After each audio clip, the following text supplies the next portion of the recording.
Breaking news from down under, Australian Open, Novak Djokovic defeats Carlos Alcaraz in 4 sets to advance to his 50th Grand Slam semifinal. The Ohio State University undeniable national champions after a 34-23 win over Notre Dame, their first title since 2014 and 9th overall. Quarterback Will Howard, 231 through the air and 2 touchdown passes. Quinshon Judkins, 100 yards rushing and 2 scores. Notre Dame non-quarterback yards held to 17 rushing yards. Buckeyes raced out to a 31-7 lead. Head coach Ryan Day reflects on the journey. And it's going to be hard, and there's going to be things you'll learn along the way. But if you surround yourself with great people, you're resilient, and you believe in the guys around you, and you just keep fighting and keep putting one foot in front of the other, you give yourself another chance. And that's really what it was. And you think, back we were in the stadium last time, I couldn't quite come to grips for a while with, why we just didn't quite finish that game against Georgia. But I understand now. It all makes sense. And here we are, and I couldn't feel better.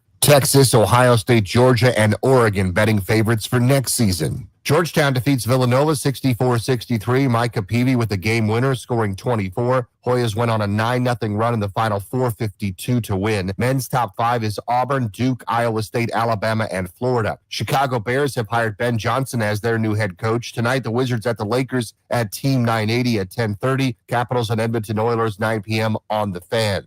I'm Byron Kerr on The Fan.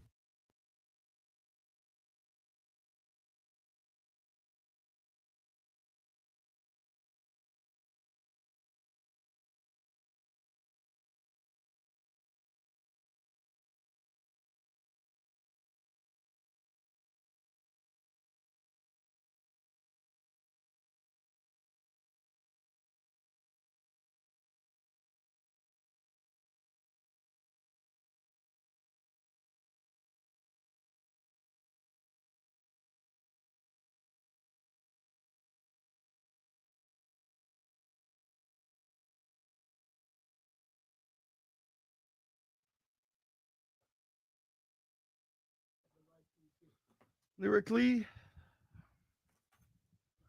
What up, everybody? It's 10 a.m. in the District of Columbia. Points north, south, east, and west. Let me just remind everybody. Commanders are going to the NFC title game. Just in case you forgot, I don't know. Cold as hell outside, too. Bro, it is cold. Last night, went out to plug the car up, and it was below zero, feel like temperature. Maya left this morning around 5:30. Had the car pick up. She got to go for a conference in Vegas. It was like, take your ass back in the house. Temperature. So it was cold, man. Did you watch Ohio State Notre Dame last night? Notre Dame, I like Marcus Freeman. Should he decide that he's staying at Notre Dame, that dude's going to win titles. Yeah, he can play. They play hard. They stayed in that thing late. Ohio State's just really, really good. Yeah. Credit to Ohio State for winning the Natty. If I call Sean Spring, he'll call me back now. He wouldn't call me the other times. A lot of people hate Ohio State. I'm not one of them. I have no problem. I love good football, so I could care less when people get into I like to see the next talent that's coming to the NFL. And you can find it on any team. Hell, it's teams that are rivals of my college, and I see good players. I love them. Yeah. I don't get mad at that. The play call, so it's 3rd and long, 3rd and 8 or something, deep in their own territory late in that game. Notre Dame had just scored, got the 2-pointer. Like, Notre Dame had some real momentum, and it looked like they were going to force a punt. And you do it to the best player on the field. I credit Ryan Day in the postgame said, we had a play. If we saw Jeremiah Smith, who's a true freshman, if he's open on the outside, take your shot. And the quarterback saw it. The quarterback threw it. Smith was wide open. Clearly just one off the line of scrimmage. That's a game-winning play. Did you watch pregame? Parts of it. Well, Nick Saban was talking about that. He basically said, you got to have guys in a sense. I don't know the exact word he used. Sure. He said, and I don't know if any of their guys is better than that guy. And when they came, because he didn't have like 4 receptions for 32 yards up until that point. But then they hit him with a deep one, game over. Well, it's also like, it's one of these things that keeps me thinking Washington's got a chance no matter who they're playing. When you got the best player on the field, you got a chance no matter what. And I think Smith was probably the best player on the field last night, which is crazy because he's a freshman. Hey. Now, ain't crazy. Just talent is talent. When you got it, you got it. I was doing Anthony Gargano. We're going to have him on our show later this week. Yep. I was talking to Ant this morning on his show. And when the interview started, you could hear how he was trying to basically say that Washington don't have a chance, right? And I started letting him know the reasons why they have a chance and the belief that they have in each other. By the end of the thing, he was like, oh, man, this is going to be a tough game. Because, listen, I'm not going to sit up here and lie to you about stuff. I'm not going to try to sway it because we're talking in Philly. No, this is going to be a damn good game. I said this game is the type of game where if you start making mistakes, you can get blown out. When people play well, it comes down to the end. And I said, just in case, how's Jalen's knee? They didn't want to discuss that one, which has me worried about that. Not worried, but thinking that it may be more serious than what they're saying. Because he got bent up like a damn pretzel. Totally. I mean, the Jalen Hurts knee situation is something for us to monitor all week. Quinyon Mitchell's status, something for us to monitor all week.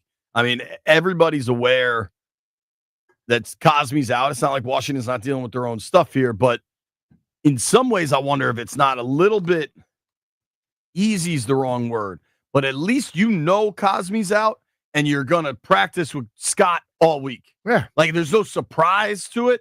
With Hurts and with Quinyon Mitchell, who's been really, really good, rookie corner, they're going to be, if I had to guess on the injury report, they'll probably miss Wednesday, limited, questionable. You know what I mean? Like it's like that is perhaps harder to deal with than just knowing your guy is out. Totally. Because you don't know, and they may lose a little bit of the preparation and things of that nature. But you know what? As I stated to him, he was like, man, Cliff Kingsbury has been calling some great games. I say, this is the game right now where you lose, you go home. I say, and I've watched Cliff throughout the year. He hasn't done a lot of trick plays. He's run his offense. I say, many times you can look at it like a trick play because with Jaden Daniels get on the edge, you don't know what the hell is going to happen.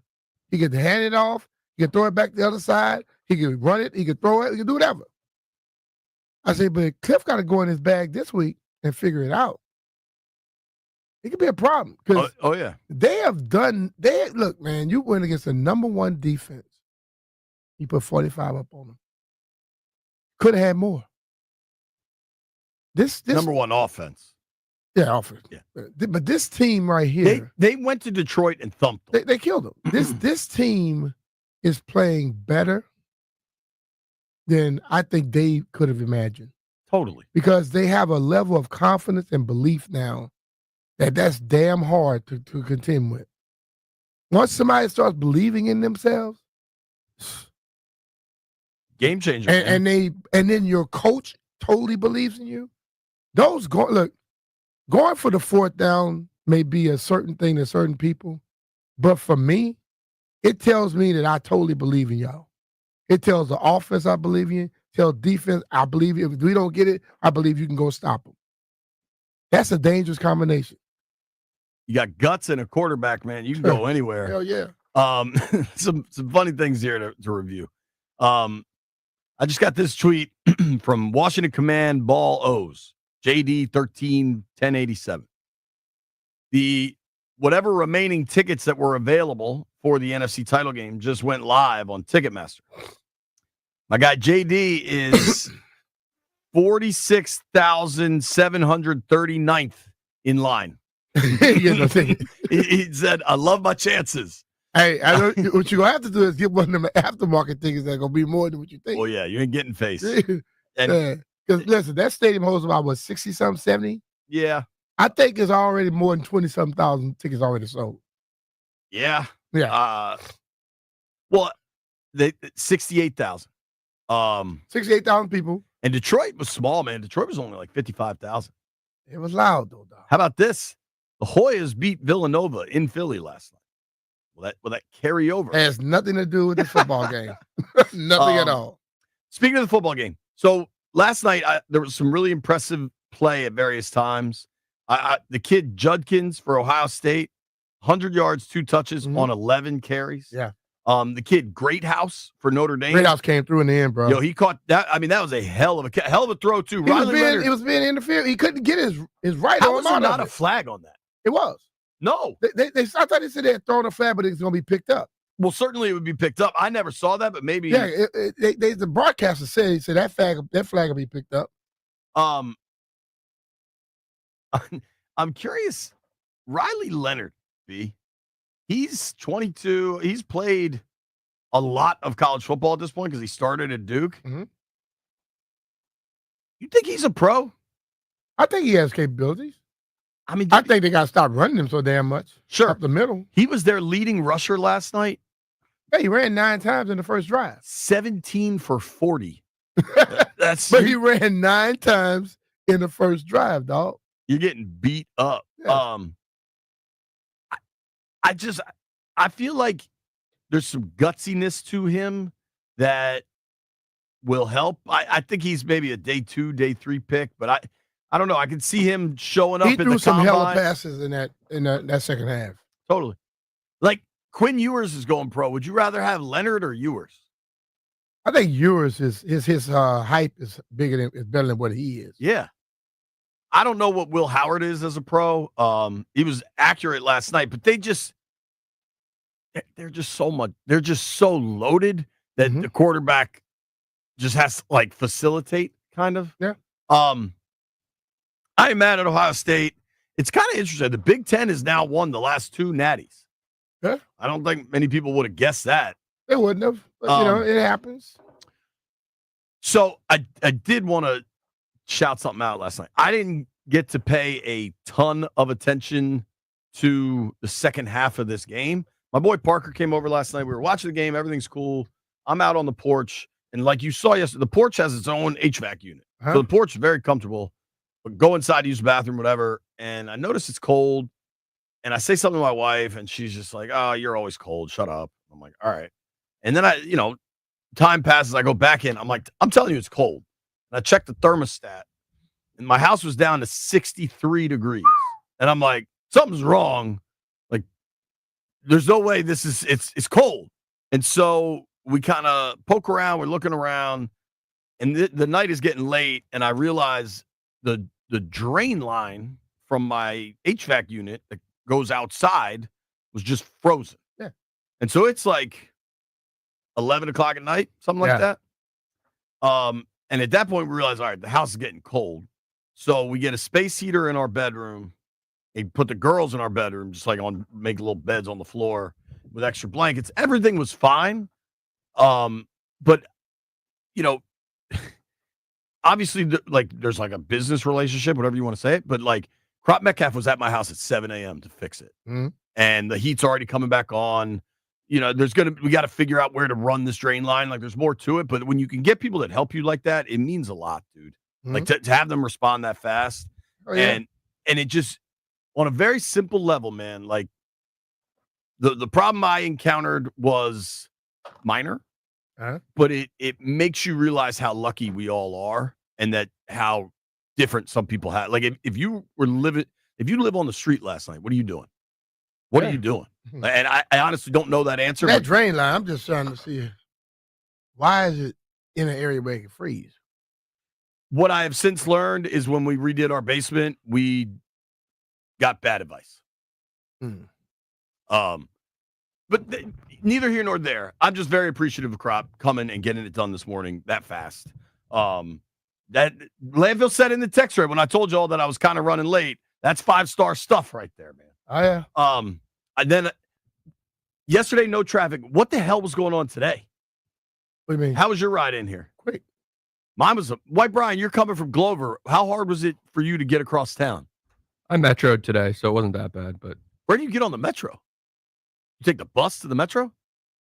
I have my wife drop me off in Tenley Town Metro. Oh, living. Smart man. See, you left a little later today, so the traffic. I did. Today I left late. I was dealing You with left stuff. at the time when traffic starts to get busy every day. Your ride was fine? Yeah. I had no issue. Well, I did come in earlier. I had to do a thing at 9:20, so I got here before 9:20. Dude, what's wild is with the level of Commander's success, So you had to do Philly this morning? Yeah. Did they want you video or audio? I did both. Yeah. So I did Anthony Gargano, so he has that streaming thing. the interesting part now is that like every request is also video. Yeah. Which I just asked the guy, he said, "Oh, you could just turn off the video if you want tomorrow." I'm like, okay, well, we'll see. Depending on where I'm at. in the last week, I've gotten requests from Australia and England. Like that's where the Skins are at right now. And it's pretty telling just how much interest there is. And so much of it. It's 1 through 50, it's 1 through 53, and it's the entire coaching staff and front office. Like everybody deserves a ton of credit, but Jaden's driving the bus, man. And all of a sudden, I mean, we've talked about it all year that Jaden's jersey is one of the highest selling. Yeah, because every time you try to get one, they all sold out already. Who was it? Donnie can't find one. He's trying to get one for his kids or something. Donnie lying. See, Donnie trying to get one for himself. He claims it's for his kids, and his wife is for him. I told him he's gonna be on the bandwagon real soon, and he's there already. It'll be interesting. The bandwagon is going to get very, very full. B, I'm having this like existential crisis as we get closer and closer to the game. What's this crisis? Need me to step in and help you out, man? You know what I do? Are you prepared for this? We need a smart, loud, cantankerous, bald man from Louisiana taught me over a series of years, no matter how complex people try to make football, it's won and lost in the trenches. Yeah. Won and lost on the lines. And I look at this game this weekend, and Philly's got the better line on both sides. But I still think Washington can absolutely win. Yeah. Because of Jaden, dude. And lots of other factors, but Jaden's driving the bus. But the line here playing a lot better because they know what they have behind them. I kind of liken it to me being a quarterback in college. We played against a lot of teams that were far better than us. But as the offensive line say, if I block one more second, what you can do, he says, so I'm going to block him one more second. They'll fight. And what I saw on Sunday, this team will fight because they know if they give him the amount of time he needs, he's going to be a problem for anybody out there. So I'm not highly concerned about the who's good, who's not. Because you think about it, like I have to remind Mr. Gargano of this one this morning. Yeah, you all are good. You are the offensive line. They had 5 turnovers and beat you last time. Yeah. Said something. And he said, yeah, why you got to keep bringing up this stuff? I'm going to bring up the stuff that needs to be talked about because you got to have that opportunity. Dude, one conversation I want to have, I was texting with our friend Danny Frank last night, right? And I was asking Danny if he's going to go to Philly. And he's like, I'm not sure I feel like dealing with the Eagles fans. And he said, plus, I kind of want me, Rachel, and Susan, his wife and his daughter, it's like I kind of want us all to sit in the same spots we've been sitting in for this playoff run to keep the mojo going. And then my oldest daughter she has this Commander's jacket that she won't let us wash because she doesn't want the good luck to come off it. And it just got me thinking, now that they've won 2 in a row and they're going to the NFC title game, like what is some of the weird stuff people are doing that is superstitious but has worked through 2 games, or maybe it's worked longer than that? Hell, how many have won in a row now? They won 5 in a row and then 2 in the playoffs, right? It was 5 in a row to end the season. 5 or 6 in a row to end the season. I think it was. All right, let's be sure of this. I think it was 5 in a row because they had the bye. Yeah, so they beat the Titans before the bye. Then they won the last 4, so that's 5. Now 2. They've won 7 in a row. They've won more games than ever since you won a Super Bowl in 91. Yeah. This is the first time since the Ravens entered the NFL that they've lasted longer into the season than Baltimore has. I am just fascinated.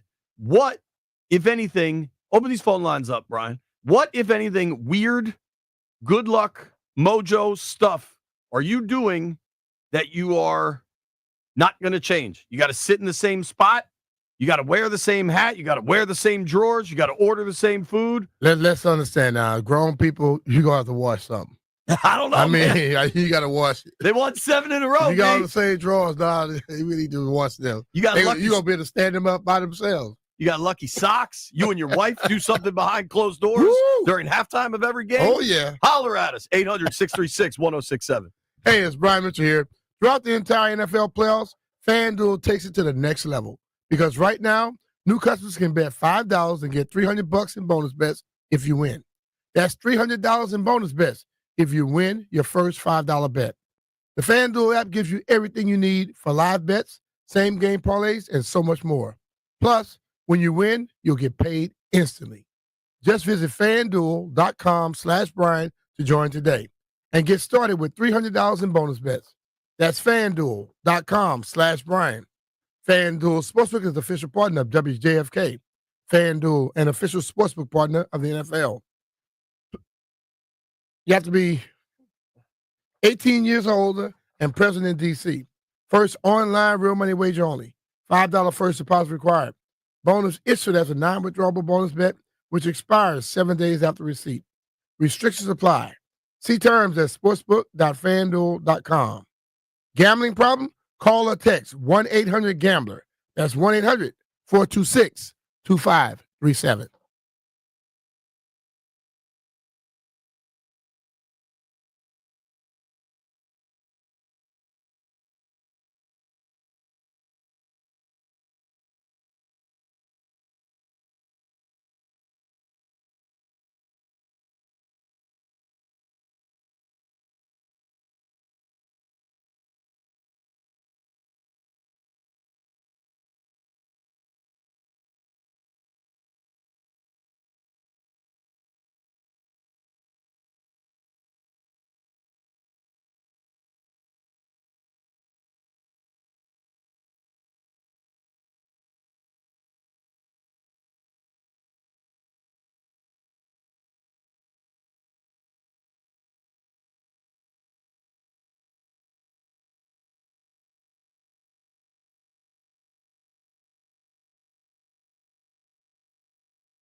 In the Australian Open, 37-year-old Novak Djokovic defeats Carlos Alcaraz in 4 sets to advance to his 50th Grand Slam semifinal.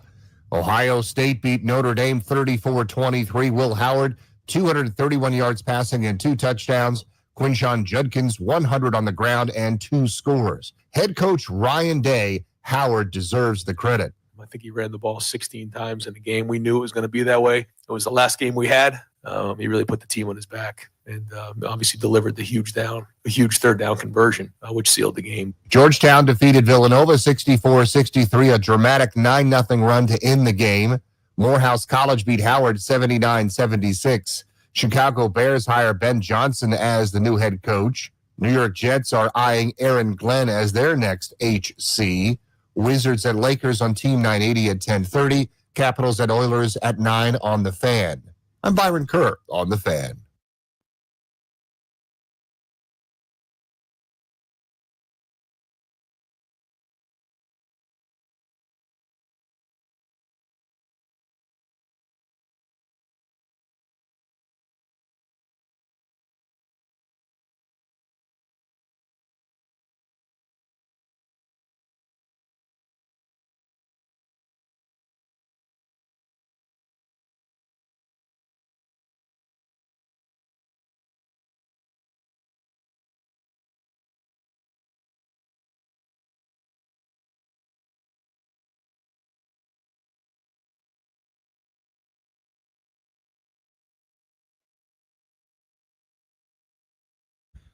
B. Mitch and Finley, 1067 The Fan.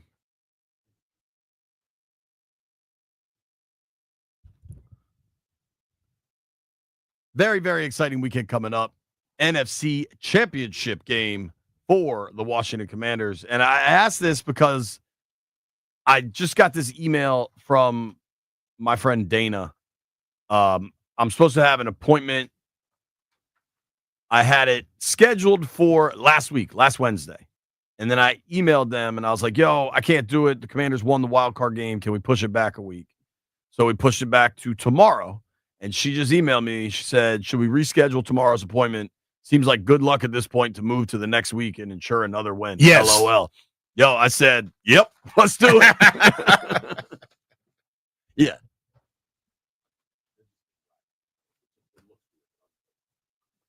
So my question is, what kind of weird stuff is happening out there? I know people get fired up people get superstitious. Like a lot of stuff happens out there. What are you doing out there to keep the mojo going? Our guy Scarence Terrence is on the line. We'll let him lead us off. Scarence Terrence, what do you got working right now? What's up, JP? What's up, boys? How y'all doing What's today? up, brother? How you doing, man? Doing well. Hope Jeff's feeling better. But yeah, so let me just preface this by saying I get it from my dad, so I can't really help it. He saw 3 Super Bowls. He made my mom sit on the floor during the entire 91 Super Bowl after we scored our first touchdown. So just to give you an idea, my friends are kind of understanding it now. So there's a few things. I've seen you guys out for work. I'm in outside sales. Need a haircut. Looked at my last receipt. Hadn't gotten a haircut since we last lost. So that's out the window. Got a pile of clothes in my room that I just have not washed or am gonna wear until we win. So that part of my wardrobe's gone. I'm pretty lucky. I got underwear and socks for Christmas. Have you been washing your drawers? Yeah, but Okay. I choose. I got new ones for Christmas, like I said, JP. On top of that, you can't watch in public. If you've gone to games, I donated to Derek last week. He did a crowd fundraising thing to get to the game in Detroit. If you're going to games, go. If you're watching at home, watch at home. If you like going to a bar and being with a bunch of people, do that. Stick to what you're doing. We fit about 20 people into a living room last week. We had a few stragglers added on, but for the most part, we keep the same group. But I talk to my dad before every game. He calls me. Now my cousin started calling me on this 5-game win streak, so we got to keep that going. But yeah, no haircut, no laundry, same shirt. Sorry, but it's working. All right, bud. Pale skin. Ride the lightning. Love y'all. See you, buddy. No haircut. You know what's You don't look like a damn homeless guy in this damn playoff run. You know what's good for me at least is playoff beards aren't a thing in football. because we'd be growing them right now. I don't look great with a beard. My guy T Quinn on Twitter says he's had the same flavor wings for every game, Happy Dad hard seltzers, and he has a Redskins cup that he only drinks out of. He says he's been doing that since the Tampa game. Wow. And then Ty Forehand says, my daughter made a little clay football earlier Saturday out of foam. He didn't think much of it. She brought it to me late first quarter and said, Daddy, you forgot your good luck football. Next play, Luvu fumble recovery. Rest of the game with that football, and now it's a thing. I love that stuff. You remember during the Caps run, I had this weird thing going. Whenever they got down, I would eat a Snickers ice cream bar, and they were scoring like immediately. And I was just cranking Snickers ice cream bars. That whole You was eating them thing when they wasn't scoring. Nah, man, there was a vibe. Let's go to James in Fort Washington. James, what up, man? Hey, how y'all doing, fellas, man? My son and me, we go to the games, but the last game we went to was a Titans game, and I set my man cave up, Commander's man cave up, ordered him a Jaden Daniels jersey. So every game we didn't go to at home, we've been in the basement by ourselves. No one else but me and him. Everybody else in the family else upstairs. And he streams on his phone. I watch it on my TV, and ever since then we've been undefeated. I mean, been life hurt for us, man. Life hurt. All right. Hell yeah, buddy. I like it. Thanks, James. I just got this one from Josh Leonard. He sent me a picture of him and his baby boy that they wear the same outfits for every game. And the kid has a onesie and he's got a Washington logo shirt. Let's check in with Drew. Kid, like, why am I What do wearing we the same think Drew thing every Cohen time? is doing every game? I don't know what Drew's doing, man. Drew, what are you doing every game for good luck? So one thing, as I wear the same outfit every game, I got a Jaden Daniels jersey at the beginning of the year, and I have these gold pants. They're really UCLA Bruin colors because that's the closest I could find. And Sherry and Alex hate them, but the one game when they were doing burgundy on burgundy, I switched to burgundy pants and we lost, so I haven't switched them back. I wear the gold ones and Redkin socks and Redkin shoes. And then I have a defense sign. And for travel, I made a smaller one. B-Mitch, at the end of the game, you saw it says anybody, anytime, any place. Yeah. And those pants, like I said, I get a hard time from my family every time I wear them. But when the day I get back, I tell wash. Sherry and Are they Alex to starting to stand? relax. Are they starting to stand up on their own now? No, I wash them. I wash them the day I get back, and they're folded and packed for Philly already. And that's how it was. That gets done. That's like the first thing that does when I get back in the house. When are you going up to Philly, Drew? Saturday. Okay. I think we're going to have a very cool announcement about Saturday night with your thing, but we're not quite there. I can't wait. I mean, I'm thinking about walking there now. Relax. Now don't walk, dog. It's cold, man. It's cold. It's cold It as is hell, cold, but man. it won't be cold on game day. It's 40 cold. degrees. It's cold today. I know that. Yeah, it is. Thank you, It buddy. All right, take care. Ross. Now, this is going to be interesting. There's a Ross in Charlestown. There's always a Russ in Charlestown. Hello, Ross. Is that you? Yeah, it's Russ. What's up? Oh, all right. What's Got up, it. Russ? Hey, what's up, man? One more game to the Super Bowl, fellas. I'm telling you, 60 It's crazy, minutes. man. But I got this hat, right, that I bought down at Liz in Hagerstown. And B. Mitch, looks like just like yours, that Washington Commanders is black. I love it. Uh-huh. So I got that at a certain spot. I like my refreshments, right? Right here. So, but that last time we lost, I'll get mad and go out and walk around and cuss after a bad play, come back in. But I hit my bourbon and my Grey Goose sometimes. And, sometimes about the fourth quarter, and then all of a sudden a surprise. Well, I got them sitting in a certain spot. We don't want 6 games in a row. So I got the refreshments at one spot. I got my hat on, and it's just a wild routine. And they won ever since. So I'm leaving everything just like it is. Keep it going, and hoping dog. we can stop.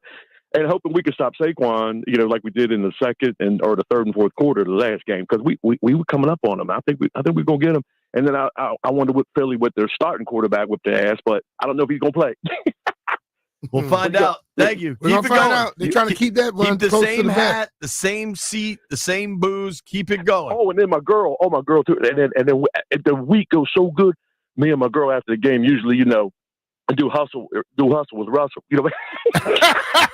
Good for you, buddy. All right, that's all I'm gonna say. I hope they keep winning. Thank you. They doing the hustle with All right. Russell. That's where Chris Russell be going. Yo, Good I talk feel with y'all, like man. All I right, love bro. the show. Take Y'all care, number Russ. one, bro. Y'all Thanks, number dude. one. Later, bro. I feel like September 25, a lot of kids might be named Jaden. Like, Yeah, we 9 already got months- one. We already got one. I'm telling We you, already got one with a middle name, Jaden. I know, dude. 9 months. Maya Jaden. Maya Jaden Rosenberg. Yeah. That's right. We gotta make sure we ask about that on Thursday. Oh yeah. Jonesy is on the line. Lord knows what Jonesy's up to. Jonesy, what are you doing? JP, Dirty 30, B-Mitch, how y'all feeling today, man? We're good, bud. Hey, that's good. Hey, listen, now you talking about there's going to be some names, Jaden. I got a daggone nephew named Caden. So, so that rhymes with Jaden. That's close enough. Now, I got two things that I do. We lost 5 games. I wore the gear, and I was sitting down. Now, the other 12 games that we won, I lay my gear off to the side. I don't wear no jersey, shirt, socks, shoes, none of that. Nothing with burgundy and gold on it. No logos, nothing. We win those games when I don't wear the gear. And if I'm standing, with the 5 games that we lost, I sat down and was wearing the gear. And, you know, we get inside our own heads on some of these things. So I'm thinking it's me. I see if I hadn't wore the gear and if I was standing up, we probably would have won the game. But I was sitting How down. do they know if you're standing up or sitting down, Jones? You're 5'2". Hey, B-Mitch. Why's he got to do you like that? Hey, you 5'2" too? I got you by like 7 inches, dog. What you talking about? Thank you, Jonesy. Yeah, exactly. And that's with no head on, right? Okay. Thank you, buddy. Hey, fellas, I love y'all. Man. Appreciate you, bro. Appreciate you.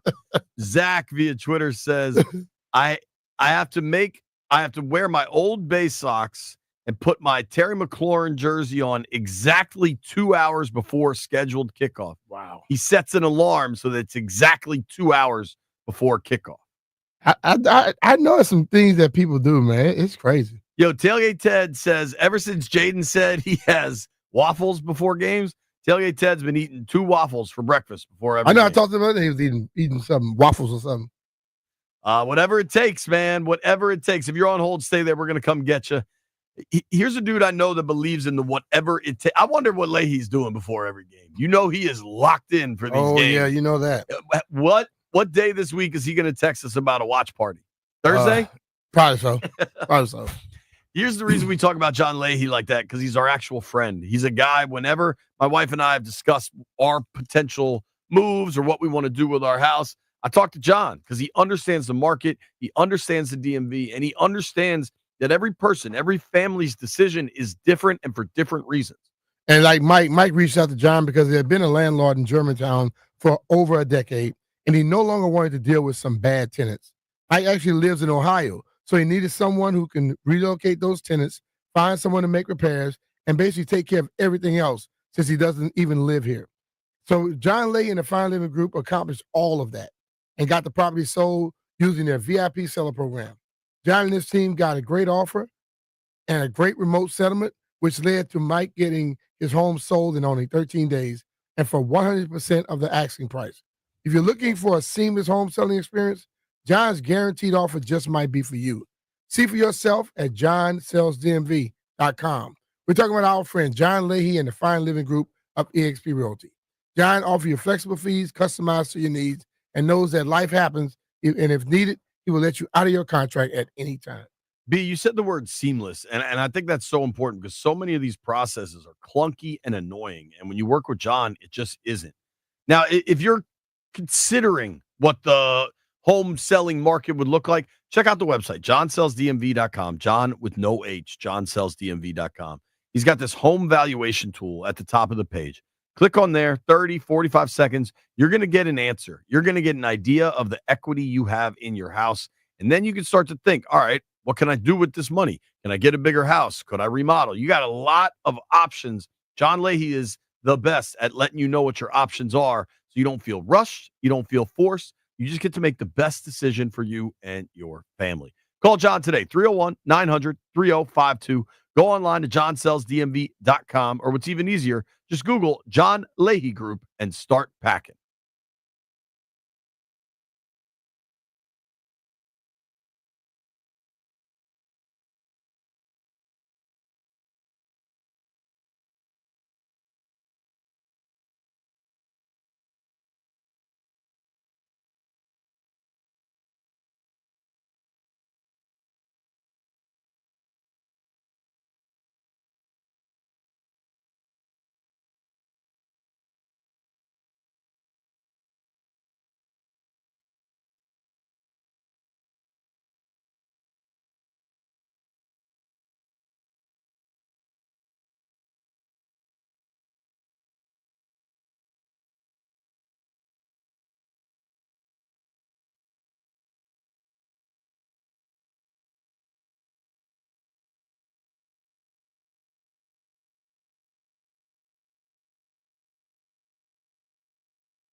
Ace of Spades. I actually had Ace of Spades champagne for the first time this weekend. Oh, you did? Very good. Yes, it is. Very good. JP, who you flossing with? With Lee. Lee? You know Lee that we play golf with? Oh, yeah. All right. I like this one from John Peter. He says... That's what we drinking after we win this game on Sunday. He probably will be. No, me and you. You and I? You buying it, yeah. You've been telling people you want them a drink. I'm going to accept for everybody. They win this one, B. Maybe I will. But I got a show at 11:30 that night, so you're going to have to find me a minute. I didn't say, I don't care about what you got at night. You buy me the bottle, I'll be good. I don't know about that. I'll save you a little bit. This dude says, on Friday, I wear a Riggins jersey. On Saturday, I wear a Jacoby jersey. And then I wear Deron Payne for the actual game. Double shot of Buffalo Trace once per quarter. Sat in section 129 in Detroit and sitting in section 129 in Philly. Damn. He's on to something right there. Yeah, he's going to need that double shot. Devon, what are you doing? What's up, guys? Hey, as B Mitch knows, man, for the Tampa Bay game, I had my aunt, my father over, my little sister, my nephew, my girlfriend. She's a 49er fan. She's 44 years old, so she's seen her team do good. Damn, you just outed your girlfriend's age, dude. Yeah, man, you about to get your ass whipped when you get old. Hey, I'm proud of it. And her son is 25, so me and him never seen our team do good. So we had them all over. It's like 15 of us in my living room. We won that game. So we said, man, we got to run it back for Detroit. Ran it back for Detroit. And my lady, soon as Sunday ended, she pulled up the Philly tickets. And she was like, boo, they $800 a piece for standing room only. I send you and my son up there because this is a moment. And I said, boo, I appreciate it. But, man, I'm so superstitious. I think we just need to get everybody that's back at the house on Sunday for the game. And she was like, well, I tell you what, if y'all beat Philly, we going to New Orleans for the Super Bowl. So I said, all right, let's go. So, and I don't wear no gear neither. I'm like the other guy. I had a Sam Howell black Commander jersey. I put that over my rocking chair, my love seat. I got that. Saturday, I went out with my Chase Young burgundy one, but I was about to wear it for the game, but I said, nope, I ain't been wearing it. So I leave it off. I wear a black T-shirt, black shorts, and my Yeezy flip-flops, and I'm chilling. So we're going to do the same thing this Sunday. We're going to make it to the Super Bowl. Why not us? We're not done yet. Let's go. Why not us? Where the hell is Rev T when we need him? Where you at, brother? Call in. He's too busy. Rev's got his own graphics department now. Did you know that? I saw it. Rev keeps sending me his personalized graphics. But too busy to call. Let's take a couple more here. Steve has been on hold a while. Steve, what's your good luck charm? What's going on, guys? I hope y'all appreciate y'all for having me on this call. Real quick, so my wife, she's from Indiana, and she knows nothing about the Commanders or anything related to the history. But she's been catching on this season, and Saturday she wanted to wear a jersey. I had to tell her no. You ain't wear a jersey all season, and now all of a sudden you want to wear a jersey. I got some socks you can put on. So I had her wear some socks and a blanket. And we sat there and enjoyed that game. That's it, man. Same socks and blanket this week? Same socks and blanket this week? Say that again? I say the same socks and blanket this week? Same socks and blanket, yes, sir. All right. I got a hoodie. I ain't washed it all season. She better not do the laundry and throw that in there. I appreciate you, bro. Thank you. All right, bro. Dude, that's how it gets this time of year. All right, let's try to crank out these last two. Anthony's in Fairfax. What up, Anthony? Anthony. Hey, B. Mitch, JP, love you guys. Appreciate you, bro. So my son and I, our family, we got a crazy ritual. So I went to the first game when I went to the Panthers game earlier in the year. I broke out my Art Monk jersey, my white Art Monk jersey, which I hadn't worn since 91. All right. I got that with my burgundy pants, my burgundy and gold socks, my Commander's hat. So I'm repping the old and the new. One game this year, I couldn't find my socks, the Cowboys game. We were losing at halftime. My son was like going crazy. Find those socks, Dad. Find those socks. I'm tearing through the laundry room, through the hamper. I put those dirty socks on. They haven't come off for any game since. I'm telling you. That's nasty, but also awesome. Yeah. We've got this little Christmas tree that we bought right at the beginning of December. All the needles have fallen off. It's all decorated burgundy and gold with Redskins and Commanders decorations. The needles, I mean, it's like the Charlie Brown Christmas tree. It's just dead there. It ain't coming down until New Orleans, baby. Ain't going down till the and sun of course, my comes up. son's got the Jaden Daniels jersey. So yeah, and then of course we've got the pregame candle that we light, which don't ask me how that started. Wow. And of course, same meal, the wings. The first game of the year, we had Redskin potato salad and they lost, and no more Redskin potato salads allowed in the house. I like after it. that. So, Thank you, All right, brother. bro. Keep wearing those dirty ass Right, socks. KC on Twitter says we're 7-0 since I hope the people that not washing their socks, they at least wash their damn feet. A toe jam, boy. Listen, this dude says we're 7-0 since moving into my new house. I told my wife if we lose, we're moving out. Nobody go anywhere. Barstool Nate joins us next.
This update presented by Door Pro America, garage door service. Go with the pros at Door Pro America. Sweet win for Novak Djokovic. The 37-year-old defeats Carlos Alcaraz in 4 sets to advance to his 50th Grand Slam semifinal at the Australian Open. Ohio State beats Notre Dame 34-23. Will Howard 2 touchdown passes. Quinshon Judkins 2 touchdown runs. The Buckeyes' first title since 2014 and 9th overall. Quarterback Will Howard, we found a way.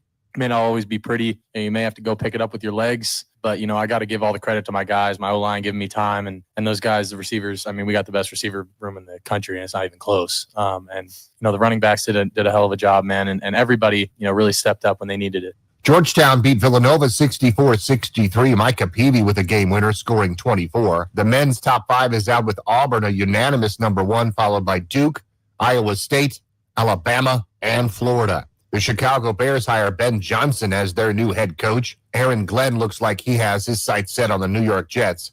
Wizards and Lakers tonight on Team 980 at 10:30. Capitals and Oilers tonight at 9 on The Fan. For all of your garage door and opener needs, go with the pros at Door Pro America. From maintenance and repair to new installations, Door Pro America has been serving the DMV for over 50 years. Call 877-DOOR-PRO or visit doorproamerica.com. Byron Kerr on The Fan.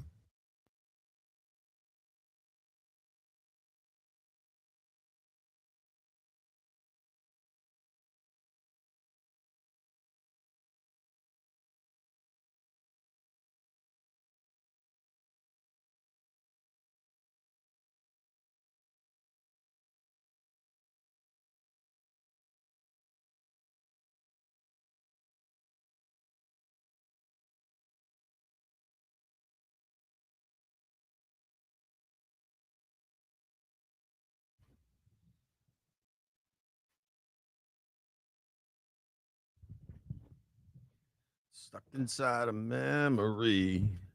Little OAR to get us going on a Tuesday morning. That means you get to hear from the one and only Eric Nathan Barstool Nate, Little Nate X, Nate Diggity Dog.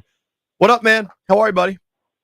My friends, if you recall, a week ago, the last thing I said to you on the phone was, I will talk to you guys next after another Commanders playoff victory, and here we are. Let's give it up for our beloved Washington Commanders. It's, are you hitting your desk? What is that noise? I am. That was me clapping. Okay. This run has been really, really special. Just to break the playoff drought in Tampa meant a lot. But then to go to Detroit and just take it to the Lions, who have been really good all year, kind of changes the tone with which I think outsiders will discuss Let me stop you there, JP. Sure. Let me stop you real quick. We outcoached them, outplayed them, out everything them on the road. Yeah. We absolutely pile drove them through the mat. There was no nonsense. There was no will we. It was we imposed our will against this team that everybody thought was untouchable. 8.5-point favorites. The crowd noise. We'll run right through them. 2 wide receivers, 1,000 yards. We don't have a secondary. Blah blah blah. We heard it all, and none of that mattered. None of it mattered. And we've been saying on this show since like week 5 that with a healthy Jaden, we can beat any team in the NFL on any given week. I've been saying that all season long, and it's been true all season long. This team is special. Jaden is special. And what's crazy, right now at 11:06 a.m., they're preparing for the NFC Championship game in year 1 of, I keep saying rebuild. I keep forgetting to recalibration. That's my bad. Yeah, get that but right. In year 1 of the recalibration, we are in the NFC Championship game. This team that we have, I've been coming on this show for 5 years, and this time we're always talking about draft picks and the next scandal and the front office leaks and this and that. It's over. It's over. We're the real deal. We have a franchise quarterback, and we're 1 game from the Super Bowl. This is all incredible, and I could talk about this for 8 hours, how sick it is. It's you're like the win in Detroit was special because it gets you to an NFC title game. It's special to knock off the 1 seed, but more than anything, what impressed me is Dan Quinn did a media avail on Sunday, And I asked him, like, dude, all your wins have been really close. What was different in this that you were able to kick their ass? And he said, he said he told the guys Friday night that they were going to have a lead, and it was all about how they finished. And damn, did they finish, man? The mojo running through this city right now is outrageous. And you know what I loved about that? Foot on the gas the entire time. No, not sitting back and prevent, not run, punt. It was foot on the gas, pedal to the metal. I mean, outscoring the Lions in the fourth quarter 14-3. That kind of proves the entire point is did not relent, did not give up. It just put the ball in Jaden's hand. And as we've been saying, just watch him cook. And that's exactly what he did. And then this defense, these key turnovers and takeaways, Goff throwing 3 picks is just so timely. And that's what they've done all season is capitalize on, these opportunities that the opponent gives us. A little fumble here, go down the field for a touchdown. Interception there, go down the field for the touchdown. And then people want to say, well, if not for 2 or 3 plays, the Commanders would have, but we take advantage of those 2 or 3 plays. That's the difference. And they've done it all season long. And I, one game away from the Super Bowl, let's just do it again. Yeah, that's just how you look at those plays. If not for us making those plays happen, then Detroit could have been great. But they're not. When I walked in that stadium, I'm going to tell you, I felt a lot of arrogance. I felt a lot of people that just dismissed this team. But I always said, Terry McLaurin, I know Jaden is leading the way, but Terry McLaurin, watch him and watch the sideline, watch the team. That dude that doesn't say much at all, but just takes everything in and he lets it come out in this play, he's a spark plug of that football team. Yeah, I think they should name, this is not a joke, this is not a bit, JP. They should not sell naming rights to the new stadium. It should be Terry McLaurin Field. He deserves everything and more. I keep saying this. He stuck by this team through the worst of times, signed an extension when he did not have to, and then all he does in the offseason is just donate to charity and volunteer in the community and all of that. He has made this franchise and this place his home, and now he is just thriving on the national stage with a quarterback and a head coach, an offensive coordinator, a GM, and an owner who all love him and believe in him, and a fan base who worships him as a football player. The stadium should be built in his name and his honor, and I cannot say enough good things about that man. Talking with our friend Barstool Nate here on the Rude Guest Hotline. Rude, the most reliable heating and air conditioning products in the DMV. Yep. Nate, obviously that game was just so incredible. And you're talking about your foot on the gas. To me, the moment that really stands out as an example of that, they had 4th and 2 from the Lions 13, and they were up 10. Field goal there, pretty damn enticing. And he went for it. Jaden found Terry for the 10, 11-yard gain. McNichols busts in for a touchdown right after that. Yeah. And then all of a sudden you're up 17. Listen, man, people were getting mad against Tampa. Oh, why is he going for it? I was getting all kind of tweets. They've been aggressive all year. Why the hell get here and stop? Totally. Consistent.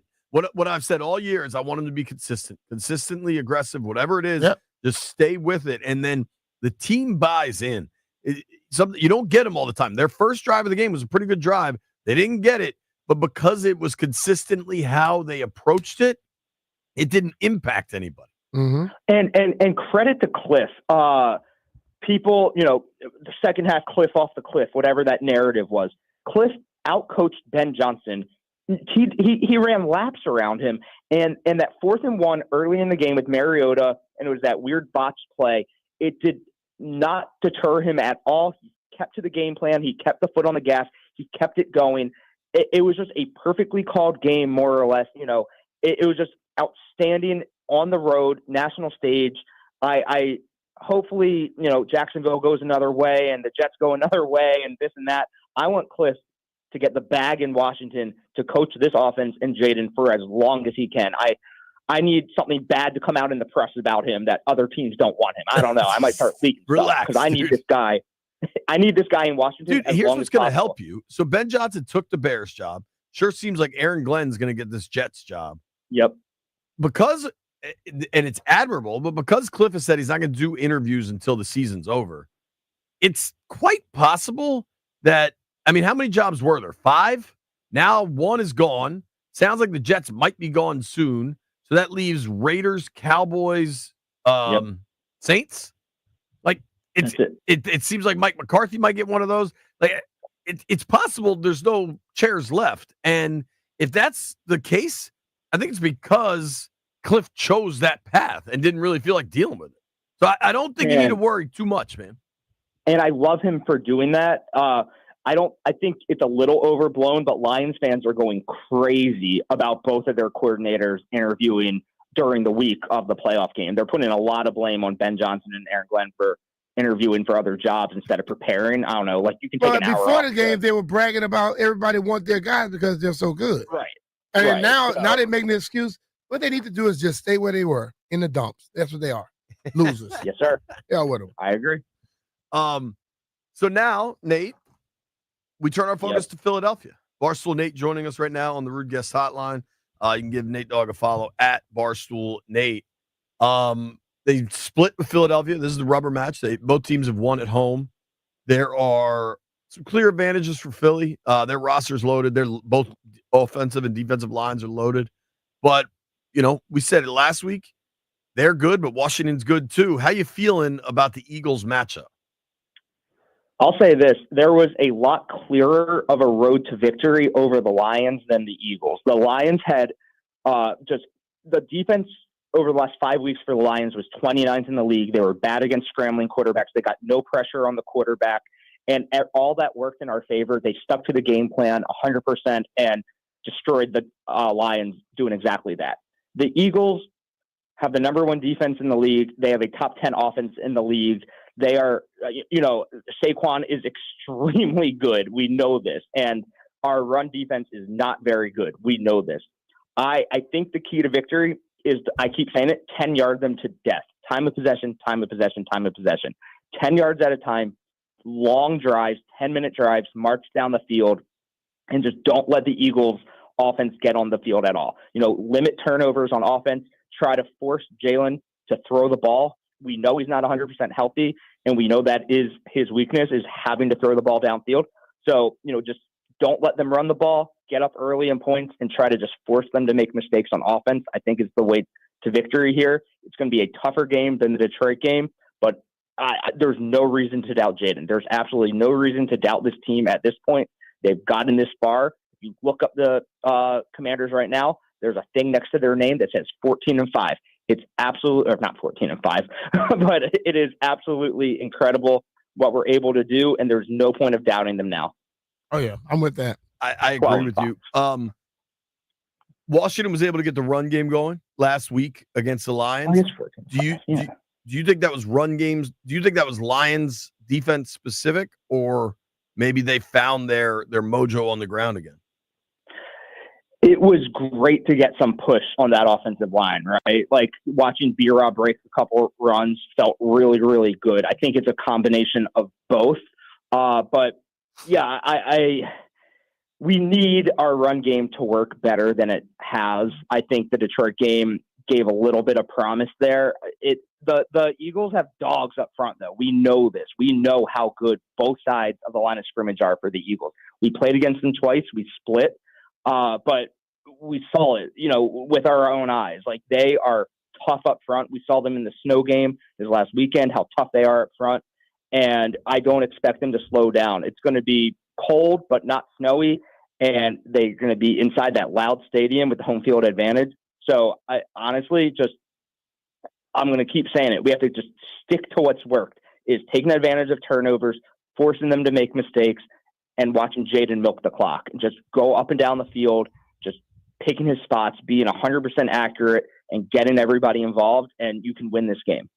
And the temperature's supposed to be, what, 40-something degrees, it says? 40 at kickoff. It'll probably get a little colder as the night goes down, as the sun goes down. Nate, what I thought was really interesting is early on, Detroit was kind of playing that soft zone, and then they switched it up and started playing some pretty aggressive, trying to go get Jaden, especially as they got down in that game. Specific to Cliff and then specific to Jaden, I thought they had every answer to what Detroit was trying to throw at them. Does that change against a Philly roster that has a lot more pieces? Of course it changes, but we are extremely lucky that, as far as we know, it doesn't phase Jaden at all. Like, he adapts so well to all the looks that are thrown at him. And I think the Eagles will get to him more than the Lions did. I think that's a no-brainer. And you just adapt from there. Maybe you get Eckler more involved. We saw how good Eckler looked this last week. I want him way more involved. Quick passes, get the ball out, and make the Eagles defense get on their heels. And I think that's what we're best at, is flipping the script like that. Say, hey, no, Jaden doesn't get on his heels. He puts you on yours. And you just flip the script and you just make them panic. And then at that point, if you just establish that screen game and that run game, then you can get the ball down the field. I mean, there are obvious keys and paths to victory here. It's tough, though. I think the Eagles are the toughest opponent we played all season. When they're healthy, maybe even by far. But again, I mean, I'm really hyped right now on this team because I know, and we know, that there is a way to win, and we can win this game. Sure. Defensively, what's that way? One thing that I think is worth pointing out that I've said a few times. Well, dude, in both games against Philly, they didn't have John Allen. And John played well in the game. John has played really well against Tampa and Detroit. John came back against Atlanta. I think he's working through the rust. Cowboys game was a little funky. The playoffs, he's been on, and I do think that's a factor in trying to slow Saquon down. 1,000%. He is just such – yeah, he's a great player when he's on the field and healthy as hell. And same with Marshawn Lattimore. I think Lattimore against Detroit kind of already paid the trade-off in spades. Like, he was so good, and he looks to be, if not 100% healthy, at least 90% healthy. And we know the Eagles have some weapons out there, and you know that they can burn you if you're not locked down on them. And I think Marshawn Lattimore is going to be huge on Sunday. Lattimore, I mean, he played really well in Detroit. He also gives them this level of physicality that is... He comes up on that edge, man. He doesn't back away. And Sammer still has it too. Lattimore's bigger, but the run support from corners like that is a big game changer. Dude, they've been pretty good against Saquon in 2 games. Like, they've been pretty good. It's the explosives that have killed them. Now, that's been the case with Saquon across the league. Yeah. Do you think this time it can be different with Saquon? It can be, sure. You just don't expect it. I think if there's one player that, you can kind of bank on just having a really good game, no matter who it's against, it's Saquon. He was, he just had a 2,000-yard season. I can't even sit here and try to spin zone it. He's unbelievable. He's just such a good player that you kind of you have to take that into account. You know what's coming. You know Saquon is going to burn you for a long run. It's just how good he is, and you just adjust from there. And you just hope that, bend not break defense, call it what you want. But the Saquon factor exists. You have to accept it, and you just have to go from there. I don't really think there's any reason to sit here and think that our defense is going to be the one that will put the clamps on Saquon, but you can definitely contain it. Yeah. They gave up 41 yards in 3 quarters. They have capabilities of limiting him. They just got to figure out how to get to it quicker. Yeah, it's tough. This is a tough matchup. Then I think it's silly to think otherwise. Like, we don't have to lie to ourselves. I applaud the honesty here. I do. You sound less confident than I've heard you in a long time, bro. As a ball knower and a guy who's been correct all season about pretty much every game, I have no reason to lie now. I think the Eagles are the toughest team that we've played. And I mean, Saquon went for 150 and 140 against us in the previous 2 games. He's the real deal, and there's no reason to sit here and say otherwise. And our run defense is not the real deal, and there's no reason to say otherwise about that. Now, can you load the box and force Jalen to throw the ball and, make him make bad decisions? 1,000,000,000% yes. And I assume that's exactly what they're going to do. It's going to be fun, man. What else? Caps are still killing it, but I think our Caps talk is a week away. Yeah. Maybe more. Bro, we are maybe more than that away. Well, if Obi gets some more goals, we got to start talking. Game away from a Super Bowl in year 1 of the recalibration. It's beyond words. I just, how far this team has come in one season from the top down. It's just so exciting and so impressive. And I'll say this, and I see this on Twitter a bunch. This is the worst team Jaden will ever play with. This roster was not put together to win now. and they're winning now. We have that $100 million in cap room going into the offseason. It's a great time to be us.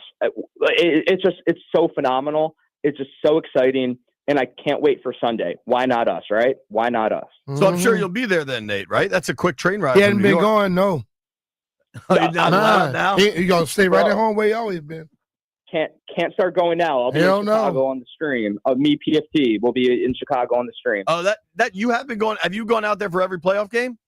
Yeah, I'll be in the same seat. Don't worry. All right. Yeah, man. We've been taking calls. People are very locked into whatever the mojo is that's working. You got to keep it going. I haven't changed underwear in 2 weeks. Proud of you, bro. Now, I believe that. That's what I've been smelling. Goodbye, Nate. Yeah, Dogg. I mean, that's no different, but Goodbye. love you guys. Later, man. That's our friend Barstool Nate. Hasn't changed his drawers in Kind of use that word friend a little loosely, huh? 2 weeks, my friend. Have you looked at the spread in this game? And are you aware of what the Giants got in return for losing Saquon Barkley? Let's take a look at those things next.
This update presented by IT Cadre, trusted insight from trusted insiders, itcadre.com. Novak Djokovic defeats Carlos Alcaraz in 4 sets to advance to his 50th Grand Slam semifinal at the Australian Open.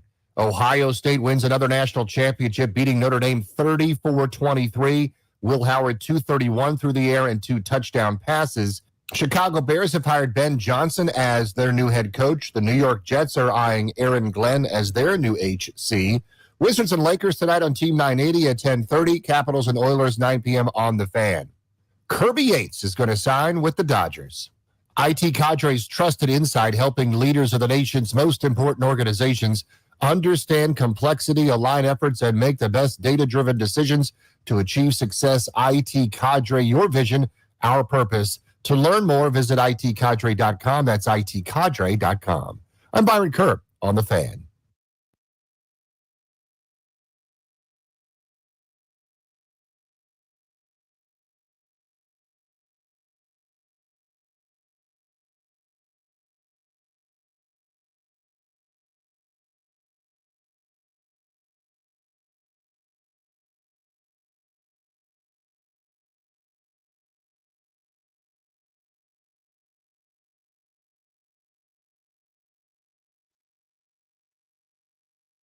B. Mitch Fenley, 106.7 The Fan. Bill Barnwell,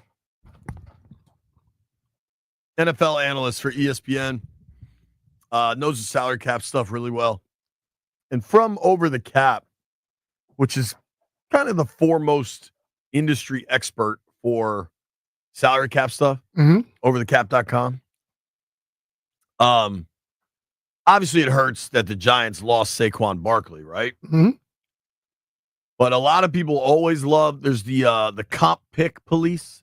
People always want to talk how you get the compensatory draft pick, which is really I guarantee you that compensatory pick is not damn Saquon Barkley. Well, not only that, but people say, oh, you get a third-round comp pick.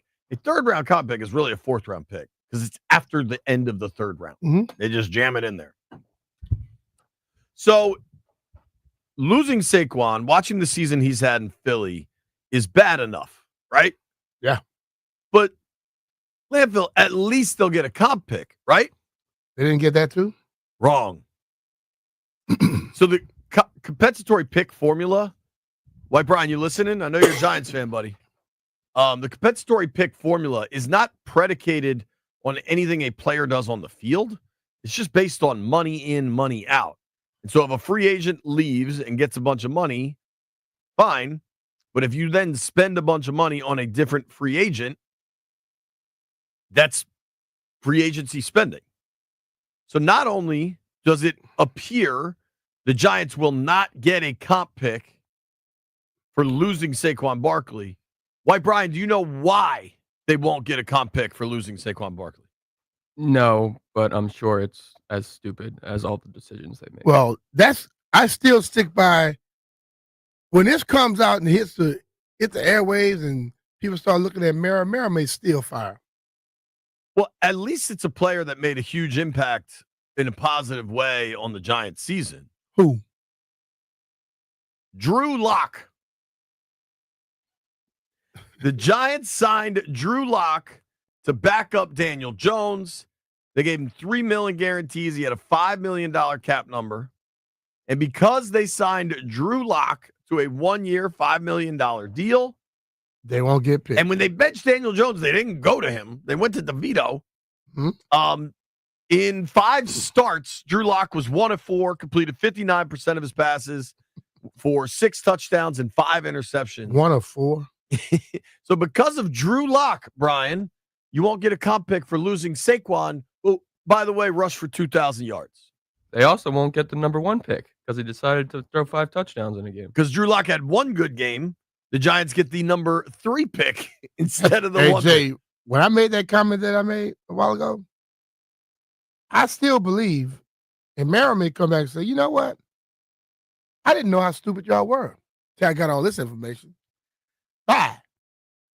I mean, how do you survive that? I don't. You got rid of the guy who I told you is the most popular guy on my team, and then you lost all this because you signed that dude. You know how I said there's probably going to be a lot of babies named Jaden in September, about 9 months from now? In the northern New Jersey area, I don't think Drew is going to be a very popular name in 9 months. Nah. Well, and they're still mad a couple years ago last year when Washington got the number 2 pick, it was because they lost to Tommy DeVito. Yeah. And they're mad at Tommy Cutlets. The Giants are rudderless. Good luck, White Brian. I mean that. Thank you. The spread in this Commanders-Eagles game is weird. Mm-hmm. It's gone back up. It has moved fairly substantially over these last few days. I mean, they probably said it Sunday night was the initial. Mm-hmm. So it started. So it opened. If you go back to Sunday night, right? Yeah. It was 4.5. Eagles minus 4.5. I thought it was higher than that when it first opened. Then it got to 5.5 Monday morning. Stayed at 5.5. Late last night, it got to 6, and now it's at 6.5, depending where you're shopping. Well, ESPN Bet's got it at 6.5. I don't know. FanDuel's got it at 6. It's some by the way the Commanders making a lot of money for Vegas. After they knocked out Detroit, guess what? All those future bets were good because there were a lot of Detroit future bets. Yeah, I mean, I see that on the surface, and I just say, give me the points. Like, I don't know. This team, by and large, just wins close games. So to me,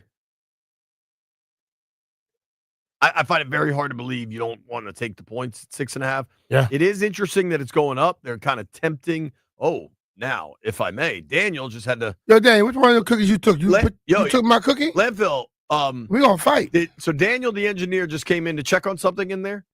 Shout out to Wendy's mom. We love Wendy. Wendy turned us down for her normal Tuesday segment, Wendy Knows Sports. I don't care because she bought cookies. But Wendy's mom made us 2 batches of cookies.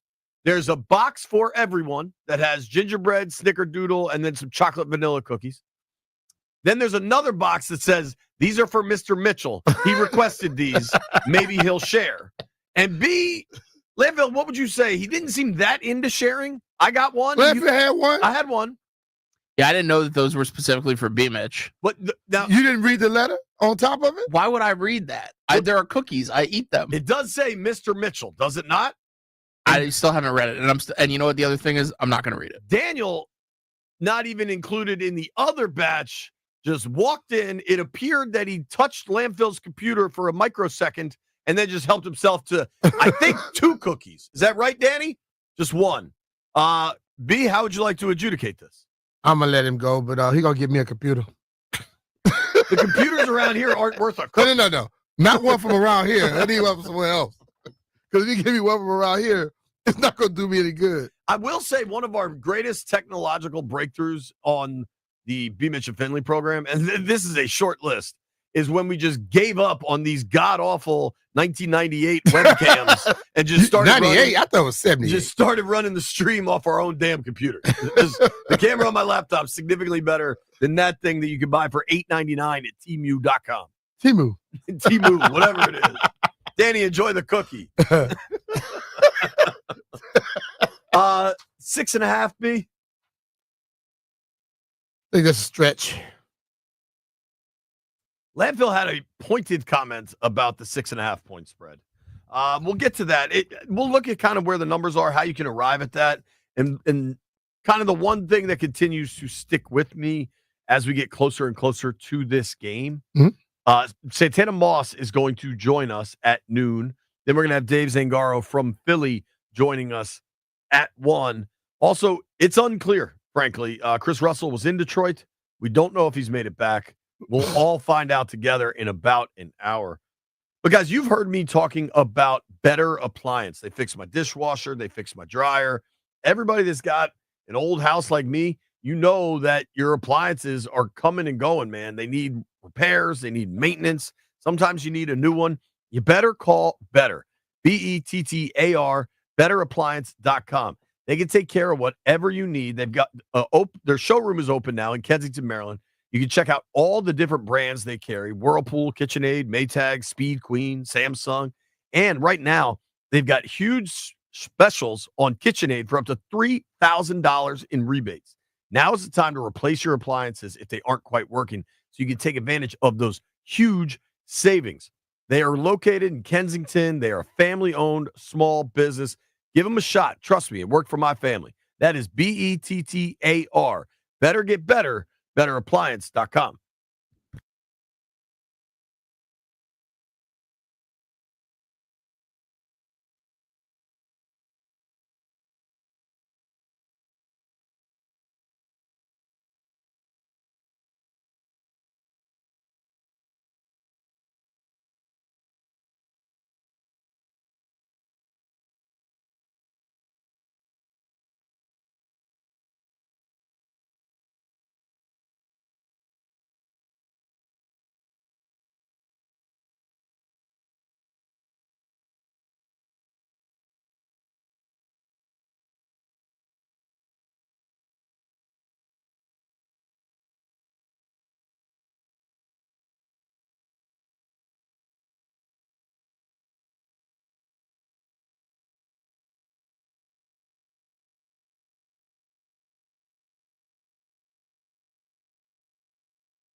Uh-oh. All right, B, let's get up to speed on. I don't know, man. I want to be clear that whatever happens over the next few weeks, coaching staff, front office, like good teams lose guys. All the time. It's a good problem to have. All the time. It sure looks like Lance Newmark, assistant general manager of the Washington Commanders, is going to get this the general manager job for the New York Jets. It's starting to really sound like the Jets are going to hire Newmark, and then they're going to hire Aaron Glenn from the Lions. Obviously, Newmark and Glenn spent a lot of time together in Detroit. It was kind of wild. I ran into Newmark in the press box at halftime of that Commanders win Saturday night. And so imagine that crazy second quarter had just concluded, and he and I were just chatting for like a very brief second, and I was like, man, can you believe this? He's like, it's crazy. And I was like, it's got to be special for you to do it here, because he worked in Detroit for so long. Mm-hmm. And he just smiled and kind of walked. I think it sure seems like it's going to be Aaron Glenn and Lance Newmark. Obviously not ideal, right? That was somebody Adam Peters went and specifically brought to Washington. There's a lot of familiarity there. Newmark worked for Mayhew when Mayhew was in Detroit. Mm-hmm. But this is what's going to happen, dude. Like when you're good, people hire people away. Yeah, they don't go to bad teams and try to hire up those coaches.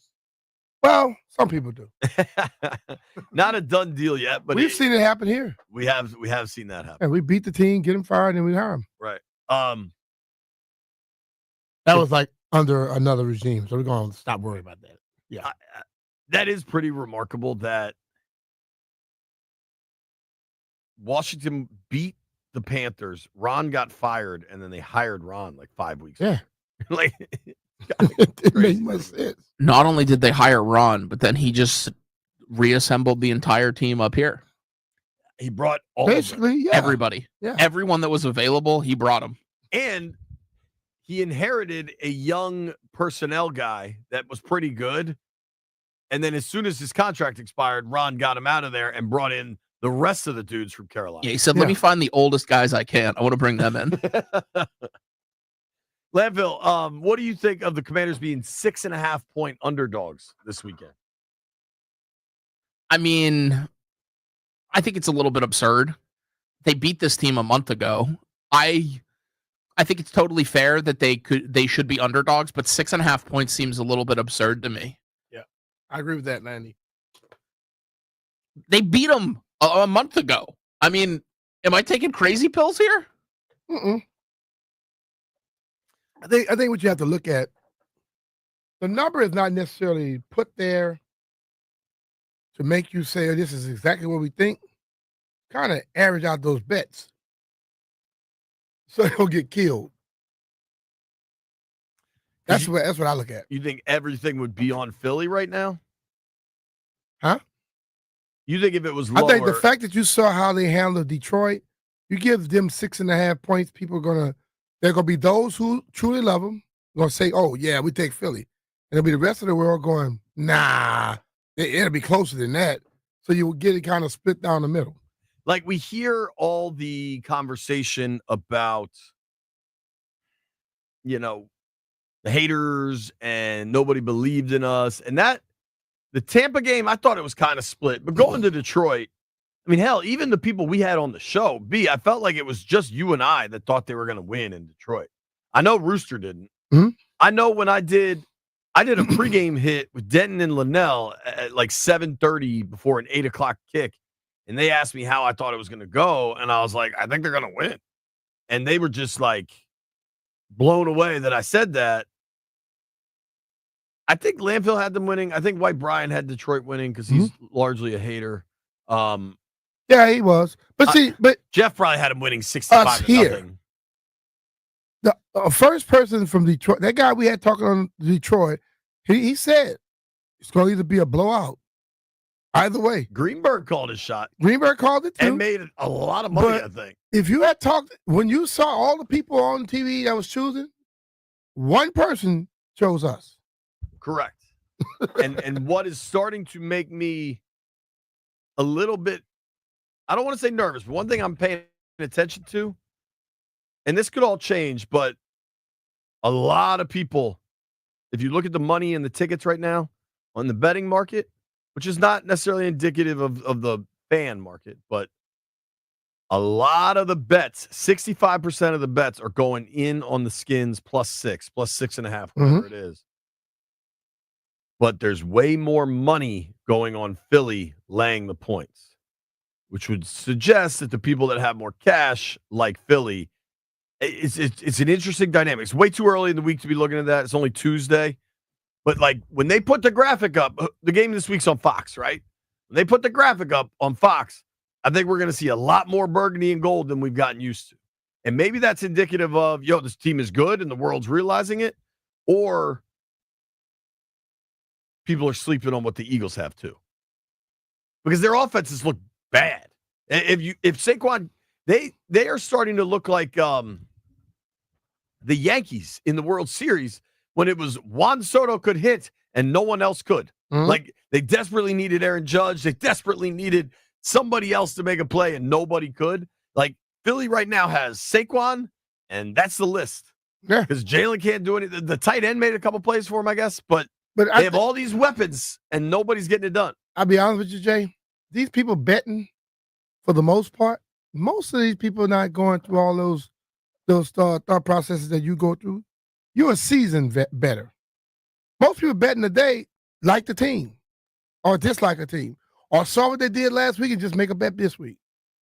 They don't think about all that stuff. Vegas thinks about it, but Vegas really they'd rather break even than get taken. You know what I mean? So it's we don't know. That's the ultimate thing. We don't know. B. Mitch calling me a seasoned better might be the nicest thing he's ever said to me. Right, I'm just saying. You're right. We don't know. You've done it. You've been doing this long, probably when you weren't supposed to be doing it. Oh yeah.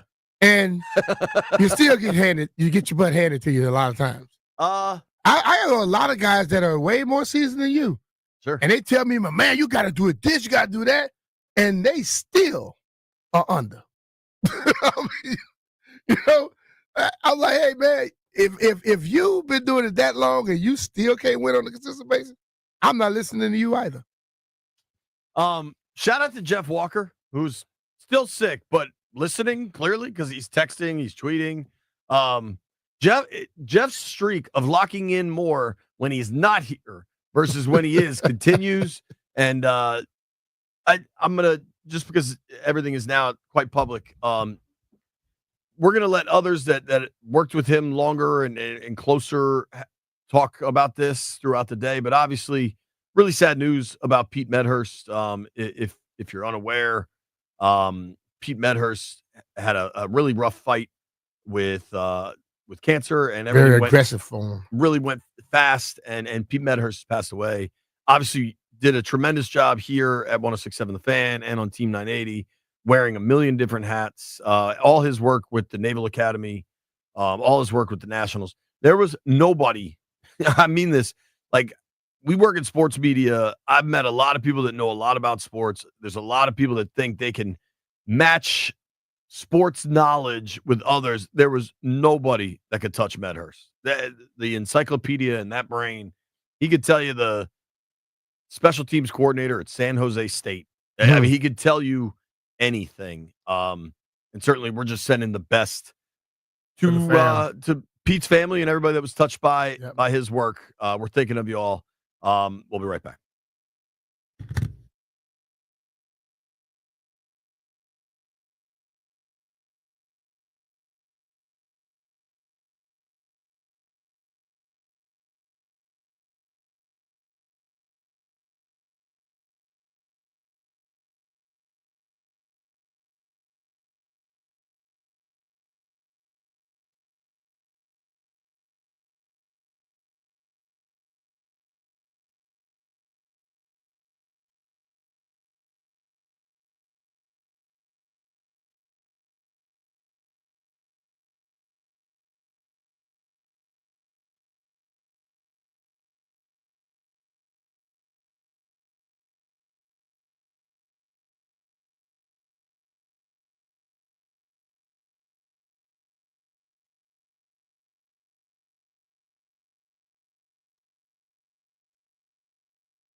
This update sponsored by Door Pro America Garage Door Service. Go with the pros at Door Pro America. At the Australian Open, 37-year-old Novak Djokovic defeats Carlos Alcaraz in a 4-set thriller to advance to his 50th Grand Slam semifinal. The CFP national title game goes to Ohio State, beating Notre Dame 34-23. Will Howard, 231 yards passing and 2 touchdown passes. Head coach Ryan Day. I give this guy a lot of credit right here, Will Howard. I think he ran the ball 16 times in the game. We knew it was going to be that way. It was the last game we had.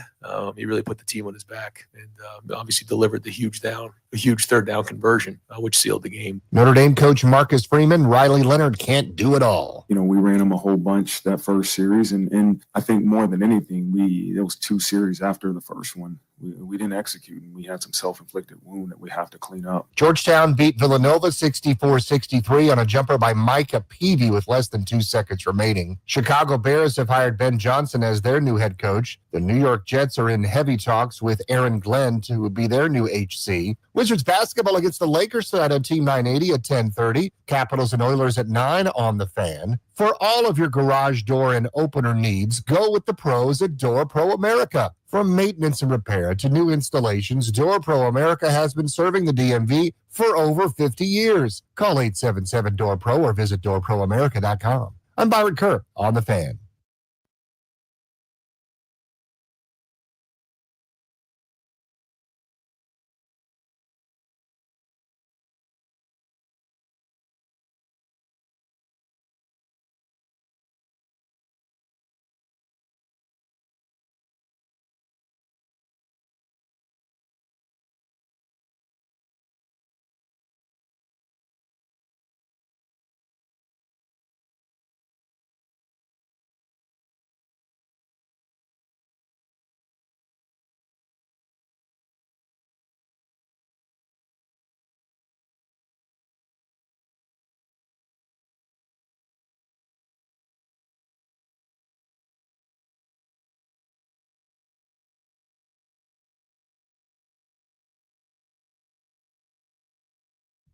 Buy you a drink. High noon in the District of Columbia. Working on getting Santana Moss on the line. Tana, if you're listening, they're calling you from an 800 number. That's why you're getting an 800 number calling you. It's very interesting kind of watching this coaching carousel continue. The Bears have hired Ben Johnson, or we believe the Bears have hired Ben Johnson. I suppose it's not officially announced yet.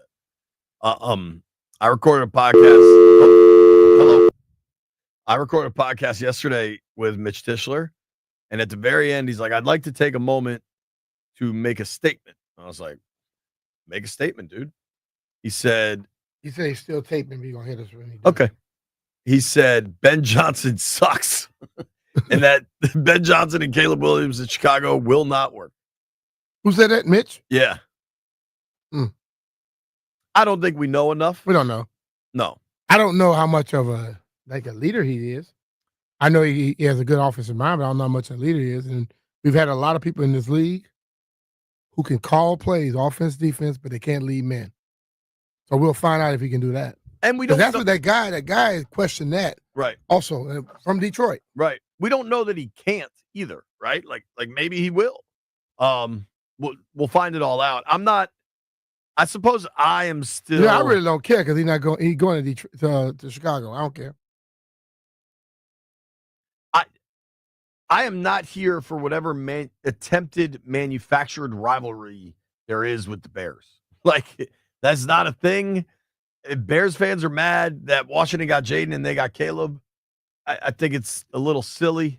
I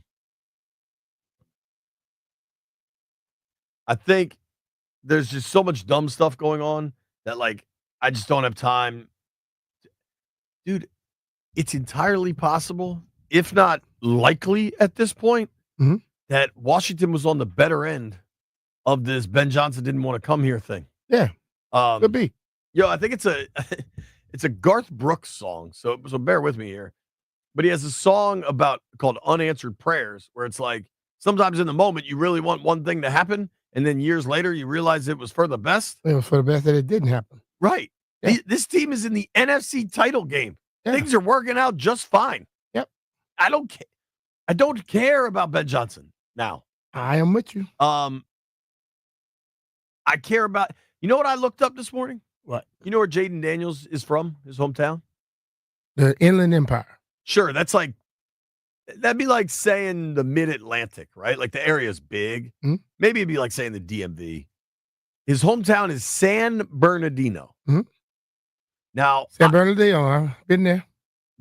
Have you? I have not. Good wine. Good hotel. The Fest Parker, right on the water. I think you're talking about Santa Barbara. No, that's right. Right. San Bernardino's not on the water. Santa Barbara. Inland. I got good wine. So Jaden Daniels from San Bernardino. There is something that started in San Bernardino that all of us and damn near every person on the planet has been to. You know what it is? No. I didn't know until today. But don't look it up, Landfill. You can guess, but don't look it up. A food place? You think I don't know this? All right, Landfill That's knows. insulting. Sorry, that's fair. McDonald's. First ever McDonald's, San Bernardino, California. I didn't know that till Mickey this morning. D's. Pretty impressive. Wonder if Jay needs McDonald's. Dude, I don't know what else is from San Bernardino. I apologize to all these San Bernardinoites, San Bernardinians. But if you got McDonald's and Jaden Daniels on your list of things from there, good. That's pretty damn strong, dude. Hell yeah. All right. We were trying to figure out when to play this. I think right now is a great time because we're going to get Tana at some point. Yeah. Philadelphia is not a city that I speak glowingly of. I've come around on it. It's kind of a bit now. It is pretty stabby. Like you do feel walking around, you can get stabbed at any moment. But ironically, the closer you are to City Hall, the more stabby it feels. And the walk from City Hall to Reading Terminal, which is a place I really love to go to, Reading Terminal, you like walk by the prison or something, and that's extra stabby. Like that block, whatever's going on in that block, go the other way. Take the long way. White Brian, you know what the area I'm talking about? Between City Hall and Reading Terminal, where there's like a prison hospital or something. I don't know what it is, but it's I don't think there's a hospital down there. What is that, Brian? I'm not sure what it is, but yeah, I vaguely know what you're talking about. There's a lot of buildings in Philly that just don't make much sense. They don't look right. They don't look like something that you're cool with. Well, it's like there's this huge downtown city that is a grid that kind of makes sense. And then there's this giant city hall in the middle of it that just messes up all the traffic. And B, you have always talked about, I have no idea how to say the word. Also, I just got a splinter. How the hell did I just get a splinter at this desk? Schuylkill? What is that road? Schuylkill. That traffic where that expressway hits the highway It's is hell. Absolute nightmare. It's basically letting you know what hell's going to be like. We're getting Chris Russell's excuses why he's going to be late to the game ready in advance. Yeah. But still, I am aware Philadelphia is a city of great education. They have the big five colleges, obviously. Temple, Villanova, LaSalle. UPenn, Drexel. I feel like I'm leaving one out. St. John's, eh? No, I said LaSalle. St. Joe's is there. St. Joe's. St. Joe's, not St. Yeah, John's. all right, St. so the Joe's. big five is St. Joe's, LaSalle, Villanova, Penn, and Temple, right? And then Drexel's kind of like the sixth. Yo, of the big five, 3 of them are Catholic? That's a lot of Catholic schools in a fairly small area, right? St. Joe's, LaSalle, and Villanova are Penn and Temple of any religion. Penn's Quakers, isn't it? I mean, they're the Quakers. Yeah, and then Temple's kind of just the state. Temple tough, baby. Temple just exists. Yeah. But I'm mess with Temple. I mean, UPenn's one of the best colleges in the world. The Wharton School of Business is arguably the best business school in the world. All of those schools have great reputations, great academics, whatever.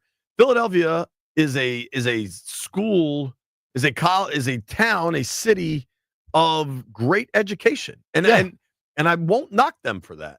So I find it only fitting when the mayor of Philadelphia, delivers on that promise that Philadelphia is a city known for just how smart people are. Hello, Mrs. Mayor. You all say E-L-G-S-E-S, Eagles! E-L-G-S-E-S, Eagles? Surely, Mrs. Mayor, you didn't mess that up. But there's no way, Brian. There's simply no way that the mayor of Philadelphia, a city. Yeah, you can't do the chant. A city known for its education. A city known for, there's great wealth and great society and the art museum. It was the first capital of our nation. Surely, Mayor Sherelle Parker can lead the Eagles chant. I thought it was Mayor Sherelle Height. We must have heard that wrong, right, Landfill? Please, she knows how to do this. Let's go, Birds! Let me hear you all say E-L-G-S-E-S, Eagles! Let's go, Birds! E-L-G-S-E-S. Now, White Brian. That's Elgos. Now, Elsis. You played for the Eagles. You heard that chant after you scored touchdowns. I never heard it spelled like that.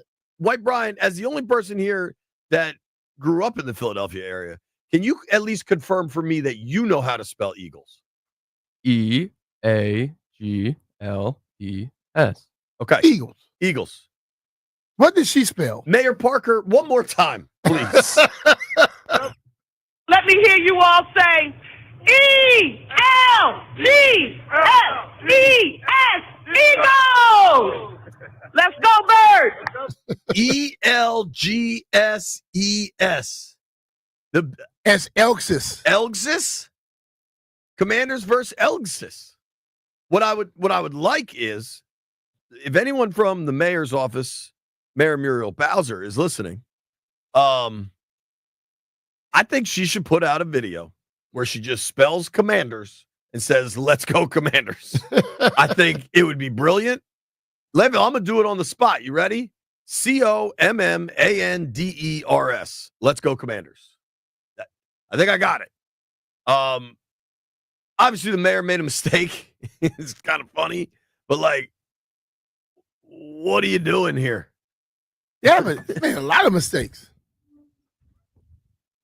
That word was completely messed up, though. And the other people, you saw the faces of the people in the background? They're like, the hell? And you want to roll with it because it's the mayor and just try to play it cool. But that was so bad. Has she issued a statement or anything? Nah, you know politicians do. They just gloss over it and forget about it. They know nobody's not gonna remember it tomorrow. I'm on her Twitter page and there is nothing. Nothing. So what? This person thinks I'm being unfair to Philly, Landfill? What's the name? Kelly? Hello. E-L-G-S-E-S. What up? Yo, what's up, fellas? What's happening? How you doing? Good. So, first and foremost, right? B. Mitch, we love you up in Philly. Mm-hmm. Right? We love you. You know we got love for you. I'm in Washington right now. 52 years old, lifelong Eagles fan. I'm in Washington right now. I've been in Washington. I had to go to a lawyer's office downtown. Is it nice to walk around and feel like you won't get stabbed? Guess what? Yeah, it is. But I ain't seeing one Commander's hat, one Commander's jersey. You're in, no, I'm not. Are you in Seattle, Washington? I had no reason to lie. I had no Are you in reason to Tacoma, lie. Washington? So listen, Jaden Daniels, man, he's good. He's really good, right? And I'm not going to go get on here to talk trash, right? I just want to tell B. Mitch we love him up in Philly. I want to tell you that Philly being stabby, if you're that soft, I hope you're not coming up this weekend. I come every time they play, bro. Do you really? There's Yes. no jail by the Reading Terminal. I don't know what it is. There's a building you walk by that it feels like you're going to get stabbed when you walk from City Hall to go get a breakfast It's called sandwich. a hotel. It's a hotel. There's more than one. You're lying the most. You're in the No, it's city not. It's a claiming you hotel. haven't It's seen the a Skins Marriott. hat. It's the You can't Marriott. walk to the grocery store. SB Mitch. The jail in Philadelphia is on State Road. CFCF. I've been there. Why would B. Mitch know? The Marriott, what he's saying. I know the Marriott is by Reading Terminal. The Marriott, yes, it is. The Marriott downtown. It's right on 12th Street, right there. I've stayed there. I've gotten thrown out of a taxi cab there because I was too drunk. Yeah, exactly. Here's all I know, dude. You are lying if you claim you're not seeing any burgundy and gold walking around Listen, D.C. I'm not, right now. I swear to you, I'm not lying. I haven't seen Where one are you? Washington. Where are you? Right now, I am on New Jersey and M Street.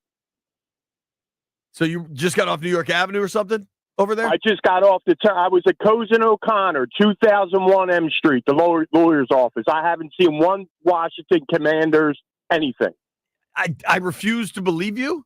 You can't walk half a block in Philly without someone sporting gear. They have nothing else to do. Thank you for the call, Okay. sir. All right. So that guy's right down here by us. Come on by. We got a Chris Russell bobblehead in the window. I have seen. Listen, there's a lot of gear around here. I am not going to get into the game. That if the dude wants to get into what city puts on for their teams more, Philly will win. I'm not disagreeing with that. But you walk anywhere right now, there's burgundy and gold. There's a lot of burgundy and gold going on right now. Definitely. And I just hold on. If he's at New Jersey and M, that's right by the CVS, isn't it? Isn't that right? Isn't that CVS? And the I'm Five trying Guys to pay attention, on but I'm New looking Jersey at Avenue. This lady just ran into a damn wall with a golf cart.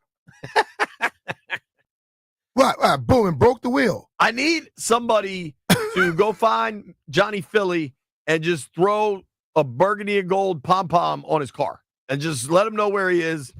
And at least he's not getting stabbed. Like you feel comfortable walking around these streets. So I hope you enjoy that too, sir. Right down the street. Jeff, again. Jeff said he's in a Navy yard. Bro, if he's at New Jersey and M is right. It's right where the CVS is. Yeah. Jeff, you're obviously listening because you're texting us. Go find my man. He's got Pennsylvania tags. Honestly, that dude probably has Jersey tags, if I had to guess. I don't even know what to do. You want me to take these calls, Landfill? Is anybody going to go? All right, Dickie's in Arlington. Hello, Dickie. How do you do? Who the hell is that clown that's on the radio right there? I don't know. Don't ever put him on these airways ever again. Have you been seeing Commander's gear, Skins gear, where you go? All over. The excitement's unbelievable. I just got back from Detroit yesterday, actually, where there was Commander's gear all over the lobby, all over downtown Detroit. We're a sleeping giant, and Philly is in for a rude awakening on Sunday. We're not their punching bag anymore. This ain't your I don't even know, your goddamn Suns team no more. This is the Washington Redskins, and we are back. Bring it on, Philly! Woo! Oh, boy. Hell yeah, Dickie. Gonna be interesting. Landfill, just in case my man from Philly's still listening, because I appreciate Dickie, I'm going to tell you, though, you better be careful when you go up there this week. Oh, he's calling back. I'm taking it. Can I take it live? You better be careful, JP. I'm taking you live, sir. Don't say anything dumb. Or Landfill screen it. All right, that's probably smarter. We ready to rock? Yo, Kelly, what up? Yo. Have you still not seen? We've determined where you are. We think you're right around the corner from the office. Nah, I kept driving. I'm going to 295 or whatever. Sure. But I don't have Jersey tags. I'm from West Philly. Okay. You are literally driving down M Street in where are we? Southeast DC. Are so you right now? I'm passing the Lidl. Right, the grocery store. Like, dude, there are people wearing Redskins hats everywhere you are. I'm not lying to you, man. I didn't see any burgundy and gold. What can I say? I'm not lying to you. Do you think Philadelphia is a city of great education? I mean, there's numerous colleges in that city. I think for the people in the colleges, it may be. I don't know about outside the colleges, but can you just listen to something for me real quick and tell me if you hear anything incorrect? Fire away, Landfill. Let me hear you all say E-L-G-S-E-S, Eagles! Let's go, Birds! Sir, what you say? You say, oh, that's bad. Sir, can you tell me That's what the hell bad. your mayor just spelled? That's bad, man. That's bad. She's the mayor. Yeah, that's bad, man. Yo, but listen, man, they even on 94 with you and Ike and them guys, man, they got people doing Eagle chants all the time that don't get it correct, man. But it's in the effort. It's not a good sign, dude. I guess so, It's man. 6 Listen, letters, Jaden dog. Daniels. It's 6 Jaden letters. Daniels is the truth, man. But listen, he's going to be introduced to little baby Rhino, Jalen Carter, on Sunday. I appreciate you being a good sport. Safe travels back to the city of brotherly love. Maybe we'll share a pretzel when I get up there. I'll be on those streets. Yeah, man. I'll be walking around. You guys are awesome, man. My brother-in-law is a Redskins fan. Appreciate it, man. All right. All right, bro. Safe travels, dude. Here's what we're going to do. We're going to try to track down Santana Moss. Folks are calling. We're just going to take calls. We got random Philly fans trying to troll us. We will not be trolled. Your mayor can't spell Eagles. You can't troll us when your mayor can't spell Eagles. Mayor Bowser, I beg of you, please post a video showing you know how to spell Commanders. We will play the hell out of it. I will play it every segment until Sunday's game. You're listening to B. Mitch and Philly. Hey, Brian and JP here. If you want comfort and convenience wherever life takes you, then you need to turn to our friends over at Rude. With Wi-Fi capability, you have full control of your heating and cooling system right from your phone. Forgot to turn down the heat before vacation? Just adjust it in seconds. Plus, you'll get alerts if something's not right. These guys are the best. They've installed new systems in my home, and I felt a difference instantly. And here's the best part. Rude systems are whisper quiet, no more noisy interruptions, just peace of mind. Rude's variable speed compressor ensures precise temperature and humidity control, operating efficiently even in extreme conditions. Its comfort and performance perfectly balanced. I know my hot water heater, my Rude hot water heater, still cranking out hot water despite how cold it is outside. And B, don't forget about the savings, man. You qualify for federal tax credits up to $2,000. I know, I got it last year. Dude, that's good money. Through 2032. Check out rude.com/federal incentives to learn more. Rude, the most reliable heating and cooling air conditioning products in the DMV. Remember, if it ain't Rude, it ain't right.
I'm Earl Forsey, and here's what's happening. Welcome to Championship Week in D.C. We've got some Commanders football still to be played on the road again in Philly, the NFC Championship game. That's a 3 p.m. kickoff in Philadelphia. We will have the national play-by-play coverage starting at 2 p.m. with the Westwood One pregame show on the Fan. Sunday, our championship game day coverage all day. Sunday starts at 9 a.m. Yours truly, countdown to kickoff. Denton and Linnell, Burgundy and Gold pregame. Afterwards, the DOC, the postgame show, maybe talking about a trip to the Super Bowl. We will see. Line's going up in this game. Philly is now a 6.5-point favorite for the NFC title game on Sunday. Commanders are losing a key member of their front office. Assistant GM Lance Newmark reportedly being hired as the new GM of the Jets. Lions offensive coordinator Ben Johnson tabbed to be the Bears' new head coach. Hockey caps out west. Edmonton tonight, 9 p.m. face-off on the Fan. Wizards West Coast swing continues 10:30 p.m. against LeBron and the Lakers on the Team 980. From the Crop Metcalf 5-Star Sports Desk, I'm Earl Forsey on the Fan.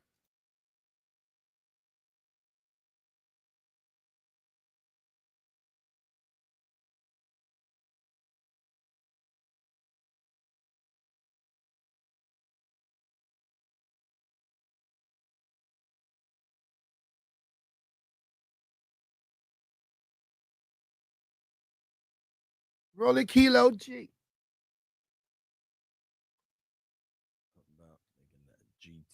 Because the boys in the hood are always hard. We'll pull your card. But to be legit, don't quote me, boy, because I ain't said. The scene in Straight Outta Compton when Dre is like putting this track down and they have the song for Easy, and Easy has to like figure out how to be himself into the microphone is really, really good. A lot of that movie I didn't love. Parts of it I absolutely loved.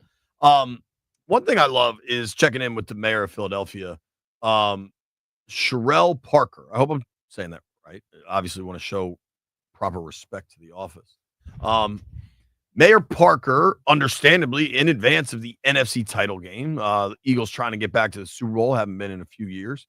Trying to win one, haven't won one since that crazy Nick Foles run they had.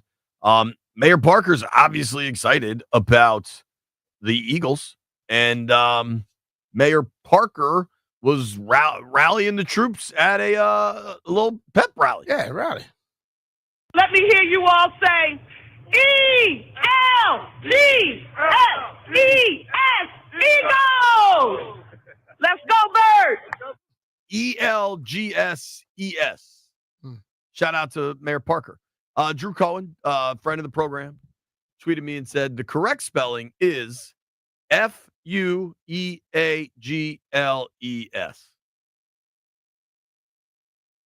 F-U-E-A-G-L-E-S. We haven't asked. People are just calling. It's a vibe week. Let's talk to Numb Clown.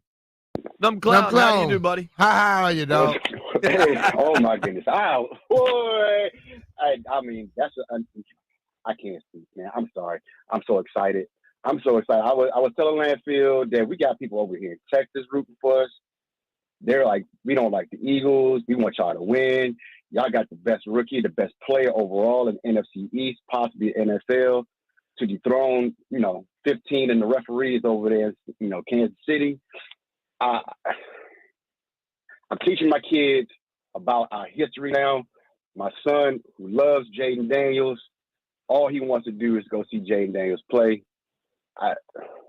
Man, this is a dream come true. JP, you and I, we're the same age. We're the same age, and I can still remember the 87 and 91 Super Bowls like it was yesterday. I remember where I was for the 87 Super Bowl and the 91 Super Bowl. Yep. You're 43? I'll be 43 in April. I'm 42 right now, but yeah. Good for you. Man, I don't really remember damn, y'all 87, dog. Maybe I was, so January of 87, I was 5, right? Because I turned 6 in September of 87.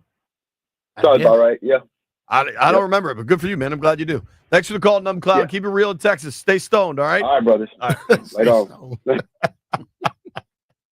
G is in Fort Washington.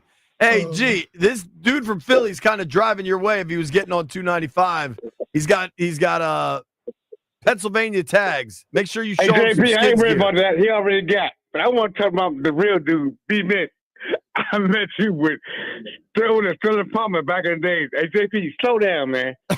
Slow down. What did I Hey, do? slow down, bro. Stop being free with all them people, man. Give me some schematics on how they gonna play. Stop talking to them. He messed up already by saying that his son loves him, but oh my God. Hey, B-Mitch, I'm sorry. JP, I apologize. I love you kids. I love you talking about the kids on that stuff, but yeah, man. But we stay hunting out here. But you got me all track, man. I've been on hold for an hour. And, yeah, hey, JP, come on, man. What are you doing, JP? You got my DC voice back on, and I've been around the world. Yeah. But Gee, I gotta ask, them, what are you doing, dude? I have no idea. This phone call's going a lot of different directions, bro. B-Mitch vodka, whatever y'all always drink, whatever. Thanks for the call, man. All right, bro. Oh, no. Hold on. Hey, B-Mitch. Yo. I got so pissed off last time when they didn't throw the screen pass. And I remember back when you came in on third down, everyone know you was getting the ball or the handback draw inside. All right, thank y'all for the call, All man. right, bro. That. Hey, man. For a Tuesday at Dude feeling 12:30. good, man. He said, yeah, hey. Nah, man. All right. Thanks, G. All right. Let's try Steve is on the line. Steve's in Northwest. What up, Steve? Hey, guys. Y'all are crazy. But I just wanted to give some props to the real MVP. It's not Lamar Jackson. It's not Josh Allen. It's Adam Peters for sure. I mean, it was crazy how the stars aligned on a serious note, how we were able to get him. And obviously, Jaden's been incredible, but Peters has made so many major impact moves that have changed the culture right away. And even after Jaden gets paid, I mean, if Peters can continue to draft gems like Sainer Still, Coleman, make big-time trades, free agency moves, this team should be good for a long time. So let's go, baby. Let's get that win on Sunday and head to the Super Bowl, baby. Let's go. Thanks, guys. Appreciate it, man. Thank you. That's a good call. Adam Peters deserves a ton. He gets a lot of credit. Everybody knows what he's doing. I think league-wide, too, people are not surprised by this. Adam Peters will tell you, too. Ain't about plays, about players. Bro, they got some players. I think that attitude has kind of it's across the Commanders coaching staff and front office. And for far too long, there was far too much focus. You could disagree with me on this, B. I'd be curious. I think a lot of coaches, and I think it tends to be more offensive coaches, but there have been some defensive coaches too. Greg Williams comes to mind. But there are coaches where their egos are so significant that they think it's their system no matter what. Yeah. And these guys aren't like that. And I've told you that many times. Coaches have bigger egos than players. And if a player it seems to have more clout than that coach with the ego, that coach want to get rid of that player. Stupid. For sure, man. It's wild. Dennis is in South Carolina. Dennis, are you getting snow down there? Not yet. They're getting snow in Louisiana, Dennis. It's coming. It's coming, but it's going to be a slight. But I'll tell you what, these fools can't drive down here. I miss being in the DMV. I was born and raised in the DMV now. Look, I will give you a bit of history real quick. I saw my first Super Bowl was the 1972 Redskins, okay, against the Dolphins. And the reason that they moved the goalpost from the goal line back in the end zone is because Billy Kilmer threw a pass to Jerry Smith, and it hit the goalpost. That's why they moved it. Also, I have a 40-year-old Redskin jacket, leather jacket, beautiful, looks brand new. I love that. I have not hung it in the closet since we've been on the 5-game winning streak. I love it. Leave it where it is. Thanks for the call. Good luck with the snow. B. Mitch and Finley, 1 o'clock, Dave Zangaro. Hey, it's Brian Mitchell here. There's nothing like the NFL playoffs. It's one big game after another. And you know what? Big games deserve bigger payouts. That's why FanDuel is giving all customers a same-game parlay profit boost every game day during the NFL playoffs. It doesn't matter if you're new to FanDuel or already have an account, you'll score a bigger payout if your same game parlay hits. Listen, you got the Commanders coming on. I think you look at this. Let's take a look at the Commanders same game parlay. Jaden Daniels over passing yards. Let's go with also anytime touchdown for Terry McLaurin. And then I'm going to go receiving yards, Zach Ertz. So don't just watch from the sidelines. Visit FanDuel.com/Brian to get in on the action. That's FanDuel.com/Brian to get a same game parlay profit boost every game day during the NFL playoffs. FanDuel Sportsbook is the official partner of WJFK. Make every moment more with FanDuel, an official sportsbook partner of the NFL. You have to be 18 years old and present in D.C. Opt-in required. Minimum 3-leg parlay required. Bonus issued as a non-withdrawable profit boost tokens. Restrictions apply, including any token expiration and max wager amount. See terms at sportsbook.fanduel.com. Gambling problem? Call 1-800-GAMBLER or that's 1-800-426-2537.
B. Mitch and Finley, 106.7 The Fan.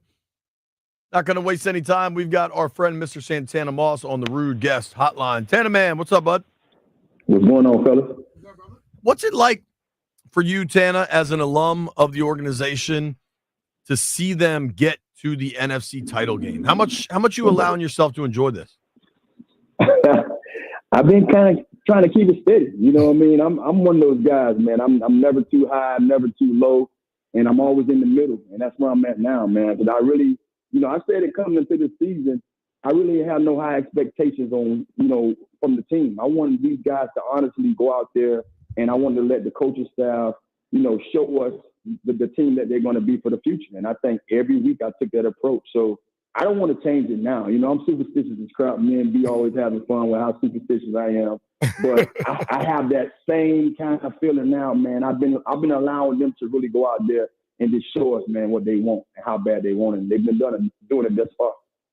When you watch offensively, the way they're able to kind of work the ball short, they have that short passing game working, and then Jaden's able to find the deep shots. Like the deep shot to De'Ami Brown was such a good, great pass. Great pass. Mm-hmm.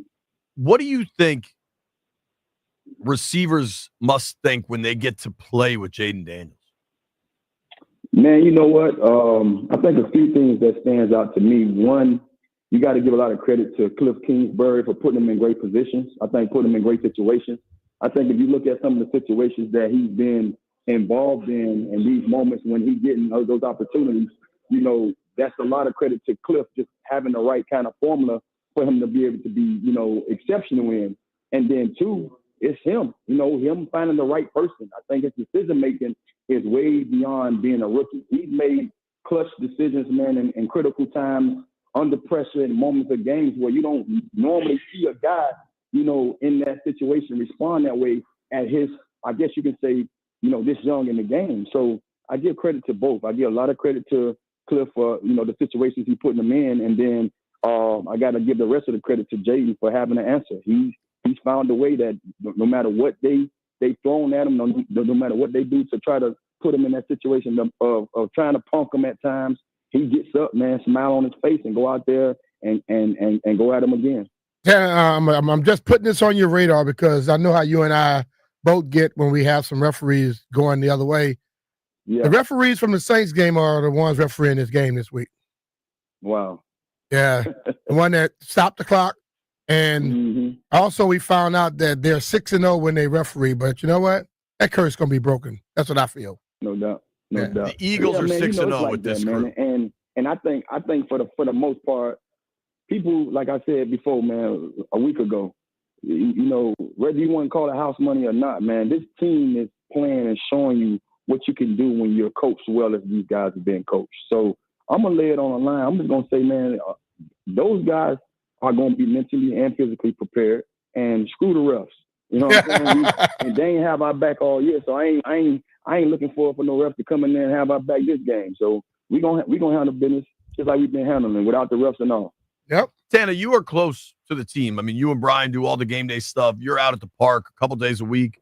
What do you think the vibe is for this team, knowing they're going up to Philly, knowing how much does it help knowing they've already beat the Eagles this year?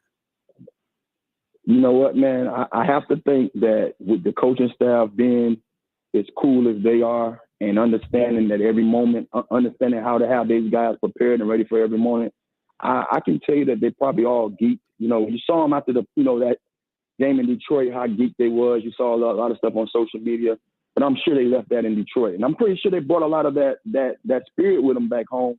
But, now it's time to prepare. Now it's time to get ready to go out here and really, have something to be excited about. So I'm sure the staff is going to have these guys, tone that down a little bit, when it's over, when they're in the building, it's focus time. It's time to, buy into this game plan and make sure that we're ready.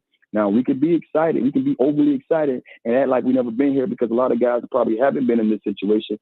Or we can, I guess you can say hone in on some of the things that we have to get better at. Yeah. And then go out there and play the kind of game that we want to play, a flawless game, so we could come home with a W, and then now we definitely have a reason to be excited. What is one of those things you think we have to do to make sure we get a victory?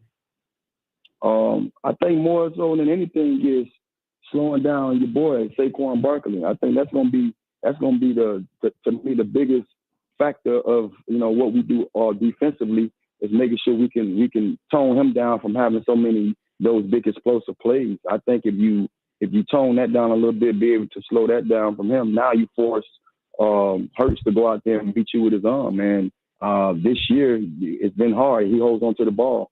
And when we went into that Tampa game, that's the first thing we said about Baker. Now, we had our hands on Baker in week one, but couldn't bring him down. And when you saw that game, the outcome of that game, although it came down to them having a turnover in the game, but when you look at what Baker was doing, he wasn't as effective with his legs. And I think that's what had them, that's what made that game lopsided in week one. So you go back to what we did to Hurts both times. The second time we played Hurts, he tried to run. He had two key explosives because he felt like that's what we was giving him, and we tattooed him and knocked him out of the game. I think that's what he leans on when he can't really see, where to throw the ball to. So we had to make him and force him to try to run with that ball because I don't think he want to do that, especially coming into this game, knowing what happened to him last time. For sure. Talking with Santana Moss here on the Rude Guest Hotline. You can follow Santana on Instagram at 82-9. How healthy do you think Hurts is going into this thing? He hasn't been right a lot of this and he year. didn't in that game. He got twisted. He got twisted up pretty good. Yeah. I don't know, man, fellas. I look at it like this. Who cares? You know what I'm saying? Who cares, man? It's one of them games, man. I don't care. I don't care if your mama lined up on the field, but you gonna get it too. That's how I look at it. I'm glad I'm not playing. I was just telling Logan and Fred, like, even though I'm a receiver, a small receiver, these are the games when my right there started getting active. I started going in there, throwing my head in there at safeties and linebackers just to see who wanted more. You know what I mean? Like, I've never been in this situation, fellas, so I wouldn't know how to react. I wouldn't know how to act, actually. But I can just tell you one thing. The games I have played in, I played in the divisional rounds 3 times in my year, and trust me, man, I left it all on the field. So just to see these guys make it at this point in their career, this early with this new regime, man, I care if you're healthy or not, man. I'm leaving it all on the field, and I'm pretty sure those guys had that same mindset. I believe it, Tana. It is remarkable kind of how much they've gotten hot at the right time and just have this belief in each other. And I think it starts with being well coached and putting a good roster together. And then when you get play like that from a quarterback, it changes an organization, Yeah. Mm-hmm.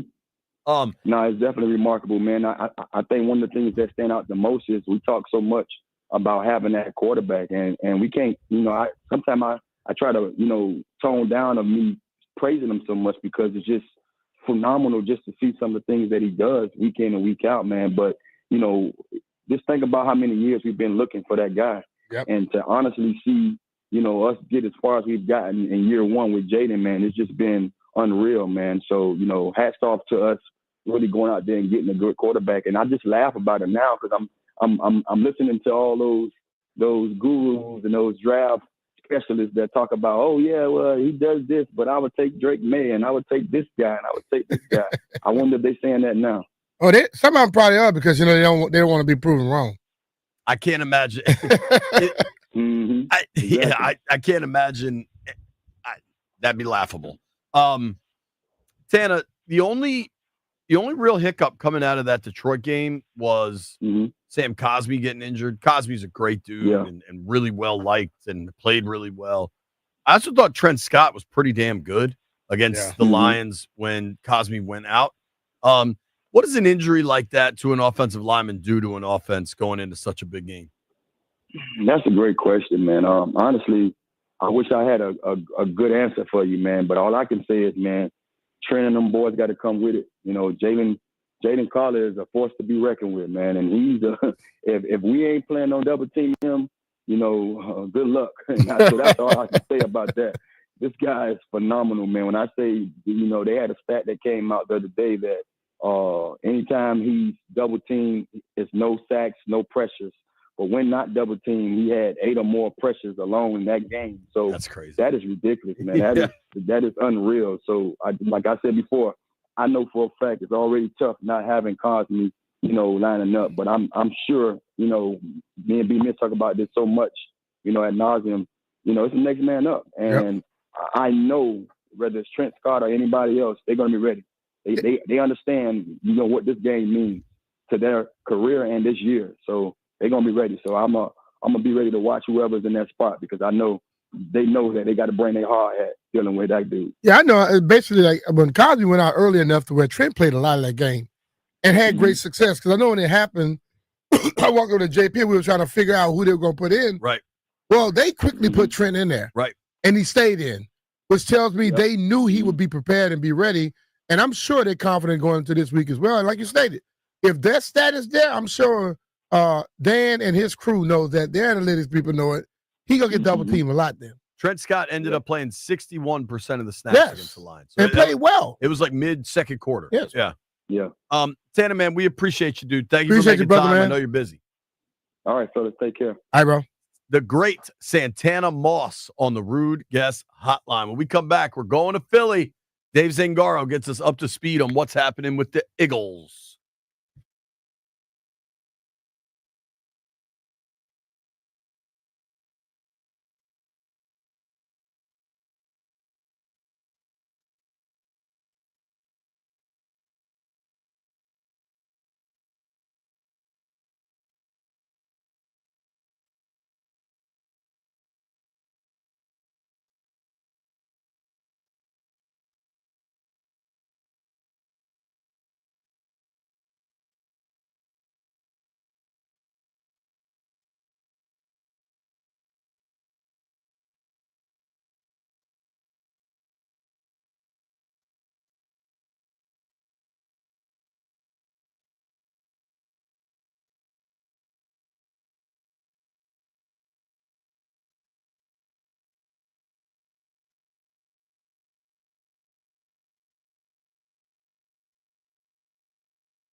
I'm Earl Forsey, and here's what's happening. What a week in D.C. First time in 33 years, championship week in Washington this week. On the road, Commanders have already taken out Tampa, down Detroit. It is time to finish off Philly as they are in Philadelphia, 3 p.m. for the NFC title game on Sunday. Eagles now a 6.5-point favorite.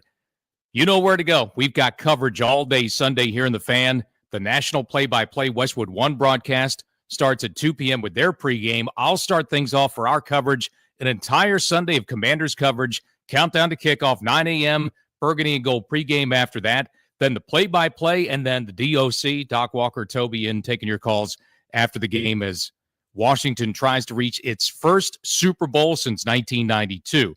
Now, there are costs to success. Commanders will likely be losing a key member of their front office. Assistant GM Lance Newmark reportedly close to being hired as new GM of the Jets. Lions defensive coordinator Aaron Glenn is likely to join him as the new Jets head coach there. Lions offensive coordinator Ben Johnson already on the move. Man, the Commanders have really finished off a bunch of teams today.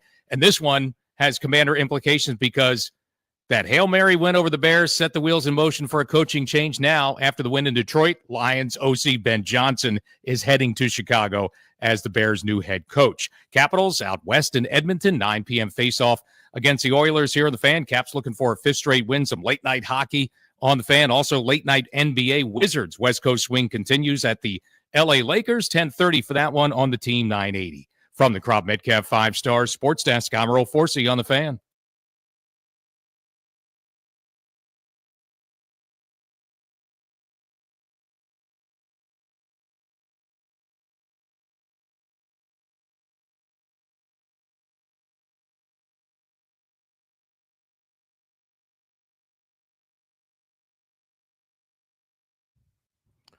You do it don't matter anyway. And perhaps the least shocking news of the day, Pro Football Writers of America, of which I'm a member, and I believe our next guest is a member, has named Jaden Daniels the Offensive Rookie of the Year. Duh. Joining us Who now. did that? What's that? Who? PFWA. Oh, okay. Joining us now on the Rude Guest Hotline is our friend, Mr. Dave Zangaro, NBC Sports Philly, covers the Eagles. Davey Z, what up, dude? How are you? What's up, guys? It's kind of crazy that we're here, huh? I mean, yeah. we talked in the off season, and I didn't think we'd be having this conversation, but I'm looking forward to this game. Dude, I did not think we'd be having. I mean, you come on with us regularly. I don't know. In the summer, I feel like we check in once a month, quarterly, something like that. And understandably, a lot of hype surrounding Philly, and then kind of down here, there's a lot of question marks. What's the tone up there now with Washington coming to town? Yeah, I think this is like a confident city in some ways about this team. I think there's a little bit of angst about the Eagles passing game because they haven't really needed to pass the ball very much in these playoffs and really a lot of this season because they've been such a good running team. So I think there's maybe a little bit of angst there.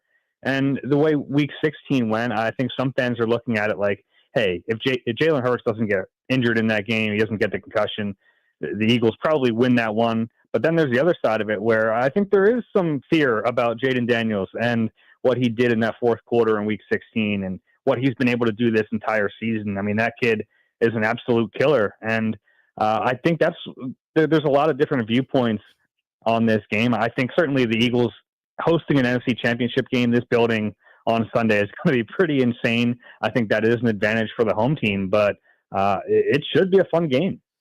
Jalen Hurts got twisted up a little bit in the last game. How is he doing? Yeah, it's a good question. It's kind of the biggest question we all have this week because you guys have seen it, right? Like his ability in the run game, just the threat of him in the run game has meant an awful lot to this team. I know Saquon ran for 2,000, but Jalen just being there helped that all take place. So, look, I don't think he's going to be 100%. We saw that knee get twisted up. I think they're going to kind of hold their cards close to the vest. I don't think we're really going to know how healthy he is, how mobile he is until he gets on the field Sunday. So a lot of this week for them is going to be trying to figure out where he is health-wise, how they need to game plan with his health in mind, because it's a big deal. You saw in the divisional round game, early in the game, he breaks off that 44-yarder on a zone read. And once he does that, it really has to, it keeps the defense honest. After that, and after the injury, he wasn't able to move as well. And there were some play calls that were really questionable from Kellen Moore that put him in situations where they were asking him to be the same mobile quarterback, and he just wasn't that at that point in the game. So all eyes are going to be on the quarterback this week at practice, seeing how he's moving. But really, I don't know if we're going to truly know until he's on the field Sunday. It's going to be – that seems right to me because it seems pretty obvious he's hurt or beat up significantly. And I could see him he's going to be on the injury report every day, don't you think? Yeah, that's the tricky thing because in recent weeks, obviously a lot of rest designations for these players. I kind of doubt they'll even have a full practice on Wednesday. So we might not know until Thursday, really, when we see him out on the field and if he's limited or full. And you have a kind of a short viewing window as media members once you get into this part of the season. So it's, we're trying to glean whatever we can from it. If he is hurt and if it's going to affect him, they're certainly not going to say it publicly. So, I think that there's a chance it does play a role in this game because he was moving so well. I think that's one of the things we probably haven't talked about a lot. Like in a lot of these playoff runs, he's been banged up toward the end of the year. Now he had the concussion against Washington, but that's not like a leg injury or a knee injury like this, where this could really affect the way he plays the game when he's out there. So it'll be fascinating to see because they're clearly not the same offense when he can't move as well. Talking with our friend Dave Zangaro, NBC Sports Philadelphia. You can give him a follow at DZangaro NBCS. Dude, in the last 10 years, you've covered a team that went to the Super Bowl and a different team that won a Super Bowl. Does this Eagles team feel like one of those teams that has enough to get there and then maybe to win it all? I mean, this team is closer to the 2022 team where, 2017 to me was just kind of a magical season. Everything fell the right way. They were without their starting quarterback and a bunch of key players, and no one kind of believed in them going into that playoff run, and there was some magic in the air. This is more like 2022 where there's just a ton of talent. Like you look at this Eagles roster, and it is loaded with talent on both sides of the football, especially offensively, to have Saquon Barkley, to have the best offensive line in football, to have A.J. Brown and Devontae Smith and Dallas Goedert. It's like an embarrassment of riches for this offense in terms of skill players and talent. And then on defense, you guys like Jalen Carter, Zach Bond, Quinyon Mitchell, who's another guy this week, the rookie we'll be kind of keeping an eye on. He had a shoulder injury in that last game. But from that standpoint, I think this team is way closer to the 2022 team where you're looking at it and saying, okay, I mean, from a talent perspective, they should win. I mean, they should get to the Super Bowl. If we're just looking at if you just stack the talent up and you go off of that, they're going to win this game. But that's not how football gets played. Not at all. It doesn't. But Dave, I know a lot. Like when you look at the Commanders, young guys on this team, but they haven't played like they're young. Do you think? Like I saw someone in the Fangio talked about how Jaden, how he's a killer, and this and the other. Anybody like I know the fans are not gonna care. That's just how it is. But the players, they're concerned about what this offense could do, right? Yeah, I mean, if you've been watching these playoffs, I think you have to be concerned about what that offense can do. They're high flying right now. Now, you look at that Detroit game, and in the back of my mind with the Lions in this playoff run was, are these injuries eventually going to catch up with them? And that's not to take anything away from Washington. They had a great game in that one, but certainly all those injuries in Detroit didn't help. I think it does help the Commanders that they've had to go into hostile environments on this playoff run. I think, honestly, Sunday's going to be a little different. I think it's going to be kind of a crazy atmosphere, but they've already gone on the road and won, so it's not like this is their first experience in kind of a crazy environment, and they've come through it fine, and they've been really good. This is a better defense, honestly. The Eagles have the best defense in the league. They have a coordinator who's done this for a long time. He just went against two really good coordinators, and Matt LaFleur and Sean McVay are offensive coaches, and those two guys. So I think that's a really fun matchup in this game. Is Kingsbury versus Fangio. What does Fangio do to kind of protect them from Jaden Daniels? Especially, I think the plays with Jaden Daniels that kill a defense are the off-schedule stuff. Like nothing's there, and he takes off and picks up a first down anyway. Those can be so demoralizing for a defense, and the Eagles have to just kind of make sure that they don't let that kill them. They don't let it kill their mood, and they're able to kind of forget the play and move on to the next one. Because I think entering a game like this, you have to kind of just understand that, yeah, that's a good team, that's a good offense. They're going to get theirs. You just have to limit them when it really matters. Talking with Dave Zangaro here from NBC Sports Philadelphia. Give him a follow at DZangaro NBCS, and make sure you check it. What is Eagle Eye Podcast, correct? Correct, yeah. I think you're on to something. The Kingsbury-Fangio matchup, I just think this Eagles roster is so loaded, and defensively they are so loaded. You've watched some really good D-line play up there. What level is Jalen Carter starting to play at? He's unbelievable. He really is. And the crazy thing, he kind of won them that game at the end. He saved the season in the fourth quarter. He only left the field twice. That was his 68th and 69th snap of that game. And there were so many questions when he was coming out of Georgia, like, does he have the fitness level to be a great player in the NFL? He's answered those questions. I mean, he's just been playing at an incredible level. And that's obviously without Cosme in this game. I think that's a matchup to watch. He's going to get doubled, but I've really seen a lot of growth from him this season, learning how to beat the double teams and use them to his advantage at times. He has a bunch of batted passes. That's been something I've been impressed by, like his understanding that, yeah, sometimes you're not going to be able to get to the quarterback when you have that much attention. You can still affect the play. He's been able to do that. His next level knowledge of how to rush this year has really improved. On his third down sack against Matt Stafford, he kind of faked a stunt inside and then got wide again and kind of had a free rush because of it. He's phenomenal.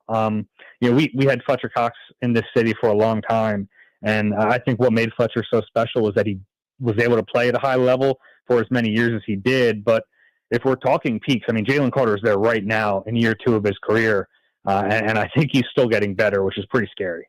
The weather's supposed to be like 40 degrees. How's the wind supposed to be? Because we know the wind can whip around that stadium. Yeah, it is amazing how they kind of created a wind tunnel at the link. We don't really know that yet. It'll be better conditions than it was on Sunday, I'll tell you that, as it dumped snow in the second half. Kind of a weird thing, the Eagles really used the weather to their advantage last week. They got the practice in the cold, and then the Rams came out here, and I don't know if they're really ready for all of that. This week's kind of weird because it's so cold during the week. It's like 15 degrees here right now, and it's going to warm up by Sunday. So I don't think weather is going to play as big a role in this game. Saquon has been phenomenal all year, but the passing attack for the Eagles seems close to broken, at least not explosive. Obviously, there's the Jalen question marks, but what else is going on there that, they're 29th in the NFL in pass yards. They're 32nd in passing attempts. Yeah, welcome to the big conversation. It's kind of been an exhausting conversation all year because they're winning. They're a great offense. They haven't needed to simply drop back and pass very much. So it's been a lot of debate about, well, what does it really matter if they're winning? But I think the fear is that they're going to get into a situation in the playoffs against a really good team, maybe this week against an offense that's as explosive as the Commanders are, and they're going to have to drop back and throw the ball and be more effective doing it. At times we have seen it. There was maybe the low point of the season for the passing offense came against the Panthers in December. And then the very next game they come out against the Steelers, and Jalen had a really good game. Threw for 290 yards, a couple touchdowns.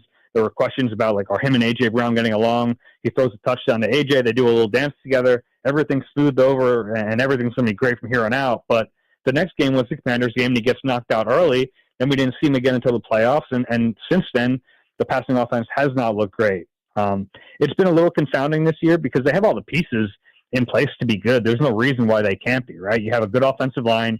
You have really good receivers. You have a good tight end. And you have a quarterback who has done it. We've seen him do it at times in his career.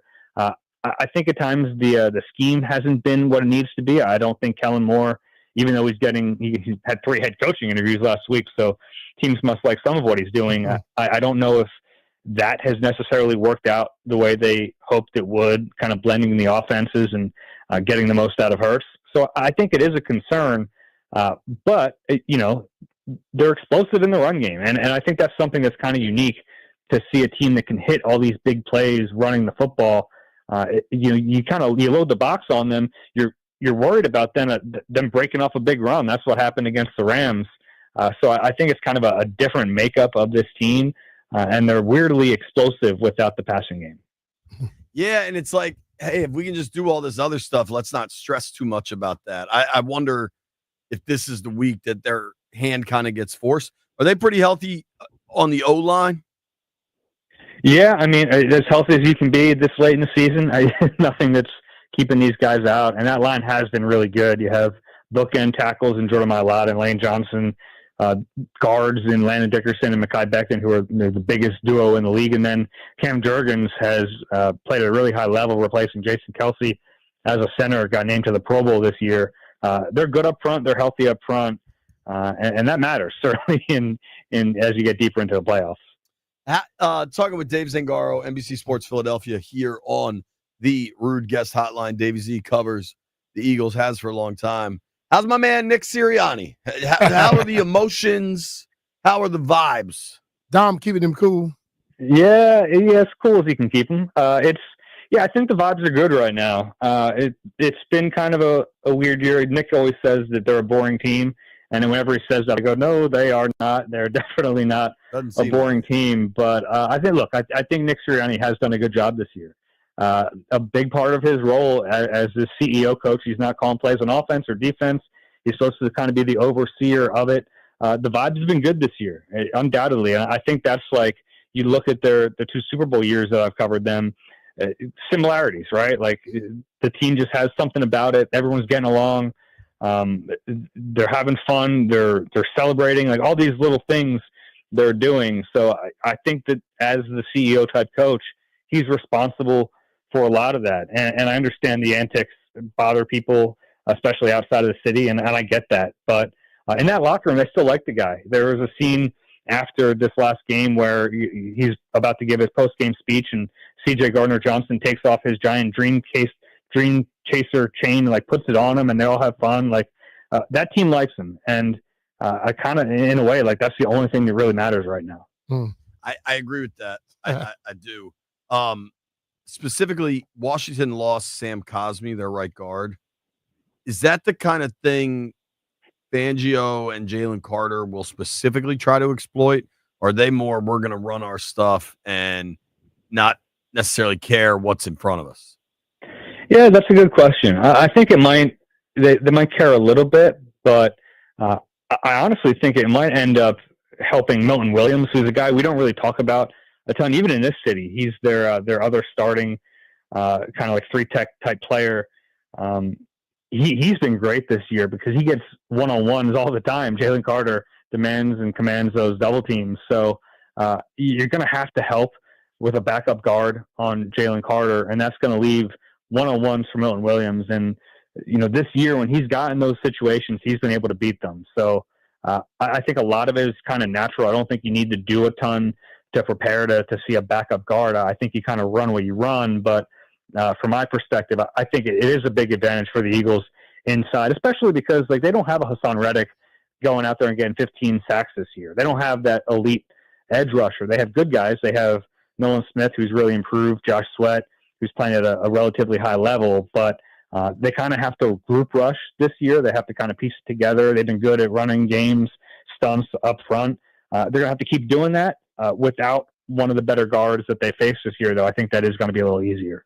Yeah. I can't wait for Sunday. I know I'll see you before that. I'm going to talk to you this afternoon. Do you have a gut feel for this one about who's going to the Super Bowl? Yeah, honestly, I think I am going to pick the Eagles to win this game. I think they have more talent, and like I said, that's not the only determining factor in this, but I think they have a better roster. And I have a lot of faith in that defense. I think they're a little embarrassed about the way Week 16 ended against the Commanders, and they've earned my respect this year, my trust in them with what Vic Fangio has done. But I think it could go either way. I'm picking the Eagles in this one, but they certainly can't take the Commanders lightly. It's going to be a fun game on Sunday. I'm excited for it. And probably a chippy game. If you guys remember, the last time these two teams faced, there was a lot of extracurricular going on. Yeah, I would expect the same, honestly. And that's a measured, reasonable take, dude. Like Philly's pretty damn good. There's a reason they're the 2 seed. There's a reason they won the NFC East. Dave, thank you for your time, Appreciate bro. you, Dave. Appreciate you. All right, fellas, take care. Okay. man. It's our buddy Dave Zangaro. Give him a follow at DZangaro NBCS. When we come back, we haven't really talked about any of the other games, the AFC title game, how Philly even beat LA. I want to run through kind of around the NFL. There's a ton going on with the coaching carousel and everything else. But for your garage door and garage door opener needs, do what I'm doing and go with the pros at Door Pro America. It's JP Finley here. My wife and I realized that our garage door was old and busted. So we kind of looked around online and we decided to go with the real pros at Door Pro America. Now we're about to change things up. Shane and Vince from Door Pro America came out, showed us a ton of different options, different styles, different designs, and they made the whole process just super easy. We are really excited about the new door we picked. Door Pro America has been proudly serving the DMV for over 50 years. The team handles it all: garage door, opener repairs, maintenance, new installations. They do it all like true pros. Call right now. You can save $150 on a brand new garage door. If you need a new one, trust me, man, we looked around. Door Pro America is what you want to do. Call 877-DOOR-PRO. That's 877-DOOR-PRO. Tell them JP Finley sent you, or check them out at doorproamerica.com.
I'm Earl Forsey. Here's what's happening. This update driven by the Ted Britt Automotive Group, home of Ted Britt for life.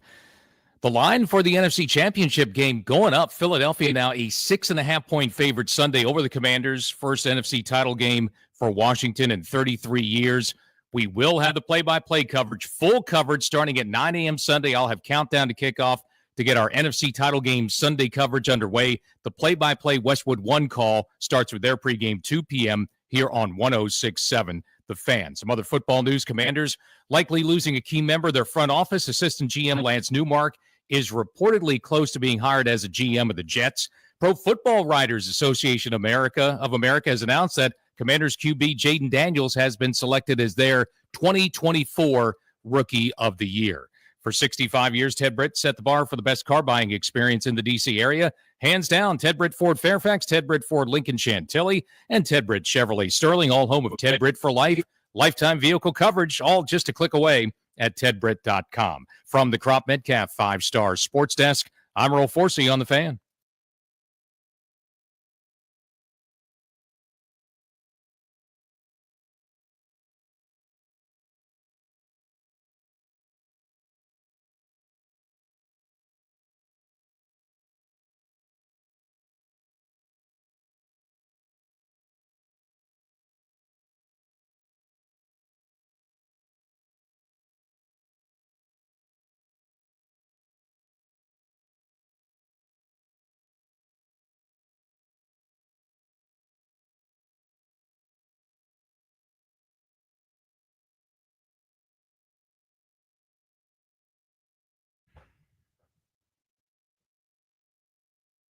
B. Mitch and Finley, 106.7 The Fan. On top.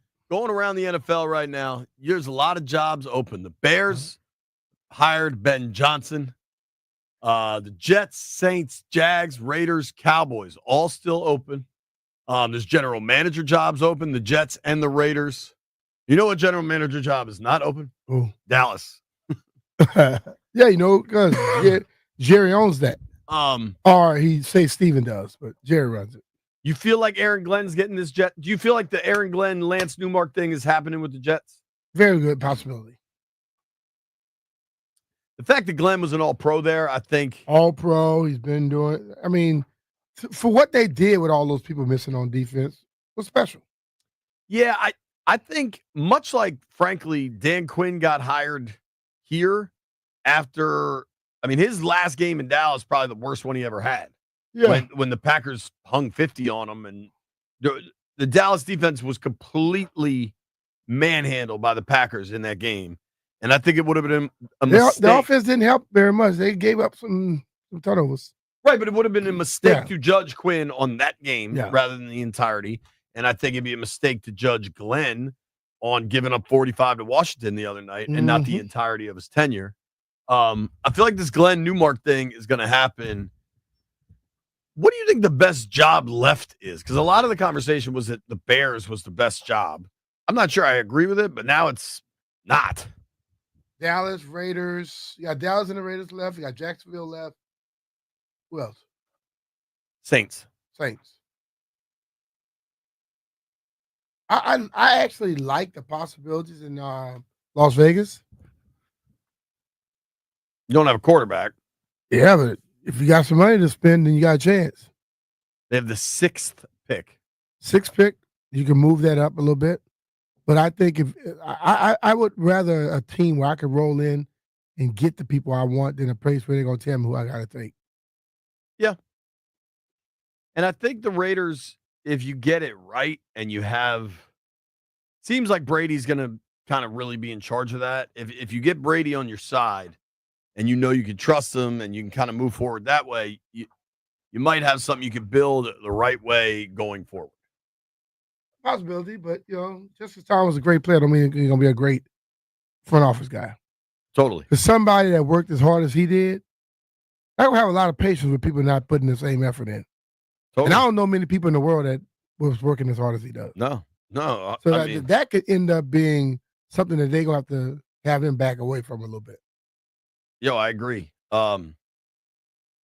One thing we haven't really had an opportunity to do. So the only thing it feels like we've gotten real progress on is the Jets job. seems like the Saints wanted to move forward with a couple different things in this crazy weather. I mean, this dumping snow in New Orleans, which feels like a sign of the apocalypse. But if you got all that money the Saints got, they can find a way to get the person in. They're saying you can't get flights in, but private. I can't imagine they're making people fly commercial for head coaching. That's what I'm saying. Right. But hell, if it's snowing bad enough, even the private jets don't want to take off. Yeah. Maybe you have to push it back a day or whatever. I don't think. That's what they're saying. I don't think. Didn't Dan Quinn fly commercial? He did. Nicky got his photo at DCA, I think. Mm-hmm. Meanwhile, Dan Quinn, just a little example here of how Dan's a little different. Well, dude, Dan Quinn flew commercial, and Ben Johnson told owners on a jet he was good. Huh? Different levels of Dan is a down-to-earth dude, self-awareness, I would say. I think Dan, he's just real. Yeah. I talked to his wife most games. She was there the other day. Cool as a cucumber. Yeah. Totally agree, man. I think I wanted to run through the games this weekend. We've spent so much time on Commanders Lions that we haven't really talked about how the rest of these games came to pass. I never really thought the Chiefs were losing to the Texans. They didn't. I know there's some bad refereeing. People are upset. I didn't watch a ton of that game, I'll be honest, because I was at Ford Field getting ready for the night game. Let's talk about the 49ers game? No, the Chiefs-Texans. Yeah. Yeah. The thing about it, people want to just say the referees did what? They were penalties that they threw the flags on. Pat went to slide. Both of the guys went to hit him. They hit each other and they fell on him. Hey, that's a penalty. By letter of the law, you cannot hit the guy, can't touch him if he's sliding. 8-4. Texans 8 penalties for 82 yards. Chiefs 4 penalties for 29 yards. And look, they seem to get some home cooking there, but everybody gets home cooking. Great teams do, except us for some reason.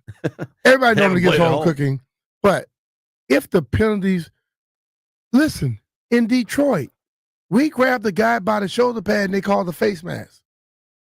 We won the damn game though on the road. So Pat is the best quarterback in the league overall right now. If you're close with him, they're gonna throw it. Overall body of work. Yeah. But I'm saying, no one thinks that do they not know that already? Of the 4 quarterbacks playing this weekend, Jaden's playing the best. Right. But still, if you go with the whole body of work, Packer, how many Super Bowls? How many MVPs? 3 Super Bowls. I don't know the MVP. So my thing is, you can't get close to him. You can't, and then if they were like blatantly throwing flags, I would have been like, oh yeah. They weren't. The last thing you want to do is put the game in the referee's hands. Sure. We haven't, speaking of MVPs, we haven't really had a chance to talk about the Ravens-Bills game. Baltimore, man, gave that thing away. I think they moved the ball a lot better. I think Buffalo played smarter. The Ravens had 416 total yards in that thing. Buffalo had 273. I mean, they outgamed them by 150 yards. Yeah. They turned the ball over 3 times. Lamar had 2 bad turnovers in the first half.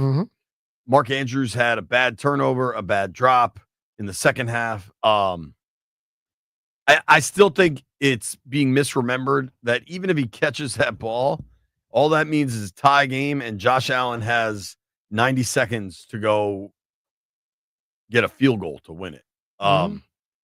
Regardless, still, this level of his caliber, he can't drop that ball there. I agree with that, but whoever's fault, like I'm not here to play the blame game, right? But the Ravens' playoff woes continue. Do you just keep banging on that door until you break through, or at some point does something change? Hey, you gotta keep. They're in the playoffs and they're there. They. What are you gonna go change up and end up better?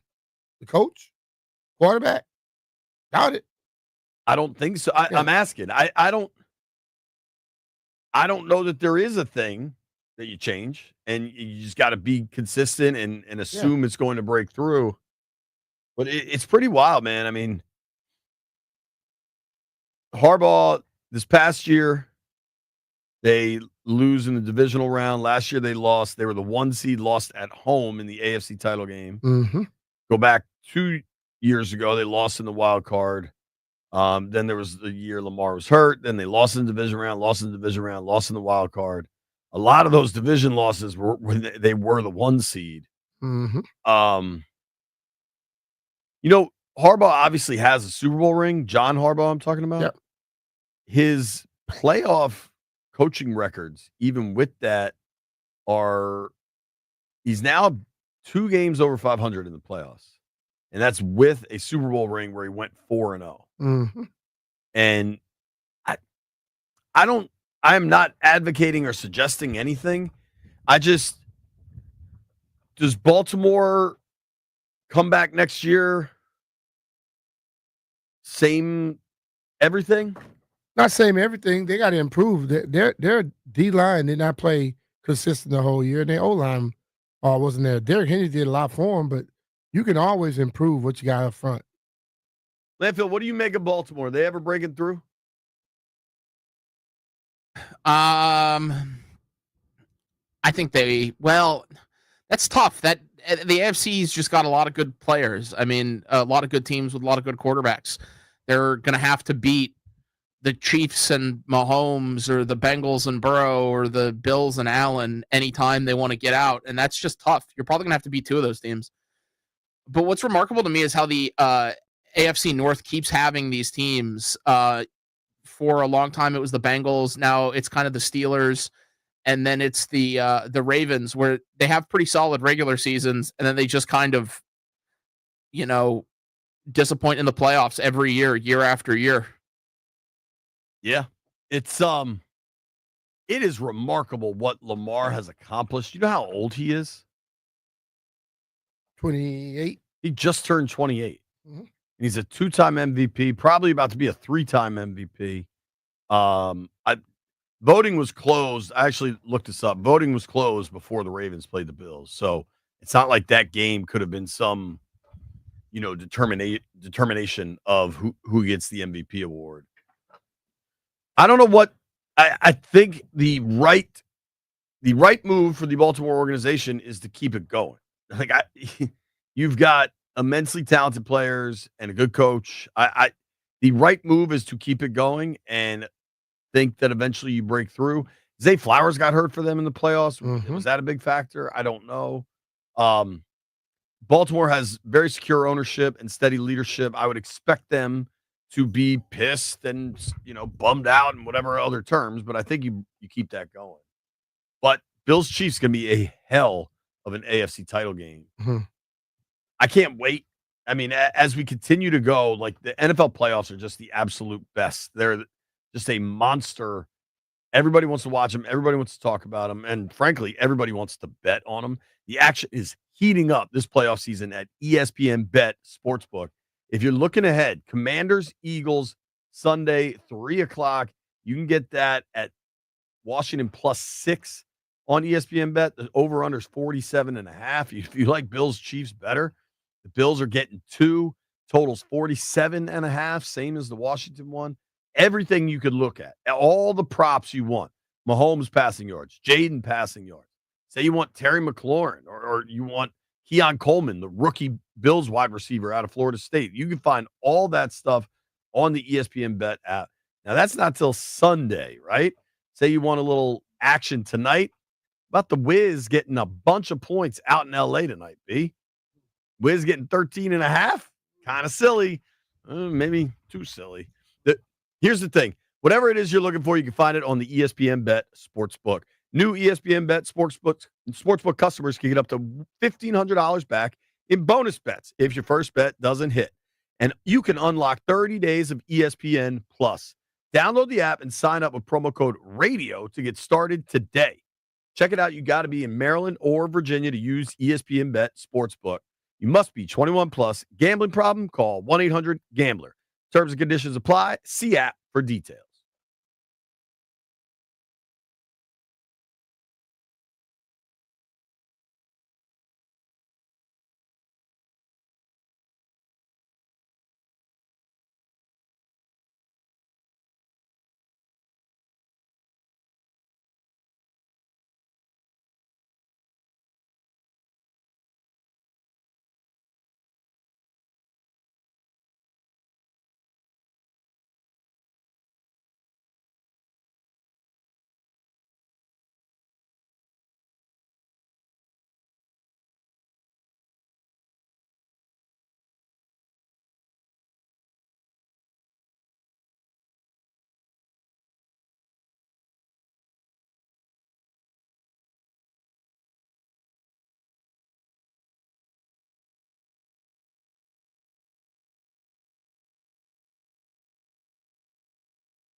Party at the Moon Tower.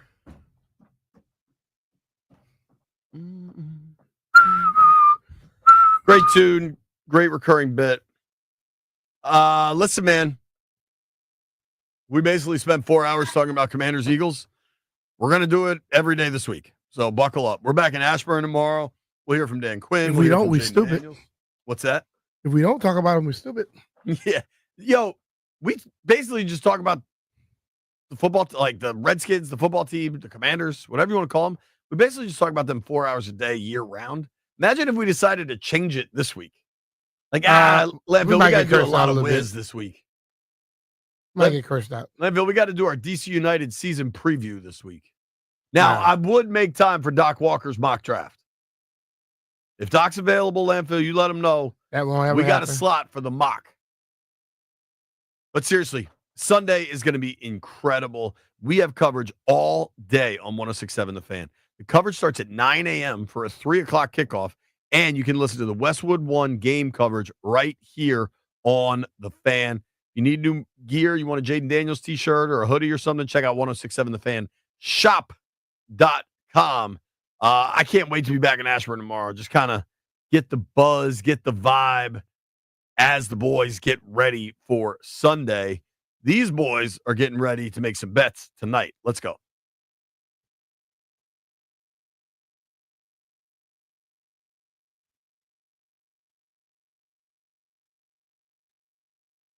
Gather around, gather around.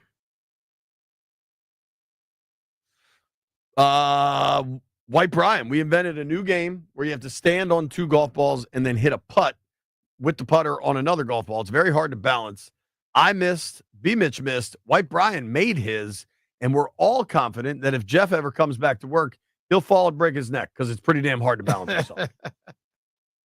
Yeah, I got lucky with the bank coming back, but You definitely did. a win's a win. Yeah, that won't happen on a real golf course. Yeah, maybe not. But in terms of bets, everyone lost except B-Mitch. He went 2-0. Damn, B. B's on fire. All right. Well, only What one was the thing. point spread that night? 8.5. I lost then. Oh, then you lost. What are you talking about, Brian? Damn, I you're forgot worse about the than field Jeff. goal at the end. Forgot about the field goal at the end. White Brian's worse than Jeff. It was 9 anyway. That means I won. It would have been 9. They both No, won. I had Ohio State. No, Lance had Ohio State too. Yeah, so you both won. And Yeah, B-Mitch Ohio lost. State won by 11. Oh, right. They covered it. Yeah. Yeah, I forgot about the field goal. I was dealing with no heat in my home. All right. So What me the and hell, me and Brian? Landfill are undefeated. Sorry. Yep. See how honest I am? Appreciate you. God. Honest, Brian. Make some picks. I'm taking the Lakers minus 13.5. Against my Wiz, dog? Hell I'm yeah. with landfill. The Wizards suck, dude. I don't know if you noticed.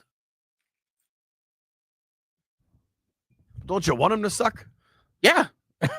That's why we're trying to win his bets while they doing it. All right. Do my Terps play tonight?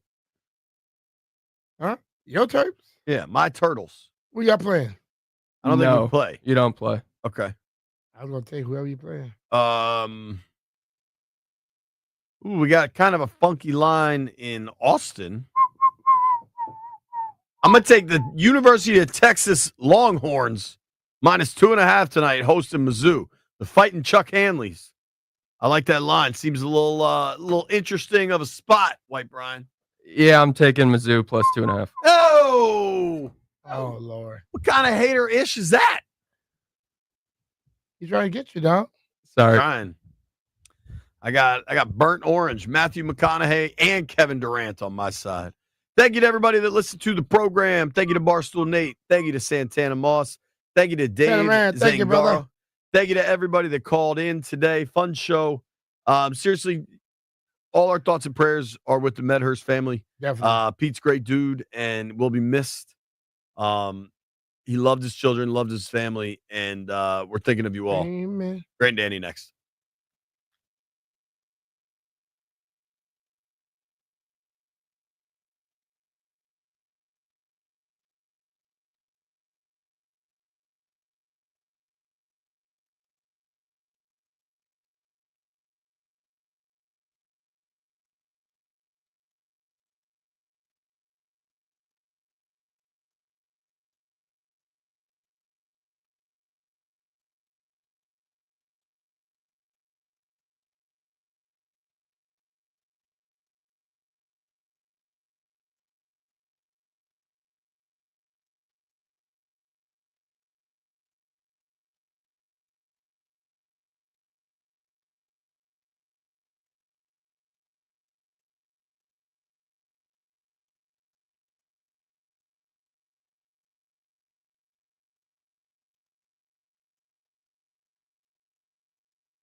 I'm Earl Forsey. We're brought to you by thewindowman.com, the educational window company. Let's get this thing going. Sunday in Philadelphia, the Commanders trying to keep this magical ride going. Their first NFC Championship game coming up this weekend. First time in 33 years. They are a 6.5-point underdog against the Eagles in Philly. That's a 3 p.m. kickoff. We will have the play-by-play national broadcast, Westwood One coverage here, complete burgundy and gold game day on the Fan. This is a long, bitter rivalry between these two division foes, and it's only the second time they will ever meet in the playoffs. The only other time, wild card round, 90-91 season. Mark Rippon threw a pair, one to Art Monk, the other to Gary Clark. Washington knocked off the Eagles 20-6 that day. 3 days later, Buddy Ryan was fired as the head coach in Philadelphia. Commanders likely going to be losing a key member of the front office. Assistant GM Lance Newmark reportedly close to being the new GM of the Jets. Pro Football Writers today named quarterback Jaden Daniels their Rookie of the Year. Caps in Edmonton tonight, 9 p.m. face-off on the Fan. Wizards take on the LA Lakers, 10:30 for that one, Team 980. TheWindowman.com is the educational window company. They educate, you decide. The only way you'll sign a contract with TheWindowman.com during your initial consultation is if you demand it. No pressure, games, or gimmicks. Visit TheWindowman.com or their all-new Fairfax showroom. From the Crop Metcalf 5-Star Sports Desk, I'm Earl Forsey on the Fan.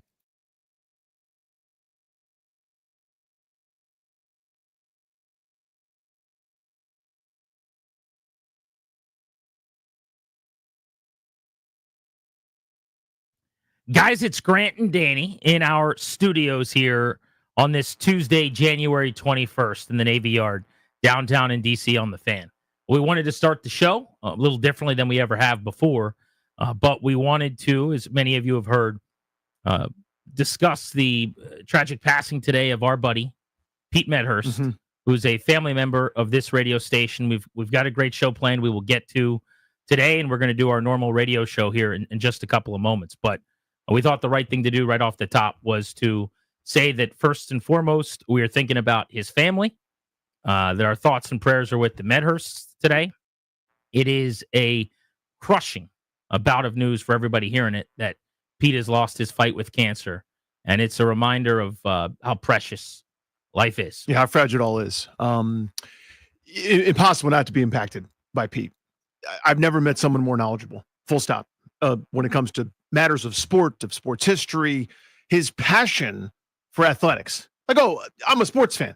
Not like that. It extended not just to calling play-by-play of the Nationals, of all things Navy, not just to horse racing, but he was a local umpire, a local referee, like involved in youth athletics. Like there was no end.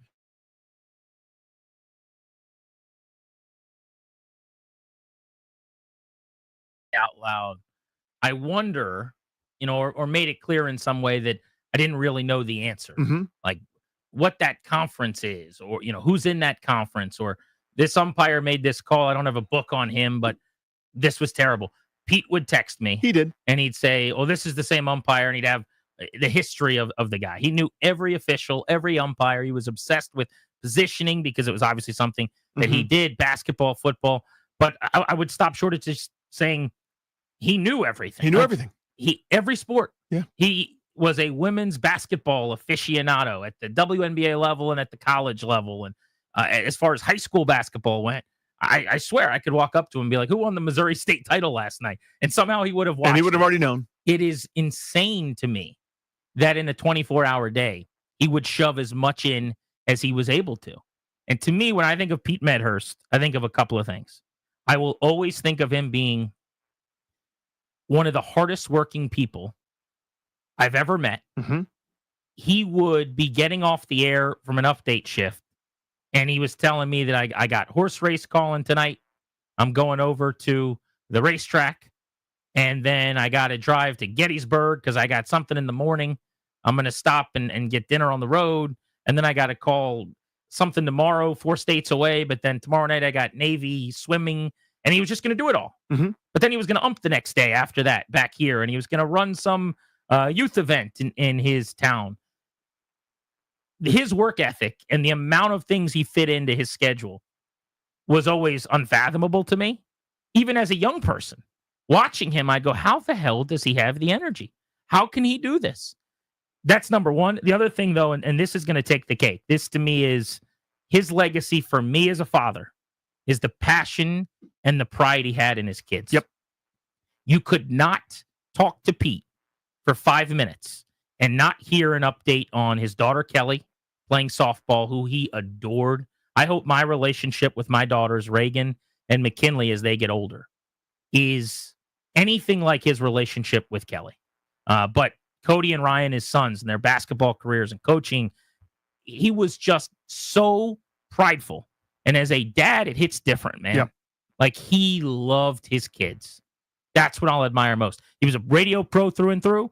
He was a great broadcaster. He was a really, really good friend and knew everything, as you said. But damn, he was such a proud dad. I think that's very well said. The thing for me, and I rubber stamp everything, but I just kind of want to double down. I don't understand the stamina. I get tired. Human beings get tired. Human beings go, that's too much. That never entered his vocabulary. I learned so much just by watching him have this, as you said, this boundless energy, this reserve battery that would just kick in. So I'm driving overnight up to Rutgers to call this one, and I've got this tournament here, and then I have a triple header of games that I'm umpiring for softball or baseball or refereeing basketball in the winter. Then I got to go up to Laurel. Just I never understood how he got it all in, and he taught me so much in that regard, right? Where you put as many irons in the fire as you can, because in our world, in this universe, you never know when something, one thing, two things, five things, whatever, going to get taken away. And he always had this, he would say, yes, he led with that, led with the ability to do it. And yes, I'm willing. Yes, I'm able. Just a huge figure for a lot of us, man. And he will certainly be missed. I think you said it very well. My heart goes out to his family. There's a thing that I would say that sounds trite and insignificant by comparison, but having been on the other side of that, having lost a parent, there are little moments here and there where I just find myself, the days or hours or wherever will go by where you don't think about anything because it's been far enough in the past. But like the other day, I saw a blue Honda Civic, and it reminded me that I used to take a Honda Civic to go visit my mom when she wasn't doing well, and I'm sitting there welling up in traffic. Just little things like that, and allow yourself the grace and allow yourself those few moments to say, it's okay that this hurts, because it does. It hurts all of us, but I can't imagine what you guys are going through. So our hearts go out to the Medhurst family. You said it very well. It stinks that it takes things like this to gain the necessary perspective. And if I'm being honest, we'll go back to losing the perspective in time, because that's just the human experience, That's right. I think.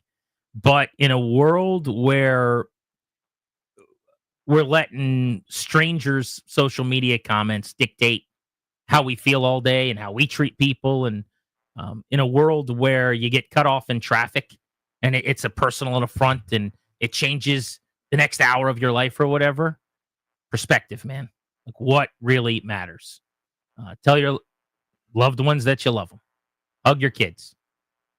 Where we just don't have as much time on this spinning rock as we'd like. And for Pete, it's tragic, man, because he deserved a lot more time.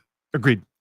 Just a shame. But to the Medhursts, anything that we can do, and We're we'll thinking be about telling you this not on air as well, we certainly will. But we wanted to make sure we started today doing right by Pete. This is a massive sports week in DC, and we owe it to you guys to do a normal, fun radio show. And that will begin with Pete on our minds right now.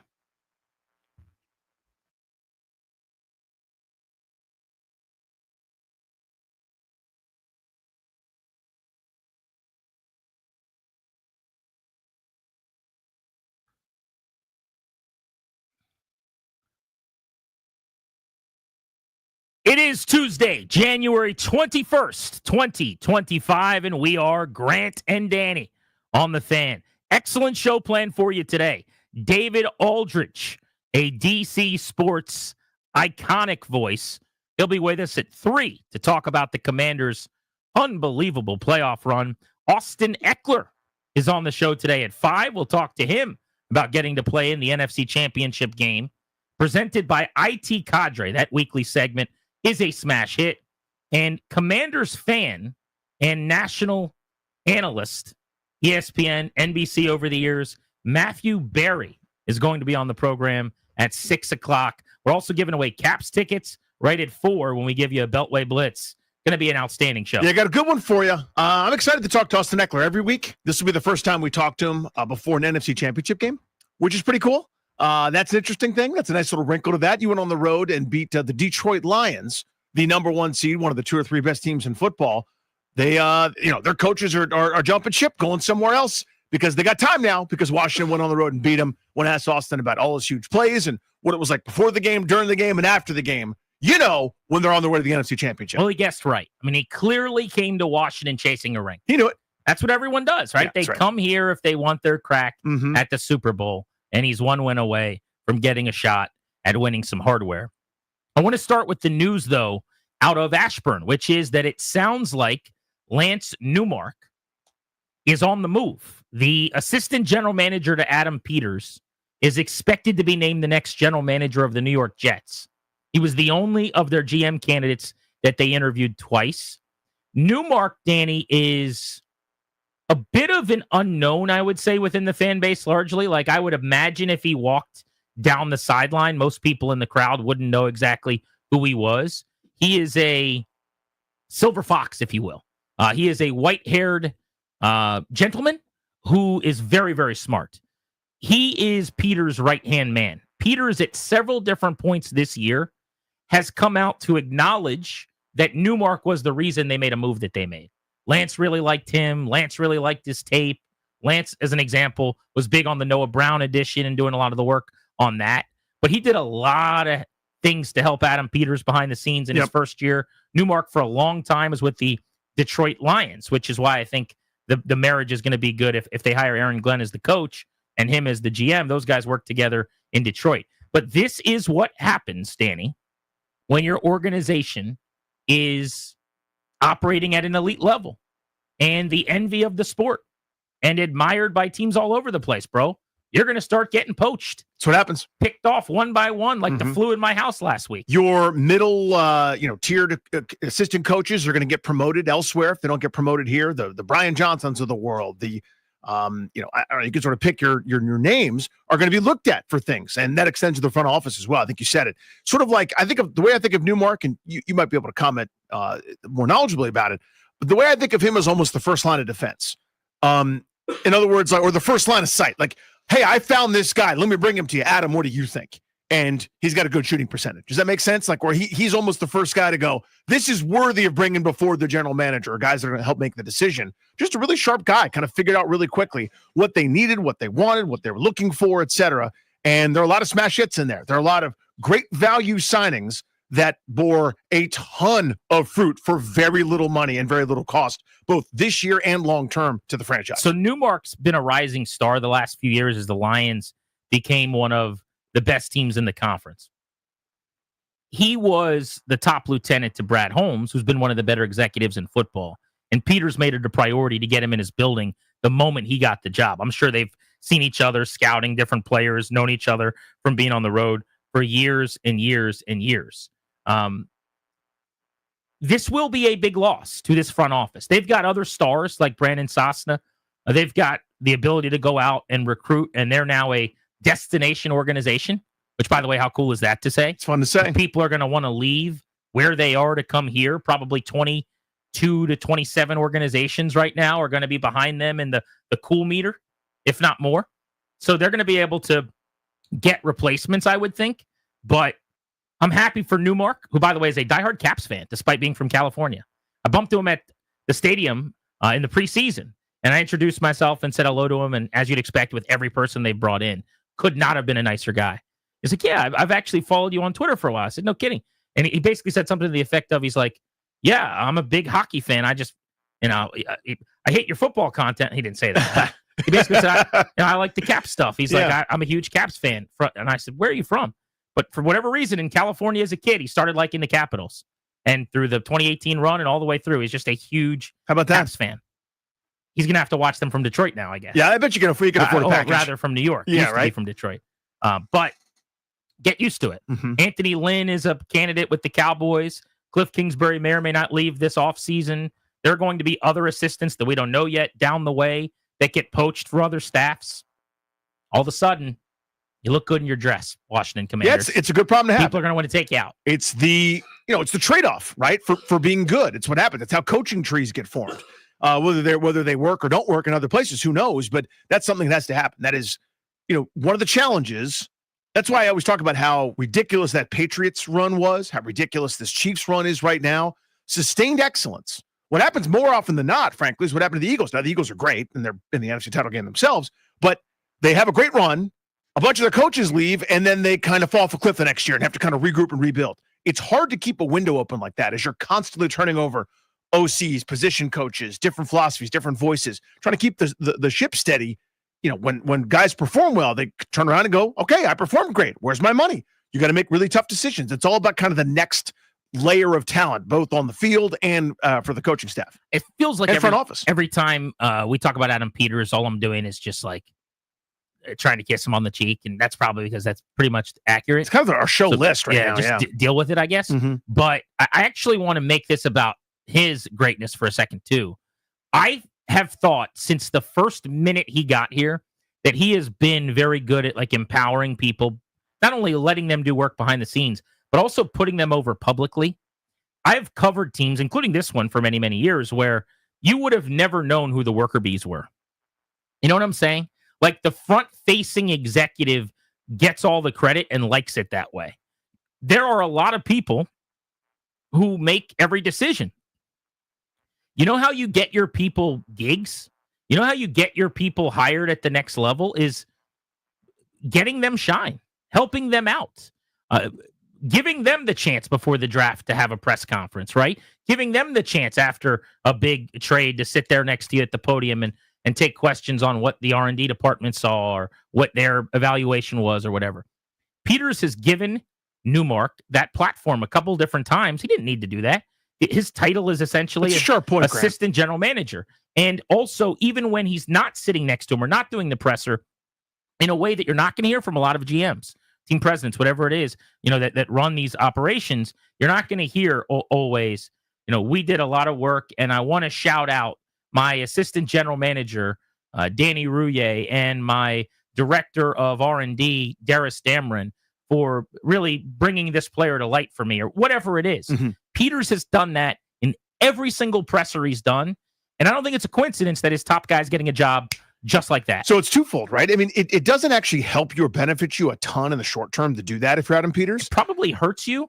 But you're playing the long game. So in other words, the next hot candidate who's somewhere right now toiling away in a middle management role in some front office at 36 years old goes, well, that's how I get credit. That's how I can go somewhere and get the shine and help have my career be helped. It kind of comes back, if that makes any sense. It has to go around the wheel one time, but it ends up coming back to you tenfold, right? Where you have a place, have a culture that does the thing that they've done, where you let a player's spouse or dad know, hey, your team, your player is okay. It's a sprained ankle. We'll update you on our way to the hospital. Or it's more serious than that. You need to come down. Whatever it is, they're going the extra mile. It doesn't make a tackle in the fourth quarter. It doesn't complete a pass for Jaden Daniels.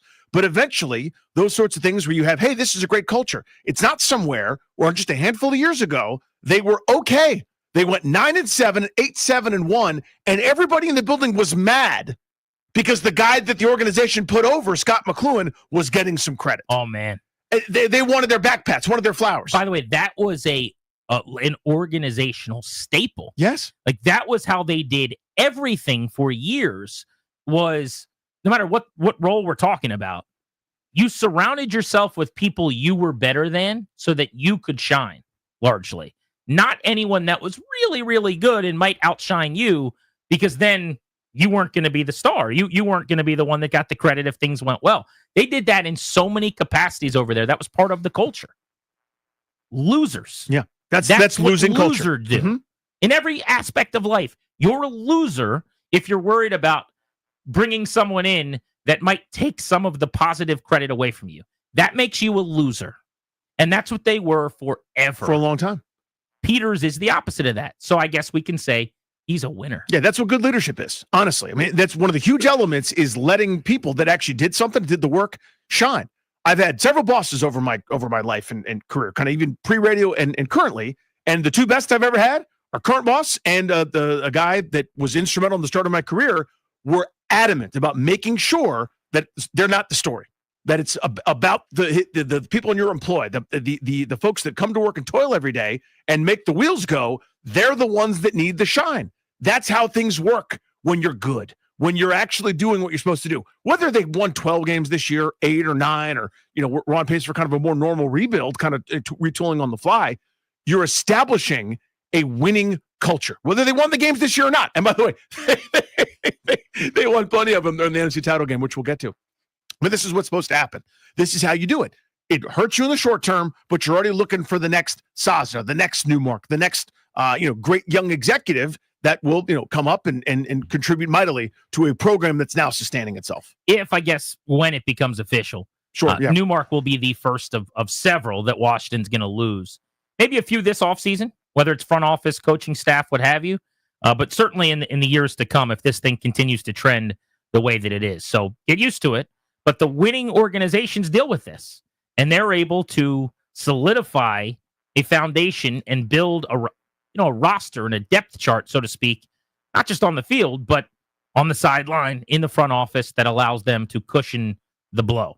And Adam Peters, I think, has been working hard to do that since he got here. You mentioned the NFC Championship game. Let's get into Sunday's matchup with Philly next.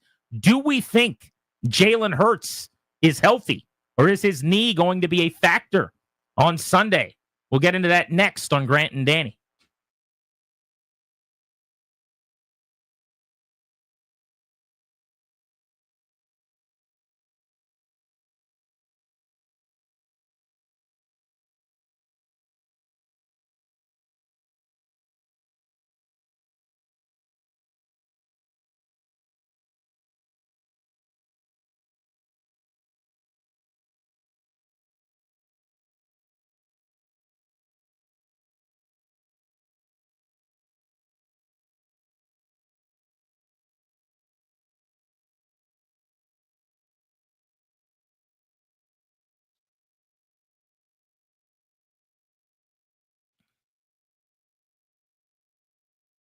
Hey, guys, it's Grant. Throughout the entire NFL playoffs, FanDuel takes it to the next level.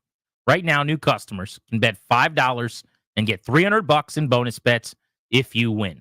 That's $300 in bonus bets if you win your first $5 bet. FanDuel app is going to give you everything you need for live bets, same-game parlays, and a lot more. All the fun of the playoffs is added to by FanDuel. Go to FanDuel.com/GP, promo code GP.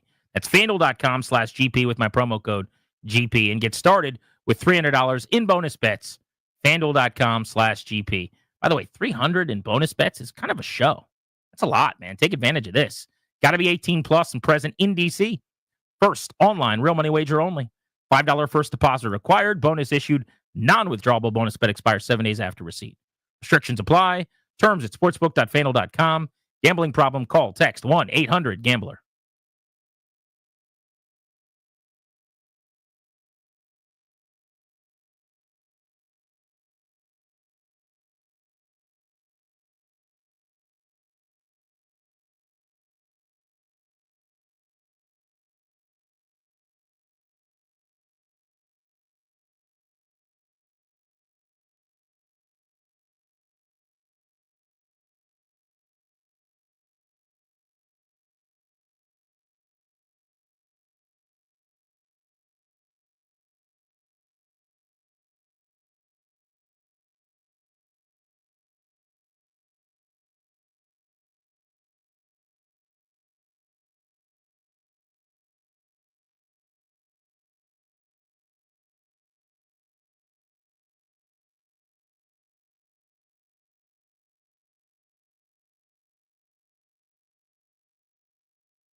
I'm Earl Forsey, and here's what's happening. Start with the Commanders on the march to Philadelphia for the NFC title game this weekend. 6.5-point underdogs in Philly. That's a 3 p.m. kickoff. We will have the play-by-play here on the Fan. I'll start things off 9 a.m. as always. Special countdown to kickoff, and then the Westwood 1 coverage starts at 2 p.m. Kickoff at 3. Then Burgundy and Gold postgame afterwards as we continue what has been a great run, best run for the Commanders in 33 years. To possibly a trip to the Super Bowl coming up in 2 weeks in New Orleans. Commanders likely to lose a key member of the front office. Assistant GM Lance Newmark reportedly close to being hired as a GM of the Jets. Pro Football Writers Association of America today named Commanders QB Jaden Daniels the 2024 Rookie of the Year. Both the Wizards and Caps out west. Wizards take on the Lakers tonight, 10:30 on the Team 980. Caps are in Edmonton to face the Oilers. That's a 9 p.m. face-off here in the Fan. From the Crop Metcalf 5-Star Sports Desk, I'm Earl Forsey on the Fan.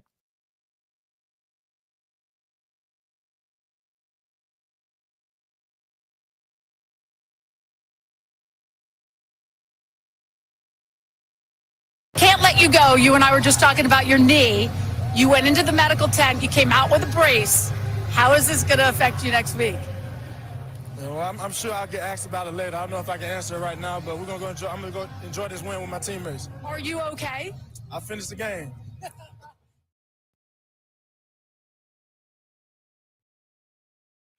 That's Jalen Hurts. Welcome back, Grant and Danny on the Fan. Hurts has struggled throwing the football in these playoffs.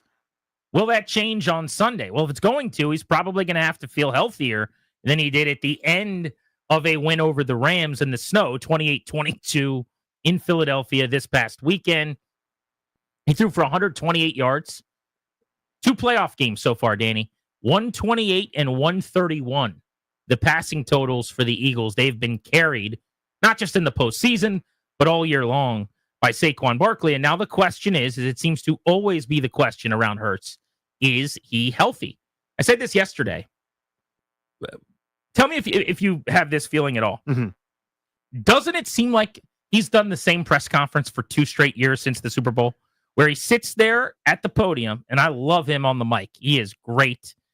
But it's just a bunch of reporters for 15 minutes trying to pry into how healthy he is, him giving like subtle non-answers that makes you think he's not very healthy. That he's a hockey player or something. Right. Yeah. And then we just do it again the next week. I mean, he is never quite right. Yeah, I mean, I think there's a price to be paid. It's really poorly drawn analogy, but like when Shaquille O'Neal was in the NBA, what was your strategy? You hit the guy, you fouled the guy. So he was always bruised and beat up and sprained this, broken that, just constantly getting hit. Well, when you do the brotherly shove and you're moving around and you take as many hits as he does, it seems like that might wear on you at some point. And by the end of the year, it feels like it has for a couple straight seasons. 2 years ago, it seemed like he was right when he was in the Super Bowl, out-dueling Pat Mahomes and what ultimately would be a loss. But just always sort of feels like he's got something nagging or is beat up in some way. I don't know if this is nagging and everyone's got bumps and bruises, or this is more significant than that. We're not going to find out until what he looks like on Sunday. I'm picking the Commanders to win the game and to get to the Super Bowl. I'm telling you guys that right now, ahead of our picks on Friday. So it's going to be anticlimactic. But I do think 2 things. One, I think it's the magical carpet ride. I experienced this in 2018 with the Capitals and in 2019 with the Nationals. And I've been here and I smelled this and I felt this and I know what it looks like and I know what it's not. And it's not a cop. Okay. This feels like it's going to end with them in the Super Bowl. And I haven't really decided yet, but maybe with confetti falling down all around them. But I do think they're going to be there. A big reason for my confidence in this game, though, Danny, is that Hurts is just not healthy. That safety he took, go back and watch the safety again. You guys weren't watching the game. Watch that one play. He's got an outlet. He's got an option. Slow to react. He is immobile. He just kind of turtles to protect himself. That is a play that is only really made when you're not right. But even if he was healthy, I think at this moment, their passing game, it might not be broken, but it's sprained. It might not be fractured, but it's torn a little bit. It's not right. They cannot get A.J. and Brown involved as much as they'd like. It's going to be freezing. I don't think it's supposed to snow in the forecast, which is good, but it's going to be in the 30s or whatever. This is not the game, I don't think, where they just start lighting it up through the air. And I'm at a point watching this offense and watching Hurts where my assessment is if you can keep him in the pocket, you can beat their passing game. For him to have success, it reminds me a lot right now of like early career Russell Wilson. You got to move the pocket. You need to get him. I don't know if it's a size and a height thing and a seeing the field thing. I have no idea. But if you can move him outside the pocket or bootleg him or something, maybe. But if he's just standing there behind the center and shotgun, surveying the field, I think you win all day against their passing attack. You got a chance to, but we're not that far removed from him, lighting it up for 290 yards and a couple touchdowns against Pittsburgh when they tried to do that. We're kind of far removed from that. But it's also not yesterday either. 7 weeks ago. Yeah, I mean, it's not yesterday either. It's kind of my point. So, to me, is the cure for what ails you getting to play Washington's pass defense? It might be. By the way, that game you just referenced, 290-2 against Pittsburgh, I think that's the one plus passing performance he has had since October. Find me another one. Against Washington, 221, 18 for 20. On the road in Philly? Or excuse me, there? He was terrible in that game. For early on, he was terrible. You're right. Yeah, that was a just bad what I'm game. ripping through the numbers here. So the other thing is, though, when he's throwing 19 times a game, you're not going to have prolific numbers because they've run the hell out of it. That's my point. So they've had one game. It was the Pittsburgh game that you just referenced, which was very solid, 290-2. Since I think I looked this up last night, it was like the 14th of October or something maybe, where he had a pretty good game. It was way before Halloween. Come on. I mean, this is a stop Barkley, beat the Eagles situation right now. That's what we're talking about. That's what it is on paper. But again, I just here's what I don't know. And you're more confident in this than I am. The way the Rams defense was playing and in the snow, Green Bay Packers defense vastly superior to Washington, greater than symbol there. Is the cure for what ails you getting to go up against Washington's pass defense, where they can't stop A.J. Brown, they couldn't stop him last time, where you can't stop Devontae Smith? I don't know the answer to that. Maybe this time is different. Maybe now Washington's found something. Maybe you give a couple things up, but you're going to force a turnover here or there because it wasn't like they shut Detroit's passing game down. No, and nor should they ever. Yeah, and nobody's going to. Right. No, I mean, they haven't shut anybody down in the playoffs. Baker Mayfield had the best day by a quarterback that got eliminated in like 7 years in terms of efficiency. But I would take you back to the Philly game against Washington at the Link. The only time he was healthy for a full game. Do you remember? Yeah, early on, it was a struggle. He was awful early in that game. And through 3 quarters in that game, they had a total of 6 points. They did a great job on him in that game. And the reason the fourth quarter happened was not Jalen Hurts getting off. It was Saquon Barkley ripping off touchdown runs. Going nuts. They did a pretty good job against him. Now, A.J. Brown went bananas in the game that they had at Landover, but that was with Kenny Pickett throwing him the football, not Jalen Hurts. So I'm not saying he is incapable or that they're going up against, Kelly Holcomb this week or some random quarterback. Good Kelly Holcomb pull, by the way. This is not that. But what I am saying is I don't think the Eagles come out and beat you throwing the football. And to be able to play a team in the NFC Championship game, it's kind of the anti-Detroit where I didn't know how you were going to get stops against those weapons and those players on offense. This is kind of a one-man band. It's a really hard thing to stop. It's a good band, yeah. The other question is Hurts going to be able to run on his knee? Because that's where he's actually still a legitimate weepon. Because you saw that early, that 40-yard touchdown run, exactly. 40 plus if against he the can Rams. run, now you have 2 weapons, and now it's a whole different ballgame. And to me, those RPOs are still terrifying with or without his ability to run, but you add that in as the third option potentially on some of those different things where it can be the quick slant, which I don't think Washington can stop. Barkley, which they've stopped at times in spurts, but not for a whole game. You're trying to limit those home runs. And then if you figure out those 2, there's that third option where he's kind of sneaking out the back for, double-digit yards or breaking a tackle or moving where everybody else is kind of gone. I pinched in. Oh, crap. There he goes around the right side, around the left side again. So to me, it's that multi-headed monster. If he's not explosive, all of a sudden it's a different dynamic. Barkley just is inevitable. Yes. It feels like. To your point with Washington, he scored, he went for 100 in the first quarter. Here several weeks 41 ago. yards, I think, over the last 3 quarters. And then, the rest of the game averaged less than 2 yards per carry. But he had the big ones early. The other game, it was late. They bottled him up for 2 quarters. It was like they committed all their resources to him, and eventually the levees broke, right? The dam just opened up, and he got his. It's going to happen. I would rather it be a running back needing 20-plus carries to get it going than a big play passing attack. The only thing that scares me in the passing game, I will say, Like A.J. Brown has a Terrell Owens ability on those crossers and those drag routes. It's like Odell Beckham Jr. with more size, where That's who he reminds me of, honestly, is Owens. me too. It does not in any way seem like a stretch. If you told me they got man, he ran a crosser, Lattimore's trailing him, he catches a ball, makes someone miss, and goes like 67 yards for a touchdown. That's how it's going to happen. I don't think it's going to be that Jalen Hurts comes out and goes 27 of 32 for 296. But it's going to be explosives. Like they need to cut down. They gave up a 60-yard end-around touchdown this past week. We don't think about it. They gave up the big trick play that was amazing on the toss, shovel, whatever that thing was. They need to cut down on those chunks against this team. If Saquon Barkley doesn't homer, so to speak, you got a great chance. Keep him in the ballpark. Yeah, you got a great chance. Like you're going to give up singles, doubles, maybe some triples. But if you prevent that, hand it off at the 25 and, one burst and one guy takes a bad route and he's gone, you got a great chance to win this game. So, but here's my question to you, and we'll pose this on the phones in a moment. Is Jalen Hurts going to be healthy enough to make big plays with his feet? Because that is a game changer for them if that's the case. That's right. If he can't do that and their passing game is borderline broken, they're in trouble. And Washington's sitting pretty right now. We just don't know how healthy he's going to be come game time. He looked compromised at the end of the last round. Fair? Yes. Now, how much is it's barking? How much is it's hurt? How much is it he didn't like playing in those elements very much for whatever reason? I don't know. That to me is the variable. And of course, they're going to be as tight-lipped as humanly possible. It's their right. Everyone's going to dig and try to figure out what's going on. I don't know. To me, this is one of those, if this is October, maybe he rests or maybe their game plan is let's hand it off 50 times. This to me is he's going to be hopped up on everything you can be hopped up on and, damn the torpedoes. And he'll find a way to be a gamer. Let's open up the MGM National Harbor listener lines for you guys next. 800-636-1067 is the number if you want to join us. How significant do you think the Hurts knee injury is? Do you think it's going to affect the outcome? And what are your thoughts when you look at how he's playing right now, struggling to throw the football, about Washington's defense trying to stop Saquon Barkley and this terrific Philly offense? 800-636-1067. You're listening to Grant and Danny.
Is Jalen Hurts healthy?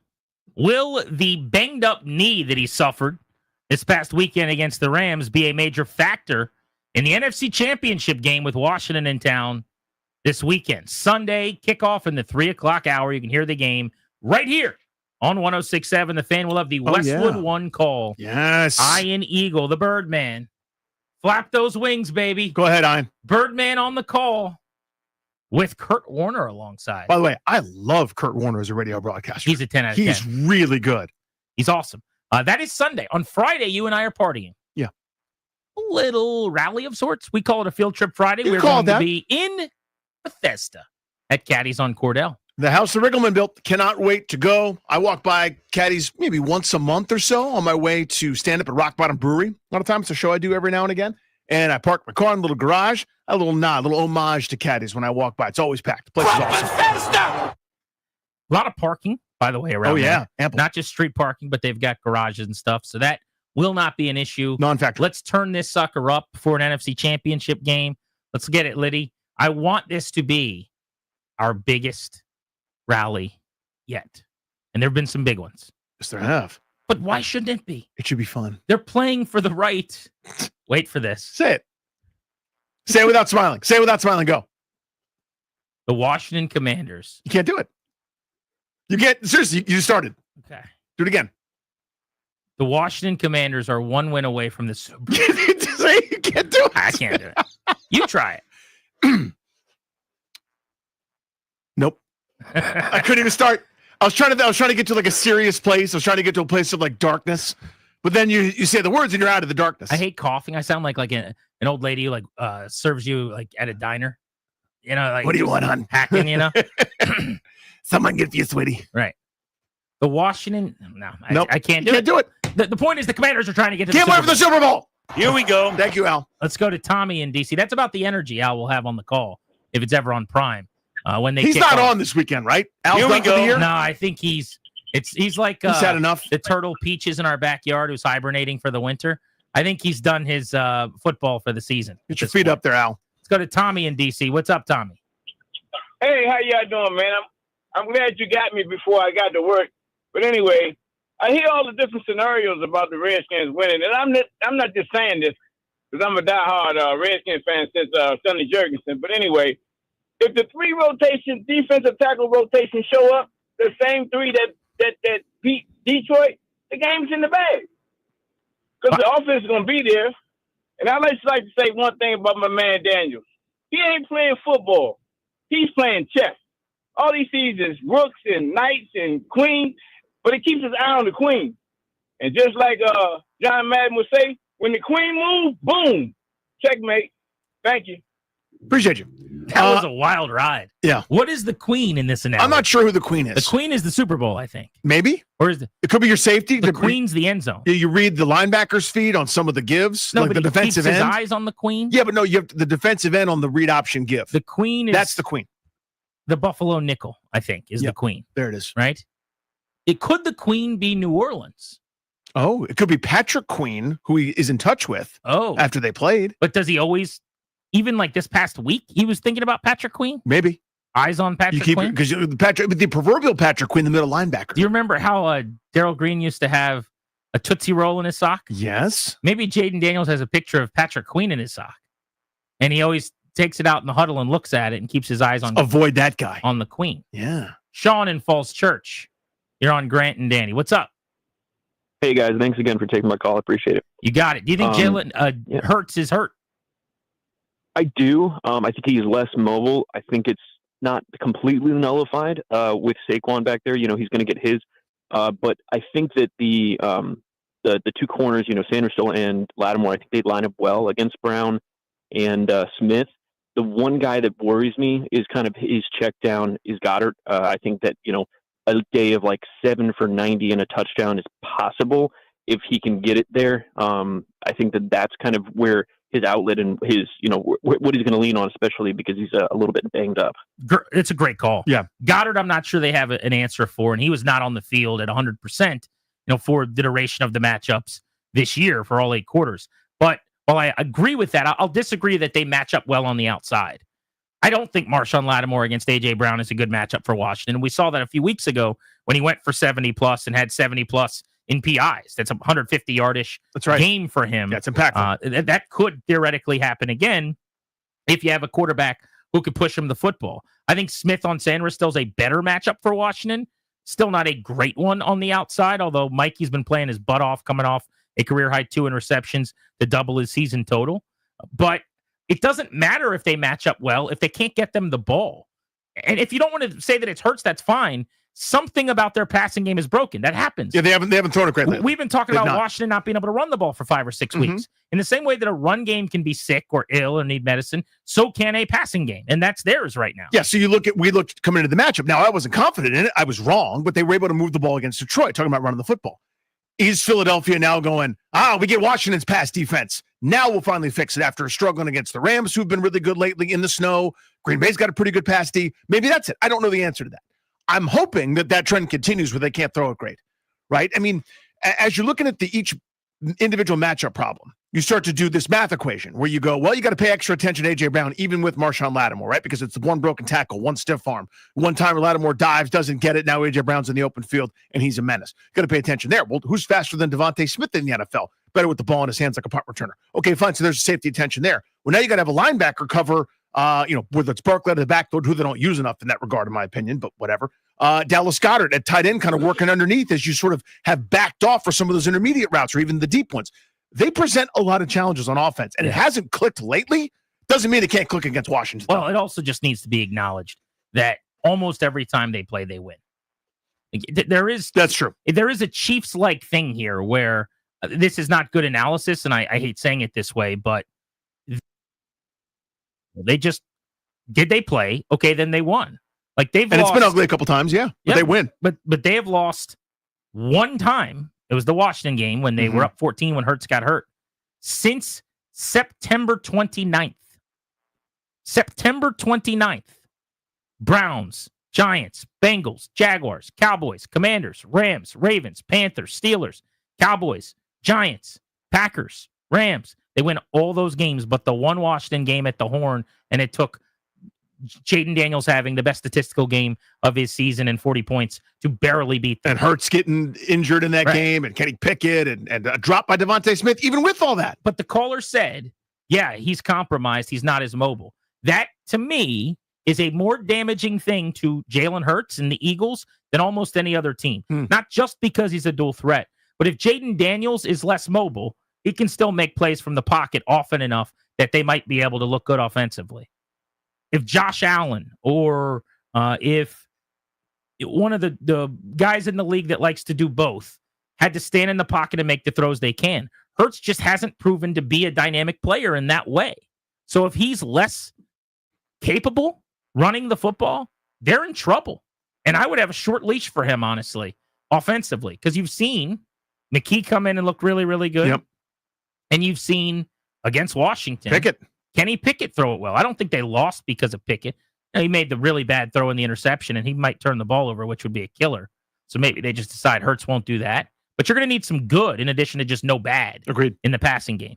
800-636-1067. You want to hop in. Let's talk to David Aldridge next. The NBA Hall of Famer joins us to discuss these Commanders and their run. I saw him chopping it up and having some yucks with Magic Johnson in the bowels of the stadium the other night. Normal stuff. Just a couple of Hall of Famers. We'll talk to DA next on Grant and Danny.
I'm Earl Forsey. We're brought to you by the Reynolds and Power Home team, Keller Williams Realty. As the Commanders get set for their first trip to the NFC title game in 33 years, the spoils of success sometimes is the cost of success. Commanders may be losing a key member of their front office. Assistant General Manager Lance Newmark reportedly close to being hired as the new GM of the New York Jets. Detroit Lions defensive coordinator Aaron Glenn, who he's worked with before in Detroit, will likely be joining Newmark as the Jets' new head coach. Also, Ben Johnson, of course, is the Bears' new head coach. Pro Football Writers Association of America today named Commanders QB Jaden Daniels 2024 Rookie of the Year.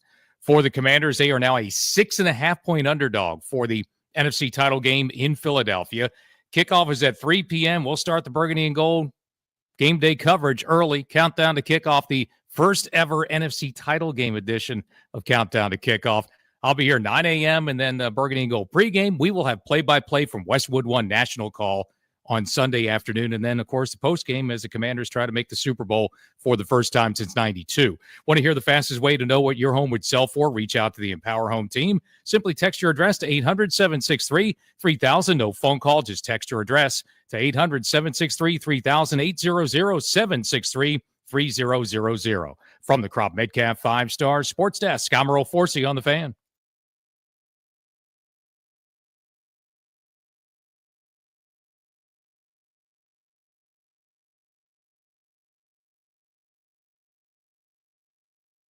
He's a young quarterback by birth certificate, not by the tape. You know, the guy's playing extremely well.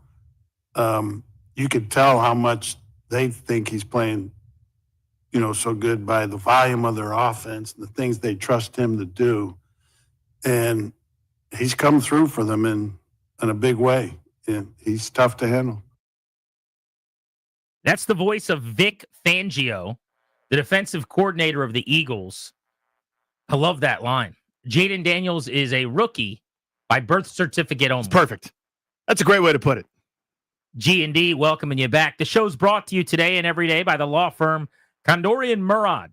They're going to help you update your last will and testament, set up a revocable trust for you and your family. Schedule a free consultation with their estate planning attorneys by visiting kmlawyers.com. Tell them we sent you. That's kmlawyers.com. We're giving away Caps tickets at 4 o'clock in 1 hour. They're the best team in hockey. The Commanders are on the precipice of a Super Bowl, which is hilarious. And the Capitals are the best team in the NHL, which is also unexpected and awesome. Danny, Friday, we are in Bethesda. Caddy's on Cordell and Grant and Danny on Cordell. We will be hanging out one of the iconic sports bars in the D.C. area, right in the heart of Bethesda, right there, just off the strip off Wisconsin Avenue. That is a long-standing Maryland hangout. We will be there. Let's blow it out. Let's have fun. Thank you, big voice guy. I watched a Caps playoff game there with a bunch of people from our staff, Dar and Bodie, to date us a little bit. This has been so many years ago. But I think Marcus Johansson was still playing. I don't know why I remember him specifically. First time or second time? Probably the first time. First time. Yeah. And Braden Holtby misplayed a puck out of the net. I remember being livid about that. I want to say it was against the Rangers, but I'll have to do some digging. But yeah, that's a great bar, a lot of TVs. It's going to be fun. So come on out on Friday to Caddy's in Bethesda. Let's get to the rude guest hotline, though. I don't want to make our dignitary of a guest wait any longer. He is a Hall of Famer, ladies and gentlemen, and you will recognize his voice, an icon covering DC sports in this town, and a guy that I'm very happy and honored to share the press box with from time to time on the Rude Guest Hotline. Rude, the most reliable heating and air conditioning products in the DMV. Please welcome to the program, Mr. David Aldridge. Round of applause. DA, what's up, brother? How are you? I am doing great, fellas. How are you? Well, I saw you Pretty chopping good. it up in a video with Magic Johnson, having some yucks after the Yes. game the other night. You know, Magic Johnson, Commanders on the way to the Super Bowl, just normal stuff, DA. I was saying this last night to somebody. I didn't tweet it because I thought, it's Twitter, so it'll come across as snarky or rude. And it really isn't meant to be that way because I liked both of these guys very much. But I said, do you realize that 2 years ago and last year, there was serious discussion going on in this town about whether you could build a team around Taylor Heineke or Sam Howell? like serious discussion, not just, like people were really like, yeah, you can do that. Yeah, look at their intangibles. Like really hard, long discussions about those two guys. And you compare them, and they're good people, but you compare them to the guy that's playing quarterback now, and it's like, it's hard to believe that was actually a thing in this city a couple of years ago. It's really, really weird, really weird. Yeah, like almost not even the same sport. Come to think of it, but David, can you go to just the fact, again, the sentence that Grant uttered, where it's like, David Aldridge covering the local Washington 53, talking to Magic Johnson, who's one of the owners. Like, this is all so surreal for so many of us. Each new detail is more surprising and dreamlike than kind of the last. Going to the people that are kind of behind the scenes here, to sort of establishing this culture, which is, not just in name only, as previous regimes have been, no disrespect to them, but some, just thinking about how different everything is from top to bottom. It's not just lip service. It really is. I mean, it's not.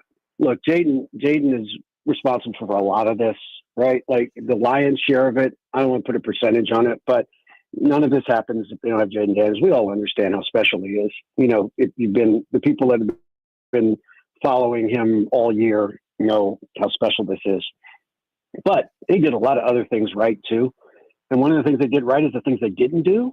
They didn't throw a bunch of money in draft picks to bring Brandon Ayuk in here. No disrespect to Brandon Ayuk, which they could have done, which would have been the easy play, would have won the press conference. See, they're trying to win right now. They're trying to do everything to win. And they didn't do that. They kept their powder dry. They said, no, our receiver room is good. And we all kind of went, are you sure about that besides Terry? And they went, yeah, we're sure. And you saw what Noah Brown did before he got hurt. And since he got hurt, De'Ami Brown has picked up and been sensational in the playoffs. So they knew the room. They knew their locker room before the rest of us probably did. And the people that they've brought in, not just the obvious people like, Bobby Wagner is a Hall of Famer and has Hall of Fame credentials and just a real, he's a gravitational guy. People want to be around him. They want to listen to him. They want to hear what he has to say about things. And so he has swag and sway in that locker room. But it's not just that. It's Allegretti, who's been hurt all year and, has played through injuries all year. It's bringing in Biotish from Dallas, and staying with Andrew Wiley when a lot of people thought they should get rid of Andrew Wiley. And they didn't. They kept them. And, that line and putting Brandon Coleman, a third-round pick, in a tackle and saying, no, he's our left tackle. He's our left tackle now. And everybody going, what, you got to go sign somebody. And they went, no, we got a guy. We drafted a guy. And so all of these things that they do, they've been right so much more than they've been wrong. It's so telling about, as you talked about, the culture that they're building in. They bring in people that fit what they want to do. And it's been revelatory. It's been an eye opener for me, really, watching them put this team together on the fly, basically. They all are new here too, right? Peters is new, Dan Quinn's new, the whole staff is new. Lance Newmark was now going to New York, but he was here for a minute. He was in the draft room, so he was new. So, but they put together a team that's much better than we all thought it was going to be, if we're all being honest with ourselves. Well, that's what I want to pick up on, actually, because where I was going to go next is better than they thought it was going to be. I mean, sure. Let's be honest. And I've talked to a couple people with the team about this, but it's very obvious when you see some of the reactions and the sellies and the videos and all that, and you're seeing it from the bowels of the stadium after these games with the owners. The goal this year was essentially to not stink, to develop themselves into being a tough team to play that the fan base was proud of, and to kind of solidify the foundation and come out of this thing feeling like Jaden Daniels was the answer. This is all Absolutely, bonus yeah. to that, but there's no way that they thought they'd be here, and they're kind of acknowledging that. I love that element of this story. Right. No, that's absolutely right, Grant. I mean, they will acknowledge that this was not. They did not expect to be 14-5 in any NFC Championship game. No, they did not. That was not the expectation. That was not the goal. As much as they can say, Dan Quinn got up and said, we're here to win the ball. Nobody really believed that in year one. That was 2026 maybe, right? If we're being honest, that was 2 years from now, when they've had 3 drafts, with their stamp on it, and they brought in 18 to 24 people through the draft that are their guys, and they have the quarterback, and then you make the run, right? And then your window's open. So yeah, no, absolutely. They didn't know this was coming. And it speaks to it always speaks to a few things. Number one, the coaching's been really good. Cliff Kingsbury's been really good. We don't hear much about the Cliff anymore, right? Like everybody said was going to happen, didn't happen. If it happened, it was brief. He fixed it. He's been unbelievable. I can't believe. Well, the reason why he's not a head coach is because they're still in the playoffs. But I will be. I can do to show that he's ready to get another shot at. Joe Witt's been terrific. That unit has been up and down, but they're up at the right time. And for 3/4 of the season, they weren't producing many turnovers. Well, they are now. Lots of them, and important ones. So yeah, the coaching's been good.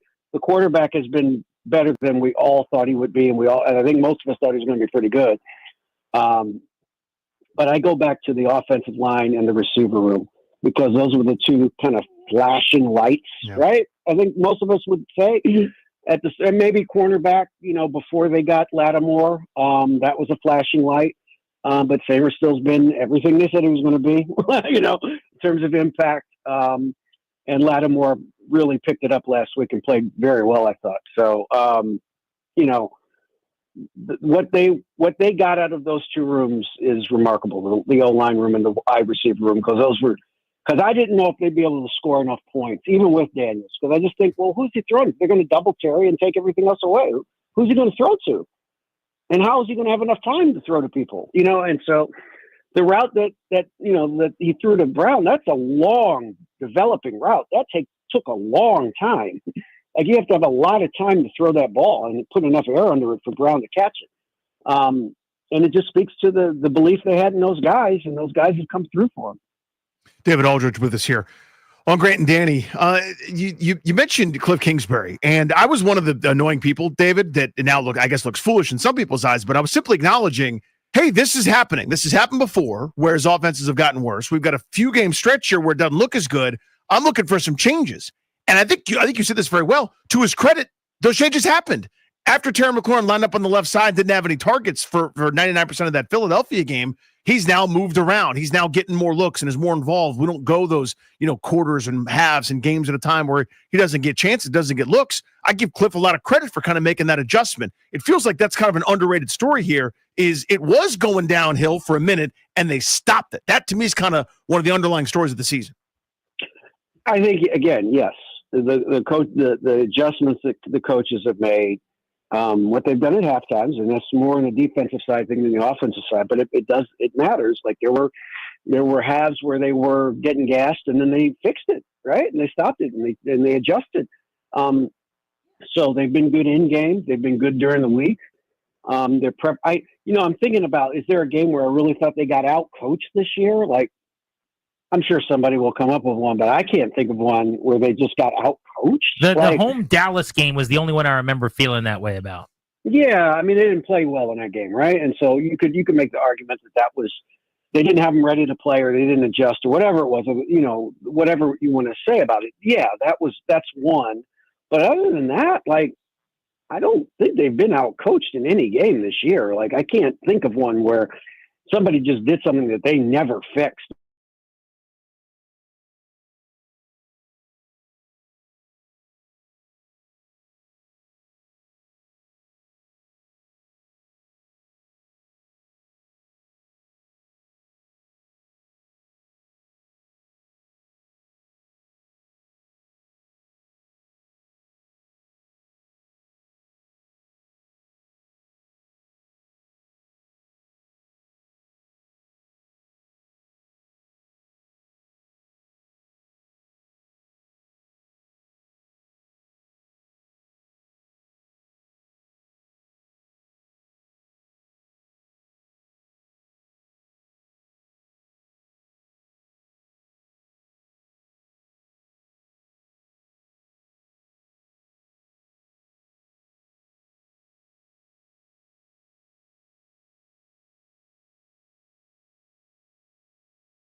do you think?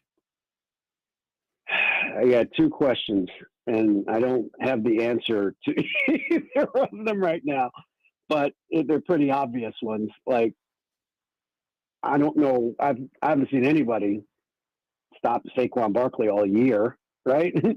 I mean, it's not like the Commanders are the only team that he's running crazy against. I was going to say, you've seen him run for 296 Yeah, you yards. got a great seat for that. In 2 games. Yeah, he's crushed everybody. Okay, so it's not a Commanders problem. It's an NFL problem, right? So I don't know how they stop that, and I don't know how they block Jalen Carter and Jordan. I don't know how they do it. Like, I don't know how they do it, and especially without Cosme in the lineup. That just is. It's brutal. That defensive line is insanely good, and it would be difficult enough if you had all of your offensive line healthy, but without your best offensive lineman, like, I don't know how they get enough push to run enough to control the clock, because you got to control the clock against the Eagles, right? Again, it's the same thing with the Lions and with the Buccaneers. The best defense is keeping those guys on the sideline. Well, how do you keep them on the sideline if you can't run the football? You have to be able to run the football, at least some. Like, if you get 180, great, but you have to do something when you try to run the ball. And those are my two questions, and those are the two things that they got to figure out this week. Because I don't know what the answer is to either of them. But if you don't accomplish both of those things, you can't win the game. And those are the two things they got to figure out. How do you do those two things to give yourself a chance to win the game? Because we've all seen it, but like, you have to be willfully stupid at this point to not see, if they're in the game in the fourth quarter, 5 can win the game for them. Doesn't matter who they're playing. If they're within a touchdown or less, that guy can win the game for them. So the goal is to get to the fourth quarter, not down 17 points. It's amazing that, you got a rookie who's going to make you right, as long as you can just keep him in the game long enough to. Hey, DA, we appreciate you. I will see you at the link on Sunday. All right, guys. Thanks very much. Appreciate it. David Aldridge, always love having him on the program. We're giving away Caps tickets right at 4 o'clock. And Austin Eckler joins the show for his weekly Tuesday appointment, presented by IT Cadre, the Commanders running back, who was impossible to tackle for whatever reason. I'm going to ask him, did he put Vaseline all over himself? Was it like, what was he wearing exactly? What did he do? Did he sleep in butter the night before? Just take a stick of butter, start rubbing on his pads. Has anyone ever been harder to tackle? He was elusive. I mean, there were so many Lions just sliding off of him all night long. He joins us at 5 on the Fan. Next, I've got a spelling challenge for the guys.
I'm Earl Forsey. We are brought to you by the Prince George's Community College. The Commanders getting set, of course, for the NFC title game Sunday in Philly. With that comes the cost of success.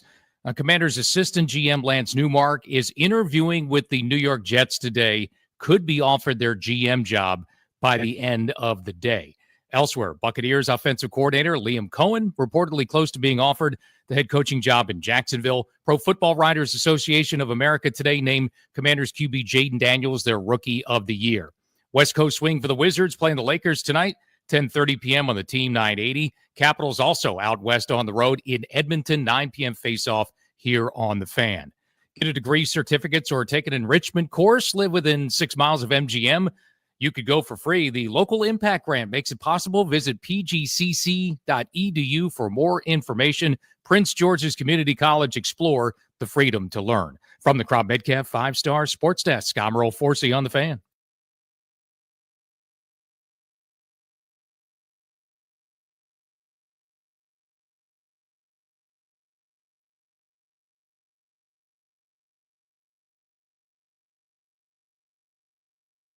At 4 o'clock, we're giving away Caps tickets. And at 5 o'clock, Austin Eckler's on the show, presented by IT Cadre.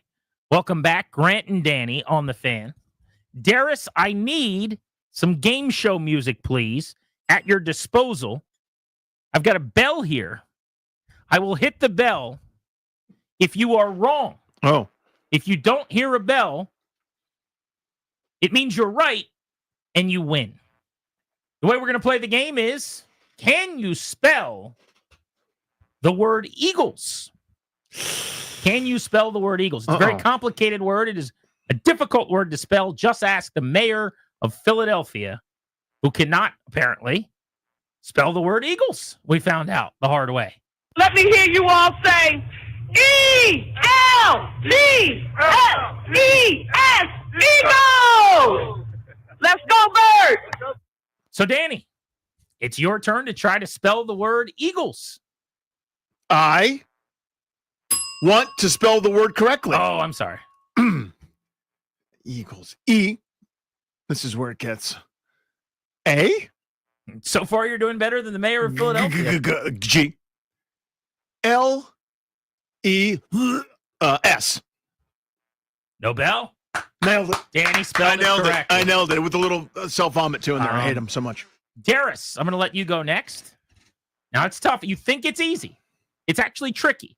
Listen to the mayor here, because she had some issues with the first few letters of Philadelphia and the word Eagles. Let me hear you all say, E-L-G-L-E-S, Eagles! You can hear her there realize she messed up, I think. But why? There's one moment where she went, So the E-L, I'm like, okay. It's the L. She said the wrong word. Yeah, it's the L. She meant A. Wrong letter, I guess. It would be. But then the next one's wrong, too. Does she say S after L? No, Let me hear you all say, E-L-G-L-E-S, Okay. Eagles! E. She almost says S before the second E. She starts on S. She, E. Having a tough time. Oh boy, this is definitely one of the biggest moments in radio of my life. Yeah, this is tough. This is very tough. Especially because we were at the stadium where they spell it a lot. They spell You it can a ton. find that word everywhere. Yeah. They make sure you know how to spell it. All right, so it's E. I believe the next letter would be A. Yep. Not L?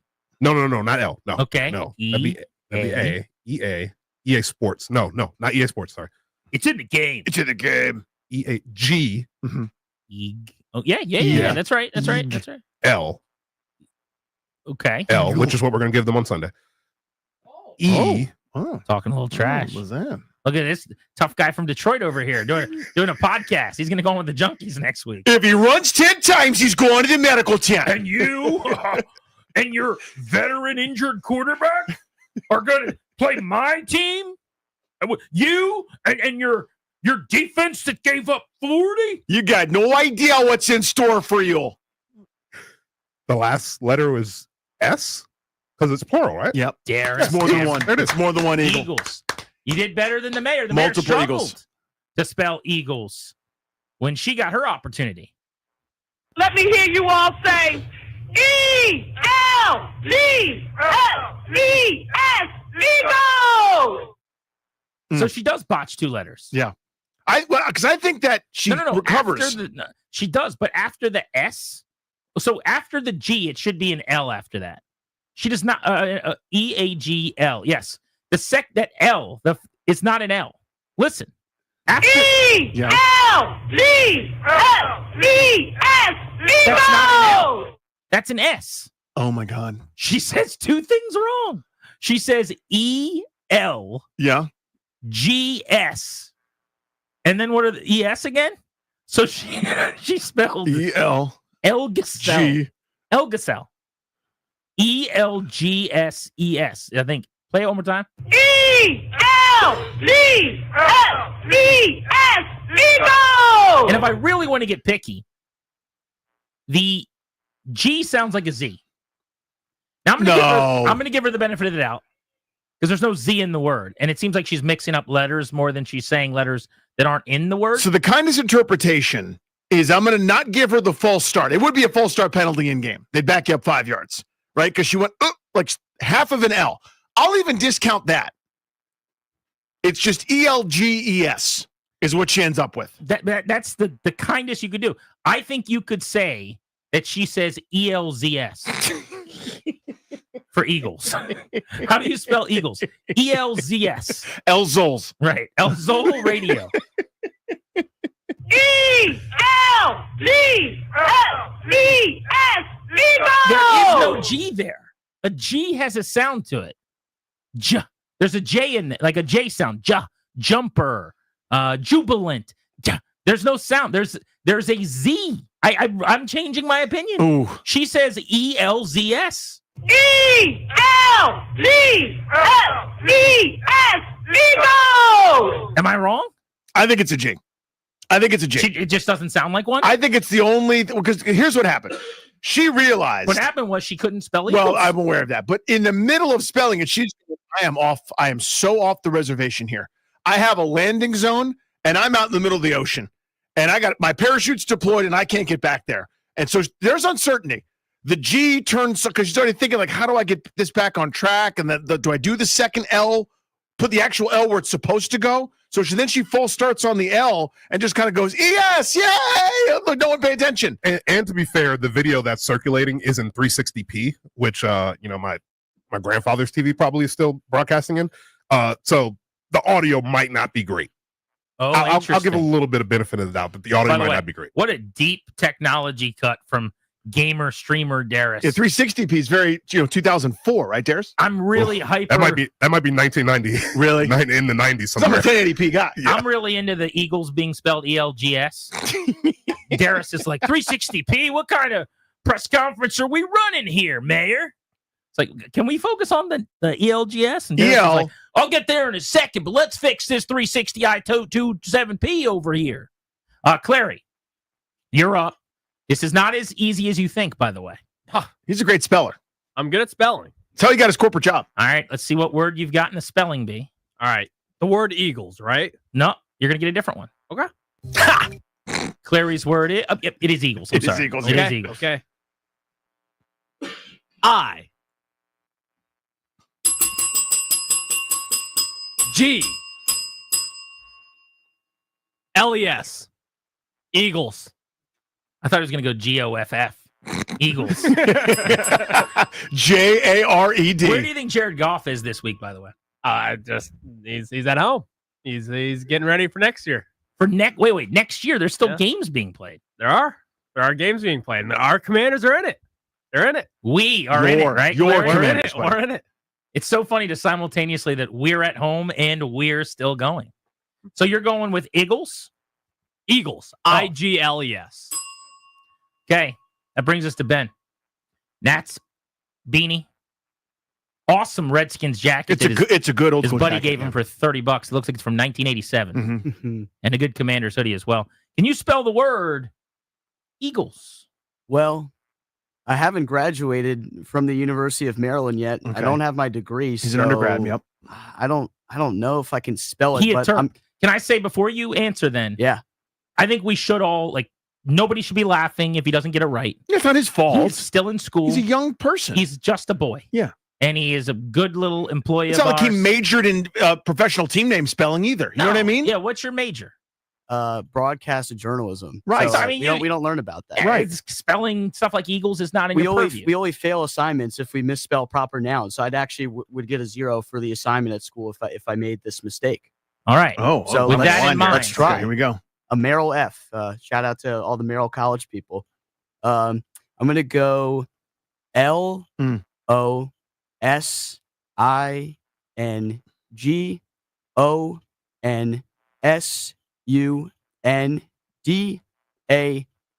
Eagles. That is correct.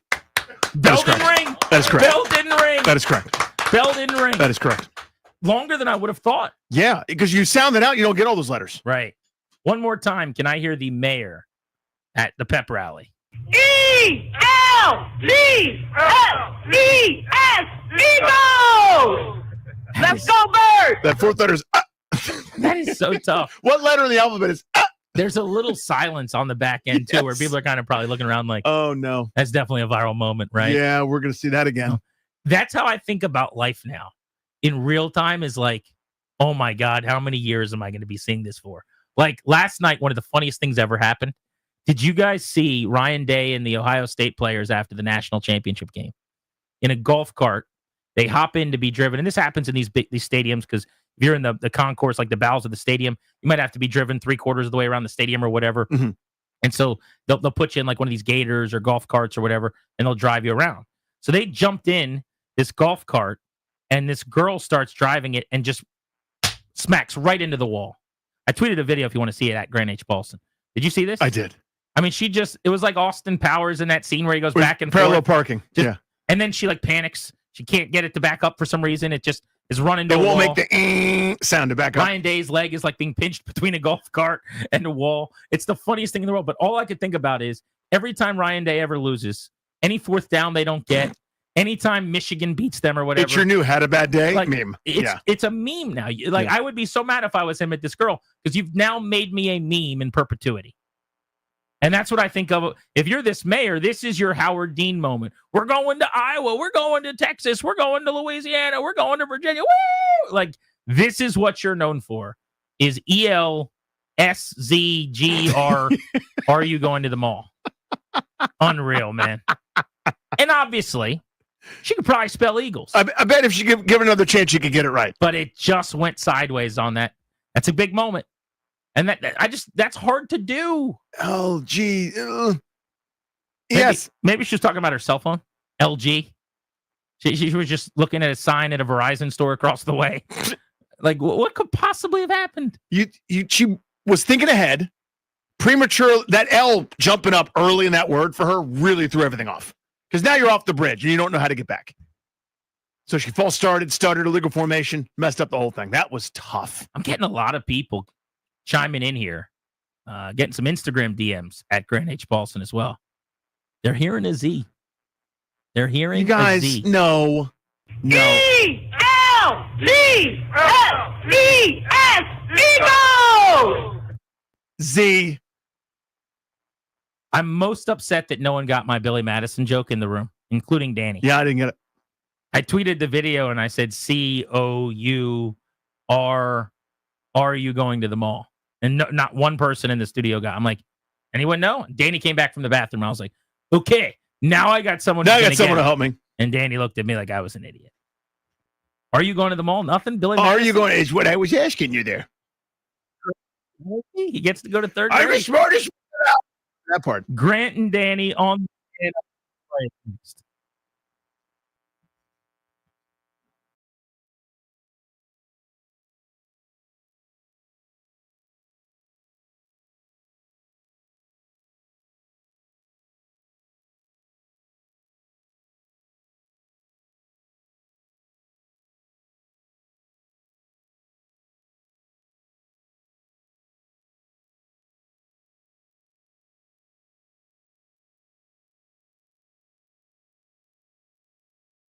What's up, guys? Danny Rouillet here from my friends and my realtors. That's Debbie, Sarah, and Reynolds, a Power Home team of Keller Williams. You got those proven proprietary systems, and they guarantee to help homeowners sell their home faster for more money. I want to share a review from a family they got to serve.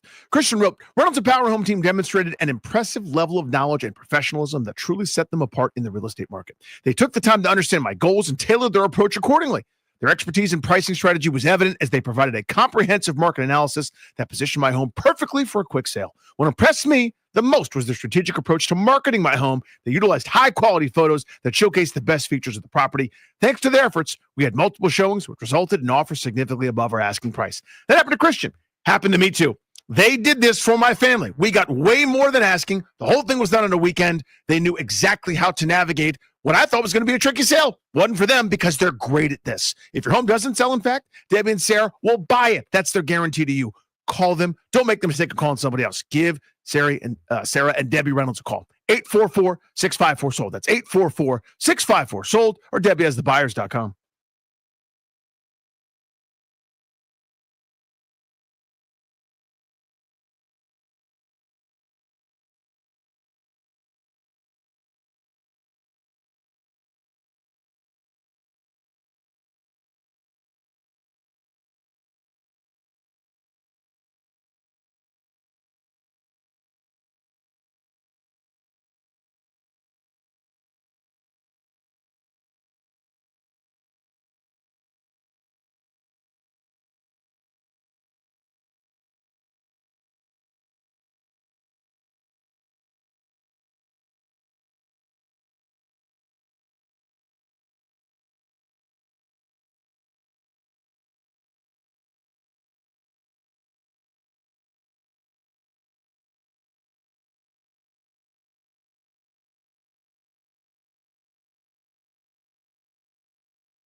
At the top of the hour in 12 minutes, right at 4 o'clock, we're going to be giving away Caps tickets, and we've got a Beltway Blitz coming your way.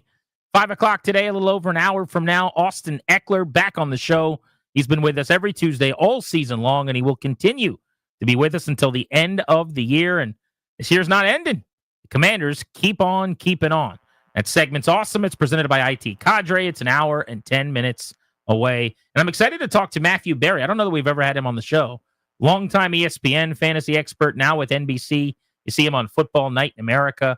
Matthew Berry, who's a huge Commanders fan and makes no bones about that on air.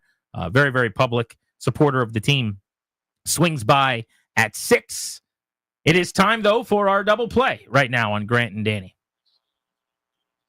Driven to you by your local Washington area Honda dealers. Stop in for a great deal on the rugged and capable Honda Pilot. Contact your local Washington area Honda dealers today. So this is going to be a weird story, but I wonder if you've had anything like this. You had such a unique upbringing, GP, in terms of your sports access and everything like that. But this all happened within 48 hours or so. Okay, since the local 53 won their divisional round playoff game and are now playing in the what's it called, the NFC Championship game this coming weekend. We had Joe Theismann on the show, right? Where it's like, if you had ever told me growing up that the former Notre Dame quarterback that was running around making plays for Super Bowl teams and the guy that, was part of my first, traumatic experience as a young fan where he was injured and like I didn't understand that could happen, that someone couldn't play anymore and everything else, would just be on the radio show that I host in DC. And this is just a normal thing. I got a LinkedIn friend request from a guy that was to me like a superhero when I was a young kid. This dude named Anwar McQueen, who went to St. Albans, was a basketball player, was all Met, was an incredible dude, superstar player as far as I was concerned, just, was a good college player. He went to Cal, played for Todd Bozeman. He ended up losing his starting gig to some guy named Jason Kidd. So I would stay up late at night watching Cal games, and they had all sorts of guys that were really good players on their roster. A couple different guys that went on to play in the NBA, but like Anwar was a god to me as far as I was concerned, like as a kid. I got a friend request from him. He just like runs a business now, like is involved in basketball and stuff like that. These kinds of full circle moments where these dudes that were just so larger than life, beyond, I don't know how to describe it, like beyond like any circle I could ever be in, are now just people. Does that make sense? Like that, those kinds of moments, I try never to take it for granted. Like, again, Anwar's just a dad, a nice guy, was a great player in his day, and now he's like an adult like I am, just boring, goes to work and goes home, and maybe he plays golf on the weekends. I have no idea. But things like that have happened a couple times, and it like these milestones of Washington winning in the way that they have for the first time in decades just sort of crystallized those kind of things to me. Not a great point, but it wowed me that like Anwar McQueen knows who I am. And that's nowhere near the celebrity to everyone else that, the Joe Theismann of the world would be or whatever. But the fact that like, he's like, oh, Danny went to St. Albans. Oh, he's in media. Like I'll hit him up. Just incredible to me. That's all I got. I like that. I don't know. No file on Anwar McQueen. Right. It wouldn't have crossed your purview. Is that Lightning's brother or uncle? Good bit. Thank you. Quality bit. Thank you. Yeah. I had that one in the holster You're for waiting. a little while. As soon as I was done. Dad joke flag went up about 2 minutes ago. I was just waiting for you to be done. Basketball player. It is time for my double play. You're not going to believe this. Someone else grabbed me on LinkedIn as well very recently. It was Lightning McQueen. It was Lightning McQueen. Yeah. Oh, wow. Hey, I heard your show goes fast. That's all I got. Lightning McQueen bets. wants to be my friend. Steve McQueen on Instagram. Lightning McQueen wants to be my friend. I just keep saying the same joke. I just thought I'd get better. Did you hear it? Did you hear the joke? I said Lightning McQueen is what I said. Should I do it one more time? Let's see. Oh, right. There it is. No, for your boys double play. You want to win the Piston Cup? Is that what you're? No. Lightning McQueen wants to be my friend on Twitter. All he right. just added me a second ago. It's the weirdest thing. Yeah. Danny, I'm a big action movie guy. You are. The worse the action movie, the better. Do you understand what I mean when I say that? Of course I do, yeah. Like if Jason Statham's in it, we're in a good place. If Liam Neeson's in it, we're in a better place. I'm looking for really awesome, kind of cheesy action movies. And January is my Super Bowl. Then February is your guy's Super Bowl. January is mine. Now, I've been too sick to go to the movie theater. I haven't felt right since like Wednesday last week or whatever it was. So I'm behind now. more than I'd like to be. I got sick people at the house. I'd feel bad with the wife having the flu and kids and everything if I just went and saw a movie. But I will tell you, Den of Thieves 2 is in theater. This is my time. It's your wheelhouse. Den of Thieves was a silly movie. I went back and rewatched it last week. I've probably seen it like 50 times now. But for those of you that don't remember, action flick where one of the low-ranking guys on the team of bad guys ends up being the one that pulls all the strings, you find out at the end. And the gist is that he works at a bar outside of the place that he's trying to rob, and then he moves to London. And we find out at the very end of the first movie, now, instead of working across the street from one of the biggest banks in America, he's working across the street from the Diamond Exchange in London.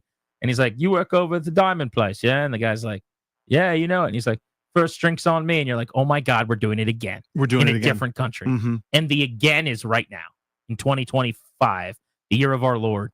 The movie's in theaters. The other movie that's hitting the theater this week, it comes out, I think, Thursday in 2 days. Flight Risk. Mark Wahlberg. He is a bad guy who's being transported in a plane. And all of a sudden, we need the bad guy to help us. So it's Topher Grace. By the way, Topher Grace. Hey, buddy. Topher Grace. Topher Grace is in the movie. Michelle Dockery, if you are a fan, which I am, of Downton Abbey, she plays Lady Mary. Who's she? She's had a bit of a career. She's the lady in the movie. She was in Godless on Netflix. Brunette? Yeah. Very, very British. But I don't think she's British in this movie. A good actress? I think she's fantastic. Yeah, me too. Yeah, as an actress. I think she's one of the better actresses I've seen in a Very while. good at acting. Yeah. And then Mark Wahlberg, doesn't have hair. He's like, they've given away the entire movie in the trailer, which is that's a Paulson specialty. If they do that, you're in. That's perfect. Yeah. If you give me the whole movie so that I can just quote the thing as we go, the first viewing, even better. So he walks into the plane. He's like, okay, guys, ready to fly? We're going to go somewhere. But Okay. here's what you don't understand. Yeah. There's twists. There's turns. Well, there's turns. But so Topher Grace is sitting there in the back, and he looks at it's like a taxi cab where the pilot's license is right behind the chair, and it's not Mark Wahlberg. I'm going to say something you don't like, by the way. We should have done better than Topher Grace. I needed somebody else there in that role. You okay with me saying that? I'm fine with that. Okay. I just think you're a Topher Grace guy. You wouldn't want me to run him down. No, it's not even that. There was a Topher Grace time on The Ascent. We're not there now. That's that 70 show. Yeah, so he's doing that 70 show. He was in Spider-Man 3. The worst Spider-Man. Which is by far the worst Spider-Man. He stunk so bad. That's the one where what's the guy that Ryan likes? Tobey Maguire. Tobey Maguire, yeah. He is wearing all black like he's Johnny Cash, and he dances around for 9 minutes to emo music. The most laughable, embarrassing movie that has ever been made. And that scene, by the way, you know which one I'm talking about? Where he's just dancing around. Where they're like, let's have a montage here. You want to do a broodingly. dancing montage? What a bad movie. Eating the cookies. Thank God for the new reboot of the Spider-Mans with Zendaya. Yeah, so and Tom Holland. Andrew Garfield, 77 million feet of rock and fossil. Right. Whatever Tobey Maguire was doing. I'll do you this. Tom Holland. Yeah. I'm going to give you 500 yards. Okay. Andrew Garfield, 500 yards. And then go through that pipe of stuff Andy Dufresne did all the way until you get back into his prison cell. And then that's when you're going to find Tobey Maguire's Spider-Man. In the middle of that tunnel. Right. I think it's like just past the poster of the chick back in the cell. Yeah, he's in there with Rita Hayworth right now. Exactly. Grant and Danny on the Fan. Let's give away Caps tickets, give you a blitz next on G&D.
I'm Earl Forsey. We're brought to you by Paul Henry's Window Installation, your clear home improvement choice.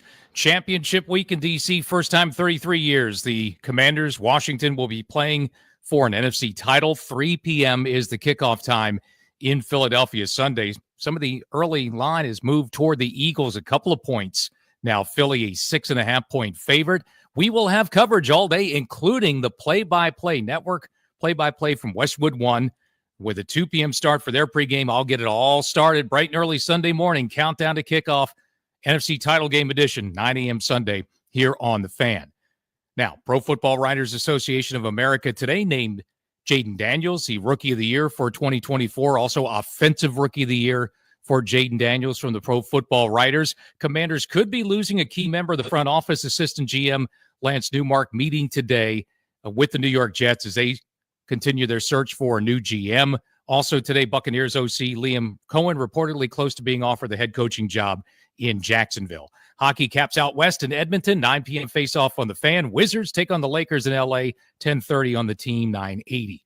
This month only, get $100 off each window with a 5-window minimum and $500 off each door at Paul Henry's Window Installation. Schedule your no-pressure free estimate today at paulhenryswindows.com, your clear home improvement choice. From the Crop Medcap 5-Star Sports Desk, I'm Earl Forsey on The Fan.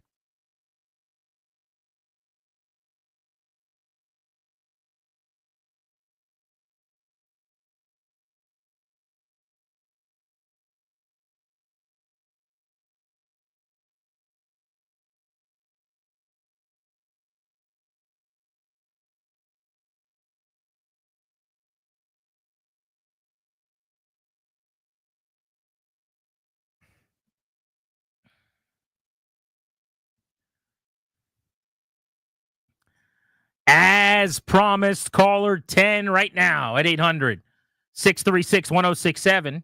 Congrats, you're winning a pair of tickets to see the Capitals on February 1st against Winnipeg. For tickets and the complete Cap schedule, go to thefandc.com. Beltway Blitz time in moments. We'll cover the Caps, the NFL, and the Commanders here on Grant and Danny, brought to you by our friends, the law firm Condori and Murad. As Washington continues to build the foundation of success on and off the field this season, it's time for you to plan for your future as well.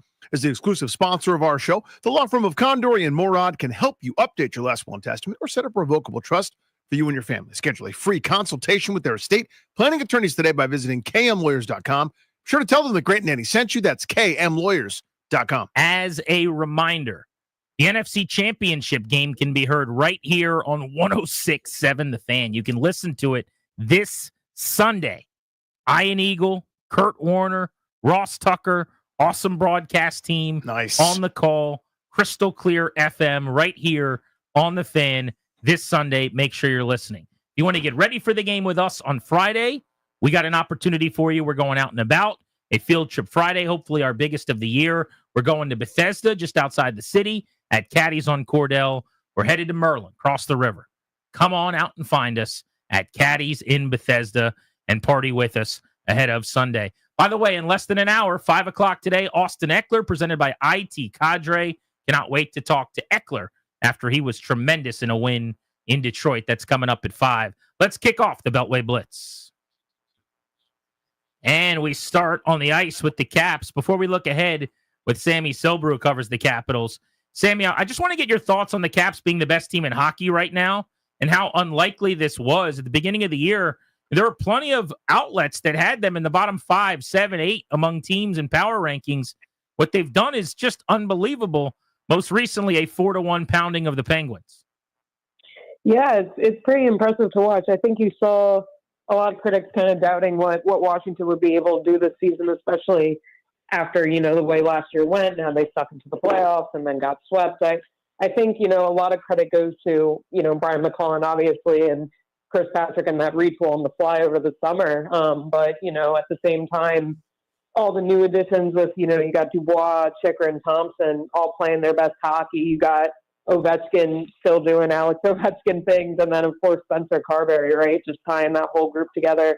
It's a very tight-knit group. And honestly, I was surprised when people said that they wouldn't be doing, so hot this year because I thought they would be great. But they're showing the league, not to make early judgments, and they're rolling. And even when they're not rolling, they're finding ways to pick up points. So it's been pretty impressive to watch. Sammy, I care about this stuff. I feel like a lot of people don't, but here's where I'm going with this. And it's not because I'm very observant or any kind of sports genius. It just sort of was pretty clear to me. Logan Thompson's their best goaltender. And can we just say that? Can he instead of when Charlie Lindgren's back and at full operational capacity, stop kind of this alternating thing? Can we sort of lean into the idea that if the playoffs started tomorrow, Logan Thompson would be the dude to start all the games? Yeah, I think you go with the number one. I mean, I think it's fair to say. I mean, you saw, Charlie Lindgren's injury. Not that Lindgren. I mean, stats don't tell the whole story. I think Lindgren has been, playing well. I think Thompson, has been playing extremely well.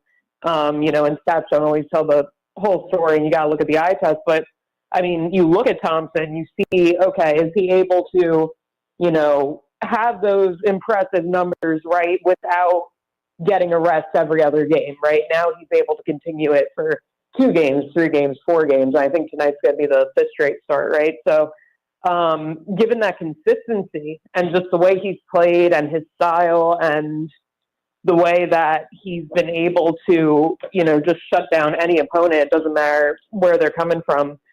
It's been impressive. And I think now that you've seen him go for a stretch, you can definitely kind of pump the brakes on, every other game. And we could start to talk about a starter here, which is what you need in the playoffs. I mean, they've got points in 22 of the 24 games he's played this year. Yeah. A 2.23 goals against. He's top 3 in almost every goaltending stat in the NHL with a .921 save percentage right now. He had back-to-back shutouts. In fact, he went 8 periods without giving up a goal this week, which is why he was the first star in the NHL, a .33 goals against with a .984 save percentage. Let's look ahead to tonight. They've got a puck drop later this evening, late night Caps, 9 p.m., I believe, out in Edmonton, and they will not have to deal with Connor McDavid. Yeah, no, I mean, what Ovi said this morning, sucks for him, but good for us, right? So it's it'll still be a hard matchup. I think you look at Leon Draisaitl and you look at Zach Hyman and you see all the depth that the Oilers have, and they're really a dangerous team. Whether they have McDavid or not. I mean, granted, that's a big piece to take out of your lineup because every night he's in, he's gonna make you miserable. He's the best player in the world, but I think it's a big opportunity for the Caps. I think that they got capitalized on the team kind of trying to figure out, okay, how do we go about playing without our captain? But it's definitely not a game to be taken lightly for sure. Sammy, how does Ovechkin do this now?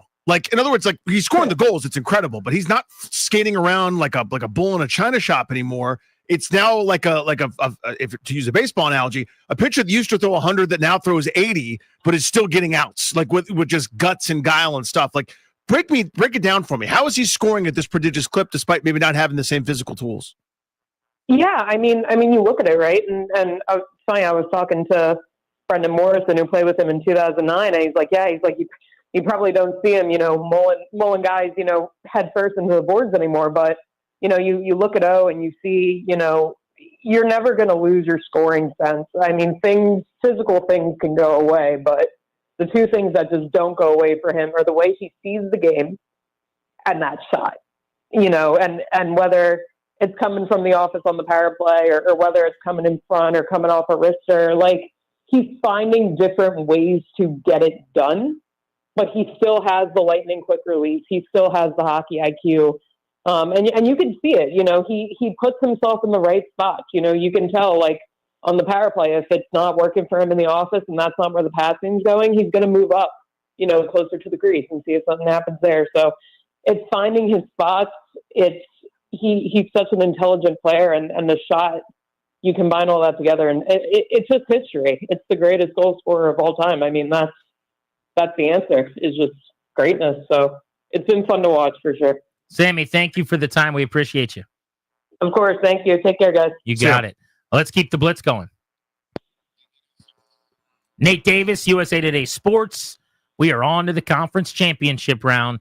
Games 283 and 284, I believe, of this NFL season. Commanders, Eagles, 3 o'clock. Bills, Chiefs, 6:30. Nate, why don't we start with the NFC title game? How hurt is Jalen Hurts? Well, he was kind of equivocating, Grant, on Sunday. I mean, I don't think there's much doubt that he's going to play. But I thought his lack of mobility on that safety he took shortly after he got hurt concerned me. And I don't know. I think it's going to be a pretty big factor going into this game. I mean, if he can't leave the pocket, if the Commanders just decide, hey, we're going to focus on Saquon Barkley and make Jalen Hurts beat us, I think that works into Washington's favor. We'll see.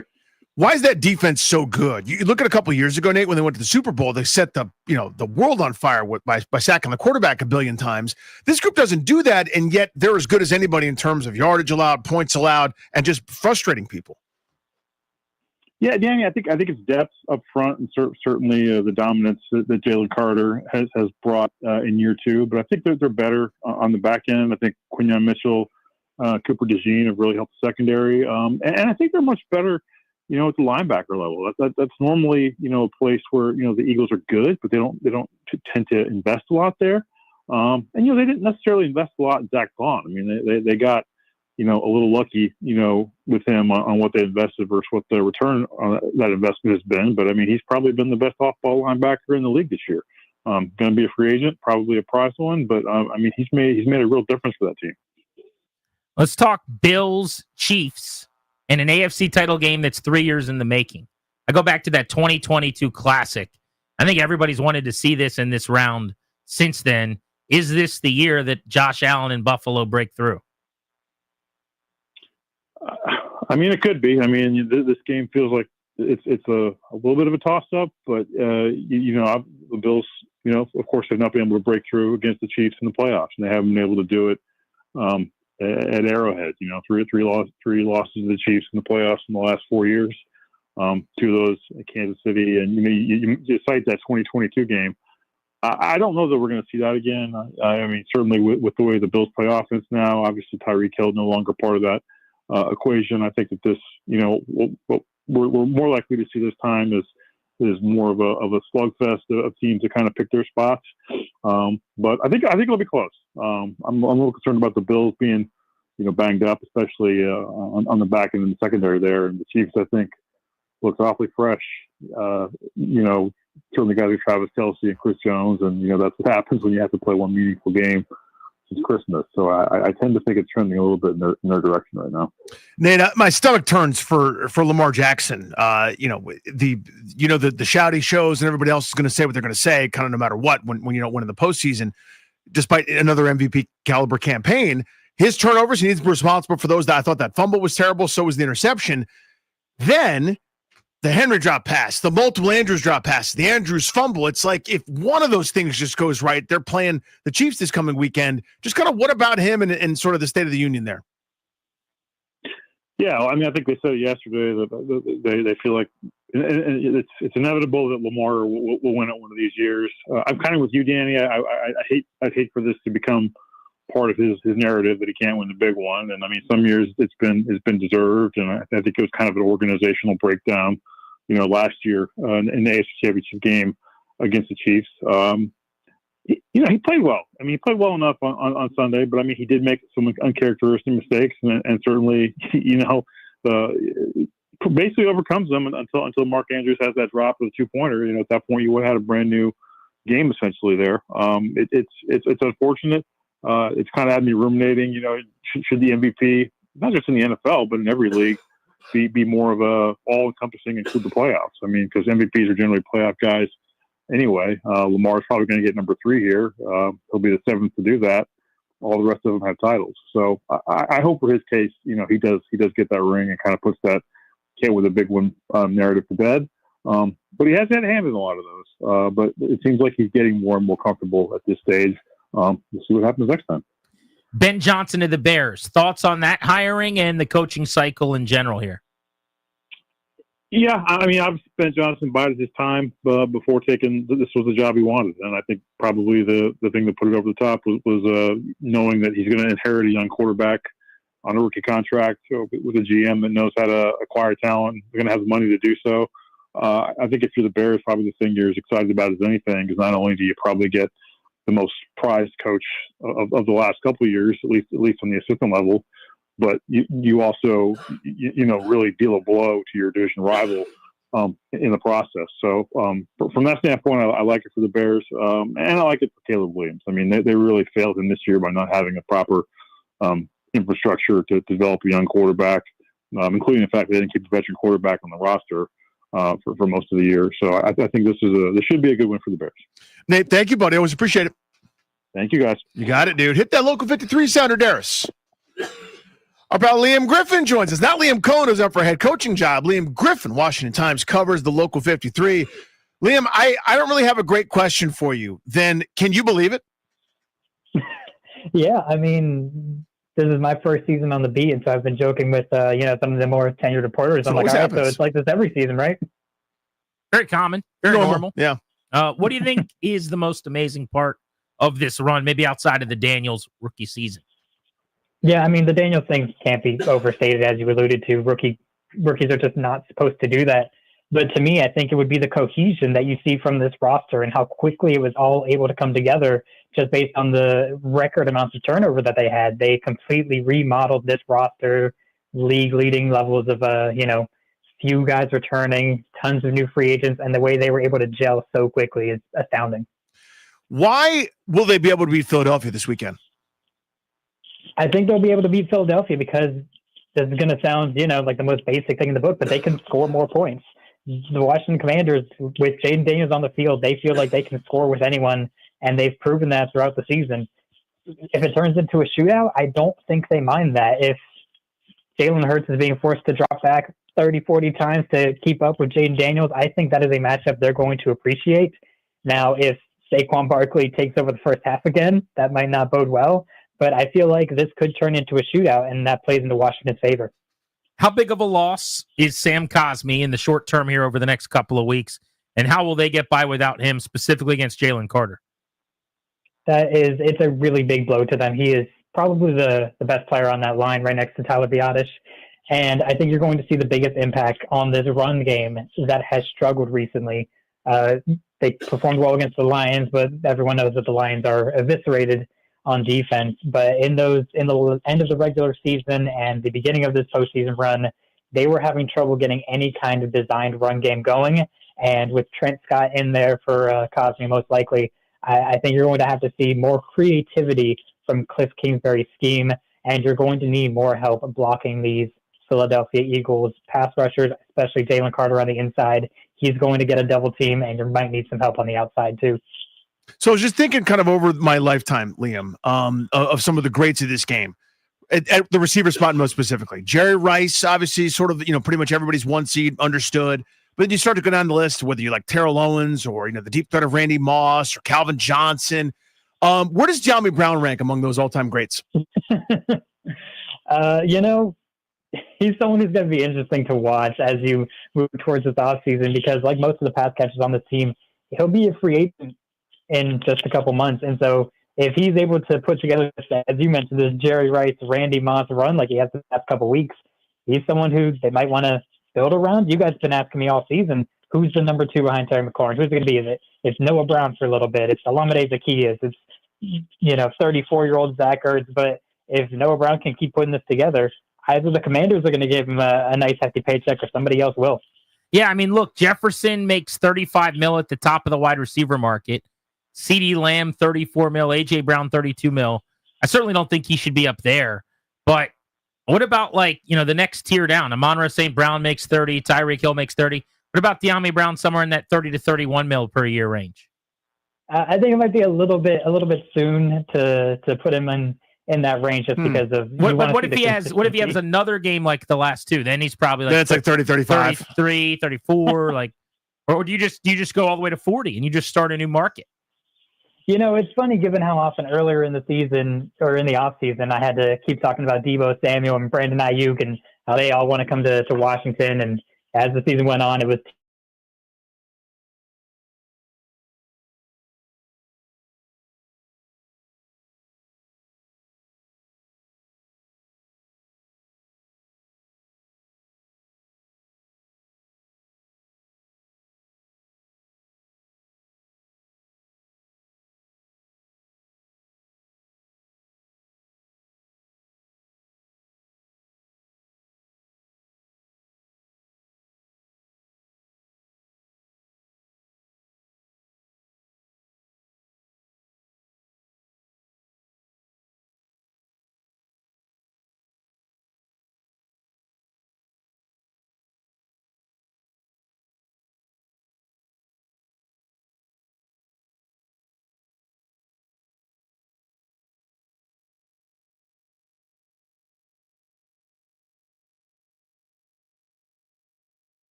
I'm Earl Forsey, and here's what's happening championship week in D.C. Commanders getting set to hit the road in Philly for the NFC Championship game, 3 p.m. Sunday in Philadelphia. Eagles are a 6.5-point favorite.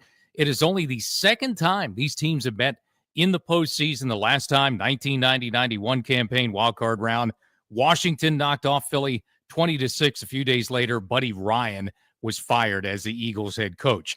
Commanders could be losing a key member of their front office. Assistant GM Lance Newmark interviewing for the GM job today with the New York Jets. Buccaneers OC Liam Cohen reportedly in line now to be the new head coach in Jacksonville. Pro Football Writers Association of America today named Commanders QB Jaden Daniels their Rookie of the Year.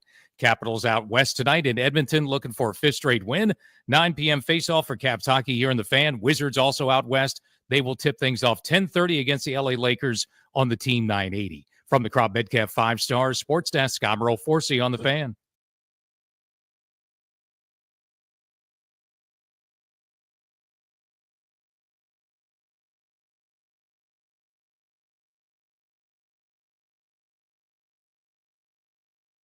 He's Danny. I'm Grant. This is the Fan.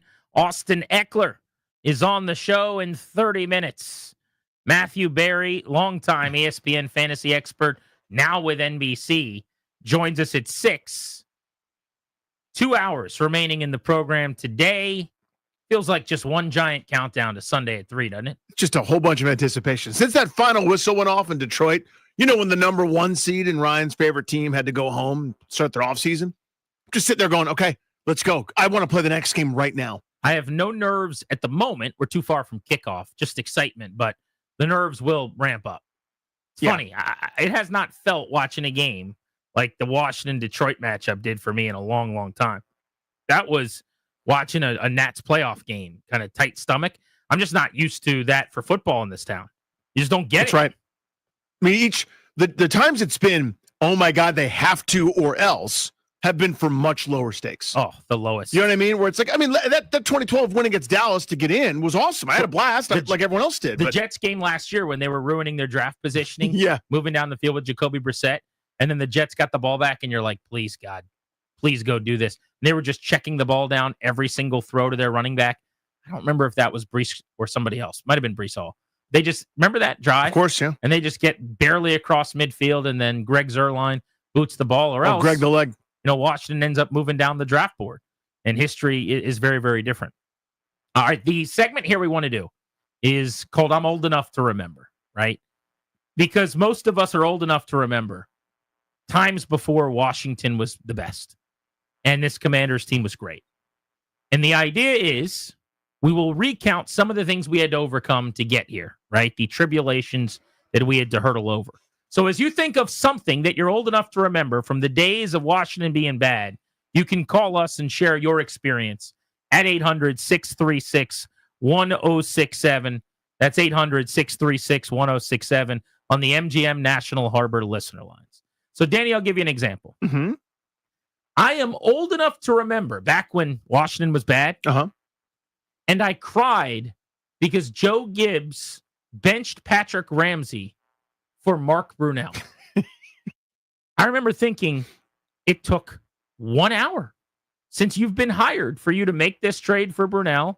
And then he started initially and it went to Ramsey. And then 2 weeks in, he gets like a concussion and Gibbs goes to Mark Brunell and pulled the plug right out from underneath of him. And I thought, you had this in the bag all along. You knew you liked Brunell. You guys are bonding behind the scenes, behind Patrick Ramsey's back. I thought the kid got screwed.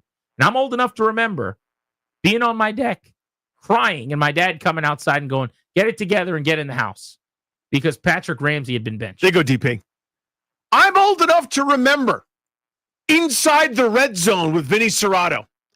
That was a radio program that aired on Dan Jazeera radio here in town, the artist formerly known as WTEM, where Vinny Boombatz was hosting a show. The calls became so upset and irritated and angry that they stopped taking calls. Then he stopped coming on Mondays after losses altogether because people were so fed up and so pissed off. Inside the Red Zone with Vinny Serrato. I am old enough to remember Charlie Casserly being dismissed by Dan Snyder shortly before being named Executive of the Year.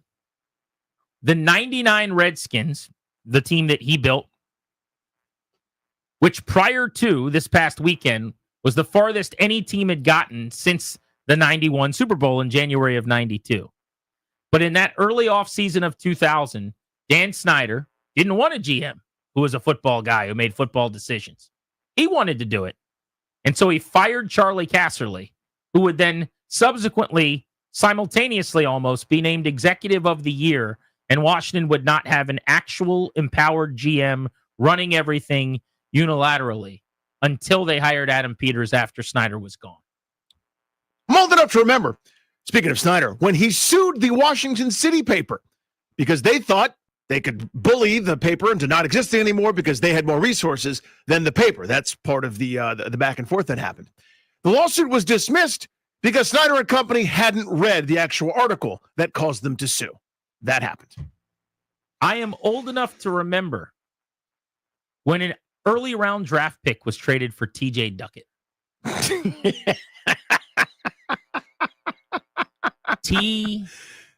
T.J.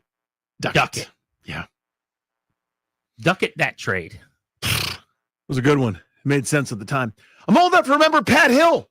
That's your season ticket holding grandmother who was sued by the team as part of several people that were sued by the team because they couldn't afford the price hikes during the economic downturn. I'm old enough to remember the team suing its fans. Let's go to the phones. 800-636-1067. Ali is in Manassas. Ali, what are you old enough to remember? Oh, man, it's 2009 Jim Zorn against the Giants. Absolutely worthless game. I think we ended 4-12. The swinging gate with Hunter Smith as quarterback. It's a great time. That's the one. Wonderful play. The beauty of the swinging gate, lest we forget, was that they lined up in the formation, and then a timeout had to be called. And then everyone was like, oh, thank God they didn't run whatever the hell that was. That would have been so embarrassing. And then after the time came out and lined up that way again. They trotted right back out there. Still ran the play. They trotted right back out. It wasn't just that they ran it. It's that they almost got bailed out on accident and still pushed through and ran it. Will's in Stafford. What's up, Will? Hey, Will. Hey, guys. I'm old enough to remember a couple personnel moves. That year we raided the Jets and we took Morton, Coles, Rainey Thomas, John Hall, Tom Tupa. We were told Chad Morton would be our stud kick returner. He was a bum. Lavernius Coles would catch 80 or 90 balls. You know, he was gone in a couple years. Then we decided to raid the Rams, Archuleta, and then Chung Candidate. We were told Candidate was a home run hitter out of the backfield. I think that was one of the quotes by the running back coaches there, quotes. But, yeah, just personnel moves from years and years. Thanks, guys. Appreciate you. Here's a good one, Danny. I'm old enough to remember Sherman Lewis, the bingo caller. Oh, that's my Sherman. So for people that don't remember this, I'm getting to my larger point. But Sherman Lewis was brought in, was a longtime NFL coach. Mm-hmm. And in his opening press conference, he was there to help. Their offense had been bad. And someone asked, hey, what were you doing before this? And he said into the microphone with cameras rolling, I've been calling bingo. There it is. Most embarrassing, terrible thing ever was that admittance.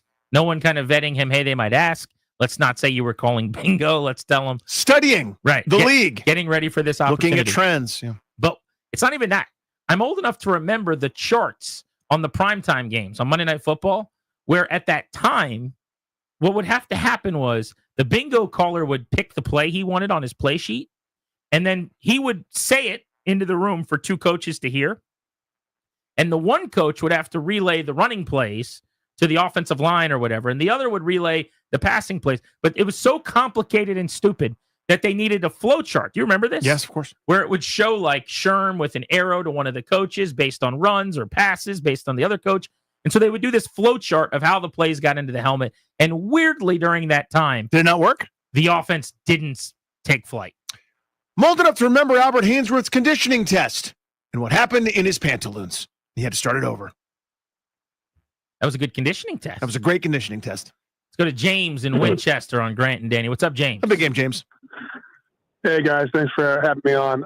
So, yeah, a lot of great takes on this so far. I think this is a little more recent, and all these bad decisions and personnel moves and coaching was starting to add up. But our wonderful I guess GM at the time, Bruce Allen, claimed that somehow we were winning off the field. Yeah, we'll never We forget remember that, that, don't we? On this show, we Mhm. still celebrate that one. Taj on Twitter at Grant H. Paulson at Funny Danny. I'm old enough to remember the Michael Westbrook Stephen Davis fiasco. Kids know about that one? Stephen Davis is sitting next to the practice field as they're stretching. Yep. Michael Westbrook, who would go on after his career to be a cage fighter, not a joke, Mhm. in mixed martial arts, jumped on Stephen Davis and started pounding on him, punching him in the face. I want to say broke a bone in his face. Oh, yeah. Bloodied him. That was your best running back and your best wide receiver getting So into how's this season going to go? gigantic fist fight. Let's go to Jeff in Richmond. Hello, Jeff. How's it going, guys? Hey, buddy. So I'm old enough to remember Jack Pardee's years with all the leftover over the hill gang and how bad we were right before Gibbs got hired. You, so far, are the oldest person here, sir. That's a long, dark period. That certainly is. Let's go to Alex in Manassas. Hey, Alex. Hey, guys. I am old enough to remember how excited we were about Steve Spurrier and Danny Werfel. So much that my father named our brand new dog after Steve Spurrier. I think the dog performed better than that offense. Alex, where did they play the preseason game when they lit up the San Francisco 49ers? I bet Alex knows it. Oh, I don't. I want to lie, but I don't know. What is Osaka, Japan? Osaka. What is Osaka, Japan? For the young ones that aren't old enough to remember, Steve Spurrier was hired. He's going to bring the fun and gun from college at Florida to Washington. He emptied his playbook in the preseason opener, and they threw it all over the yard, 400-some passing yards, just had a day. Meanwhile, it's just an NFL preseason game, so the other team is doing nothing. It's 49ers, yeah. And they're just getting ready for their year. That was the best offensive performance I'd seen until this past Saturday. They By the way, ran for Washington. So true. They ran a flea flicker in that game. Yes, in that preseason game. Remember that? Yeah, of course. Spurrier. I mean, we were all high-fiving the next day. Remember when the Commanders weren't the best? Yep. And they weren't awesome and Super Bowl bound potentially? What are you old enough to remember from times past? That's the question on Grant and Danny.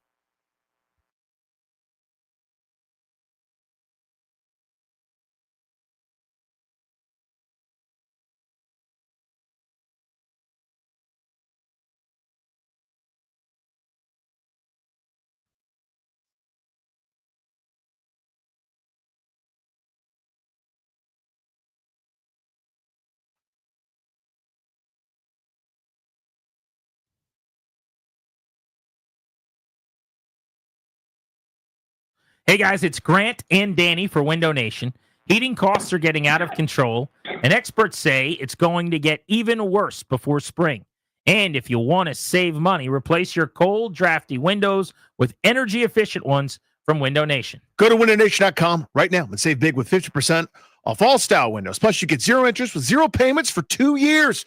Window Nation's products are built to protect your home with top quality insulation and seals and often outperform the more expensive guys. You're going to save money on your utility bills year round, just like I have. Plus, windows with lifetime warranty and can be installed in a day or less.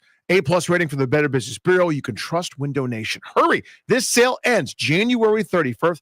For the 31st, easy for me to say. So don't miss out on your chance to save 50% off all window styles, plus zero interest and zero payments for 2 years. Schedule your free in-home consultation right now at 866-90-NATION. That's 866-90-NATION, or visit windownation.com.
G&D on the Fan. Austin Eckler at the top of the hour, right at 5 o'clock. Make sure you're listening. By the way, we've got brand new shirts I just saw at the 1067 The Fan merch store. You can go to 1067thefanshop.com. It's a pretty damn good shirt. It says Fly Ilgis's Fly. So it's Fly, ELGSES Fly. Yeah. 1067 That's The pretty Fan. good. Not too shabby. You might need to get yourself one for your party this weekend. Fly Ilgis's Fly. Fly Ilgus. God, that's good. Go buy those now. So, what are you old enough to remember? That's the big question. Someone just sent me a great one on text, one of our buddies. Sent me a text message that said, I'm old enough to remember Gus Frerotte running his head into the wall. I sure am. All of it. It's incalculable, the sheer volumes and sheer numbers.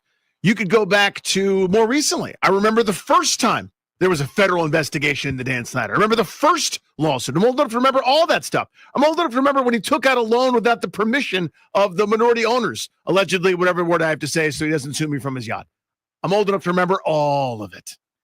Hit the phones, 800-636-1067. Tony's in D.C. What are you old enough to remember?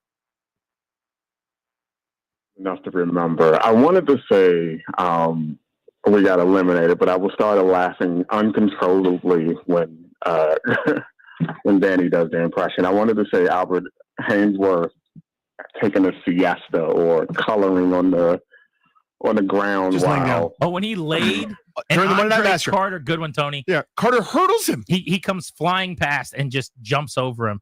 The beached whale that's laying there. By the way, I have not thought about that in a little while, but that was only 2 years ago-ish now. We could be eliminated. We could be eliminated? Because remember, that wasn't a disqualifier. That wasn't what got Ron Rivera fired. Should have been. The terrible season that came after it. Yeah, it was after that he got fired by a whole year. You think Dan Quinn would know going into this game that if they lose, they're done? I could just see him after the loss walking into his press conference going, look, we're going to get some things right. We'll get him in the second game of the series. Anybody, anywhere, anytime. That includes next week. Love you. Let's go to Carlos in Savannah Park. What's up, Los? Hey, Los. I'm old enough to remember my first Redskins game I saw on national television. When the season started, 2002, I saw that they won against the Cardinals on the front page of the Capitol. I'm like, you know what? Let's check this team out. They ran a touchdown on the kickoff against the Philadelphia Eagles. After that, we lost 31-7. I'm old enough to remember that. But it's a good indoctrination. You got a little bit excited, and then you got knocked around for your happiness. And then you got bullied. Yeah. At least you knew what was coming, right? I'm old enough to remember when the Commanders turned 3 years of top 10 quarterback production into a compensatory draft pick. That was what we were told was a job well done when they botched the Cousins situation every single which way. Not just by not paying him initially, but then by tagging him and paying him all of the money as a rental every single year, only to then get nothing for him when he walked out the door. Well, that was leading me into I remember. I'm old enough to remember when it didn't work, when Bruce said, I'll go fix it. I'll fly to his home in Michigan and get this done. It didn't get done because the quarterback had all the leverage. And then Bruce called J.P. Finley and a couple others into his office and cut a fiery WrestleMania promo about how much of a selfish bum the quarterback that they were about to employ that year, who they didn't like anymore, was. I am old enough to remember that as well. That was their, let's call up the companies that are have contractual relationships with our team. Have them and only them come into my office so that we can show them the details of where the contract ranked in the very basic, not actual how it works way. And then let them go on air and talk about why what we offered was actually a good thing. And then they wouldn't trade him to San Francisco because they didn't want him to be to partner back up with Kyle Shanahan. In case it might have worked out. In case it could have worked. Let's go to Disco and Laurel. Hey, Disco. Hey, guys. How you doing? Good, buddy. So I'm old enough to, I'm old, but I'm old enough to remember Steve Spurrier couldn't remember the name of his defensive coordinator, called him Jim Hazlett. Yeah, that guy down, Jim Hazlett. That's right. Yeah, that guy down. I don't spend as much time in the office as that guy Hazlett down in New Orleans. So Jim Hazlett, and he called Darkarian McCants. Darkarian was my favorite. He called him Darkarian McCants. And another Spurrier, when Brandon Noble, I think he got traded or released, He Spurrier told him, "I don't want you giving away any of my secrets to your new team." So, guys, I remember Spurrier and Jim Hazlett. Disco, saying, do you remember the tight end? This is Oh a yeah, I'm deep here. cut. I'm here. Do you remember the tight I'm here. end, Zeron Flemister? Yes. So random, but I still remember Spurrier would call him Zeron Flempster. It always popped me. He said, "Oh, thanks, buddy." He said all of his not all of them, a lot of his The players' majority. names just wrong. Who was the kicker that whose name he couldn't say right? Was kicker? Wouldn't it have been Brett Conway? James or? Tuttle. Oh, okay, Tuttle. Tuttle. Tuttle. Zeron Flempster. Zeron Flempster. But he's right. Darkarian McCants. Had Oh, 6 my touchdowns gosh. for him. Couldn't say his name. The painter. Austin Eckler is a part of a new era. Hopefully, you're old enough to remember the 2025 season, because it has been a banger for Washington. Austin Eckler's playing in an NFC title game this weekend. We'll ask him about that next, live on Grant and Danny.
I'm Earl Forsey. We're brought to you by the Reynolds and Power Home Team, Keller Williams Realty. What a week it's going to be in D.C., leading you up till NFC Championship game Sunday with the Commanders in Philadelphia, 3 p.m. kickoff, 6.5-point underdogs Sunday in Philly. We'll have coverage the entire day, starting with me and Countdown to Kickoff at 9 a.m. Sunday. We'll have the live play-by-play, the National Westwood One broadcast beginning at 2 p.m.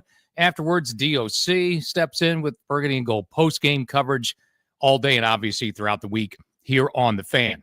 Washington, heading into this game, they have not played the Eagles. Only once they played the Eagles in the postseason. That was way back 1990-91, wildcard round win, 20-6 in Philadelphia. Commanders could be losing a key member of the front office. Assistant GM Lance Newmark interviewing today for the GM job with the Jets. Elsewhere, Buccaneers OC Liam Cohen is reportedly close to being offered the head coaching job in Jacksonville. Pro Football Writers today named Commanders QB Jaden Daniels their Rookie of the Year.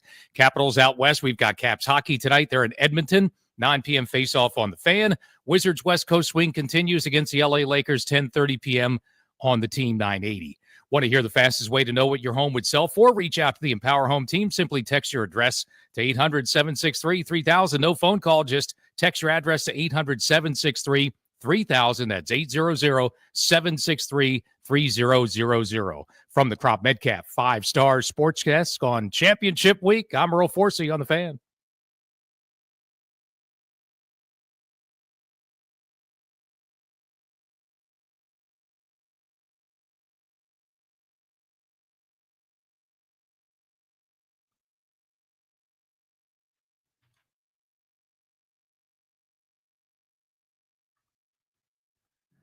As the Commanders build a foundation for success on and off the field, it is time for you to plan for your future as well.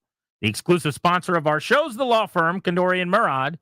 They'll help you update your last will and testament, set up a trust for you and your family. Schedule a consultation with their estate planning attorneys today at kmlawyers.com. Be sure to tell them that we sent you. That's kmlawyers.com. We've got a rally in Bethesda at Caddy's on Cordell tomorrow. On Friday. All week long, I've been saying tomorrow for everything. Doesn't matter what day. But we're actually doing it on Friday, as you'd imagine. It's a Friday field trip. Right. From 2 to 6:30. It would make sense that it would take place on Friday. Caddy's on Cordell, right there in the heart of Bethesda. Long-time, iconic sports bar. We'll be there broadcasting. You can listen to the NFC Championship game live on Sunday afternoon at 3 o'clock right here on The Fan. We've got the broadcast. Ian Eagle on the call with Kurt Warner in the booth. Ross Tucker on the sideline for Westwood One. Listen to every snap of the NFC title game right here on The Fan all day on Sunday. But speaking of the NFC Championship game, one of the guys that's going to help get the Commanders over the hump and in to the Super Bowl is Austin Eckler, who joins us, presented by IT Cadre for trusted insight from trusted insiders. IT Cadre, where DC sports insiders share their exclusive perspective. Let's put our hands together for Austin That's Austin Eckler. Eckler's music. That's Austin Eckler, boys and girls. Put some respect on his damn name. 1% better every single day. Hey, Austin, I want to ask you a serious question. Doubt. No one has ever been harder to tackle than you were on Saturday night in Detroit. So, did you wear your "You Can't Tackle Me" cologne?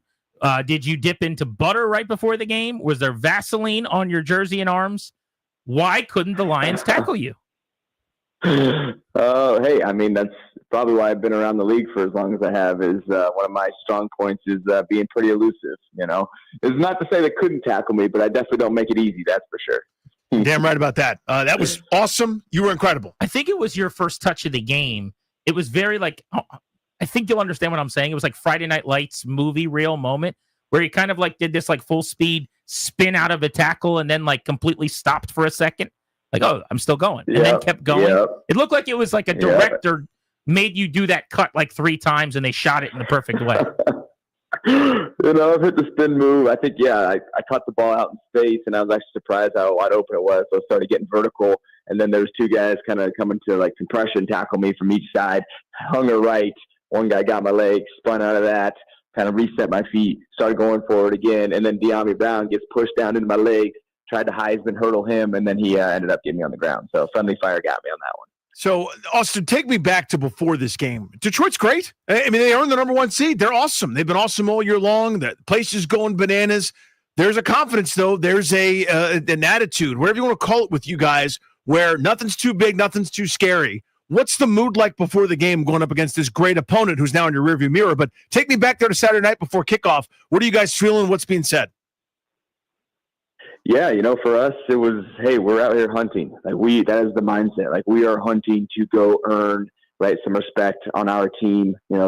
Really, people are saying, this is, good enough for the Commanders. We didn't expect anything from them this year anyway. And so for us, that's all just crowd noise. For us, we are hunting to go win games. We are hunting to continue to go prove, hey, that we have some heavy hitters out here. And that's the mindset this week as well. And it's go out and let's hunt.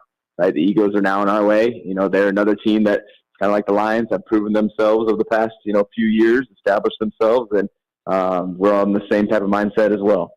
Austin, what is the key to being able to go to an environment that's that loud and that raucous and not allowing it to phase you? You guys weren't having false start penalties all game long. You answered the bell time and time again. I mean, dating back really to week 3 in Cincy, and I remember in the first half you were such a big part of that as well.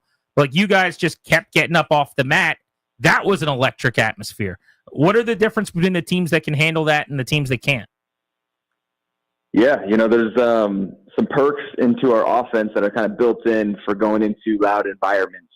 And, from day one, we were a no-huddle offense. So guess what? I don't even have to talk to anybody out there on the field, and we can already run our offense. Same with Jade. He can call the plays.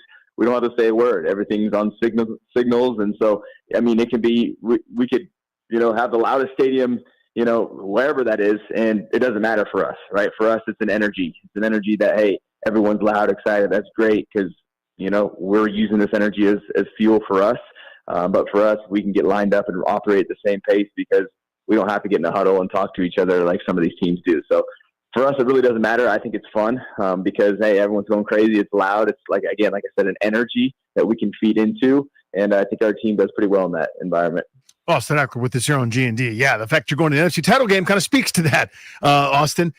Is there more pressure when you're playing an offense like that? And what I mean is it would feel to me a pudgy zilch that can't do anything you guys can do. But, hey, they're going to score every time. We have to. Did you feel that dynamic at all where that Detroit offense is really good? You guys are really good too, but was there an extra added pressure that you guys kind of had to match them?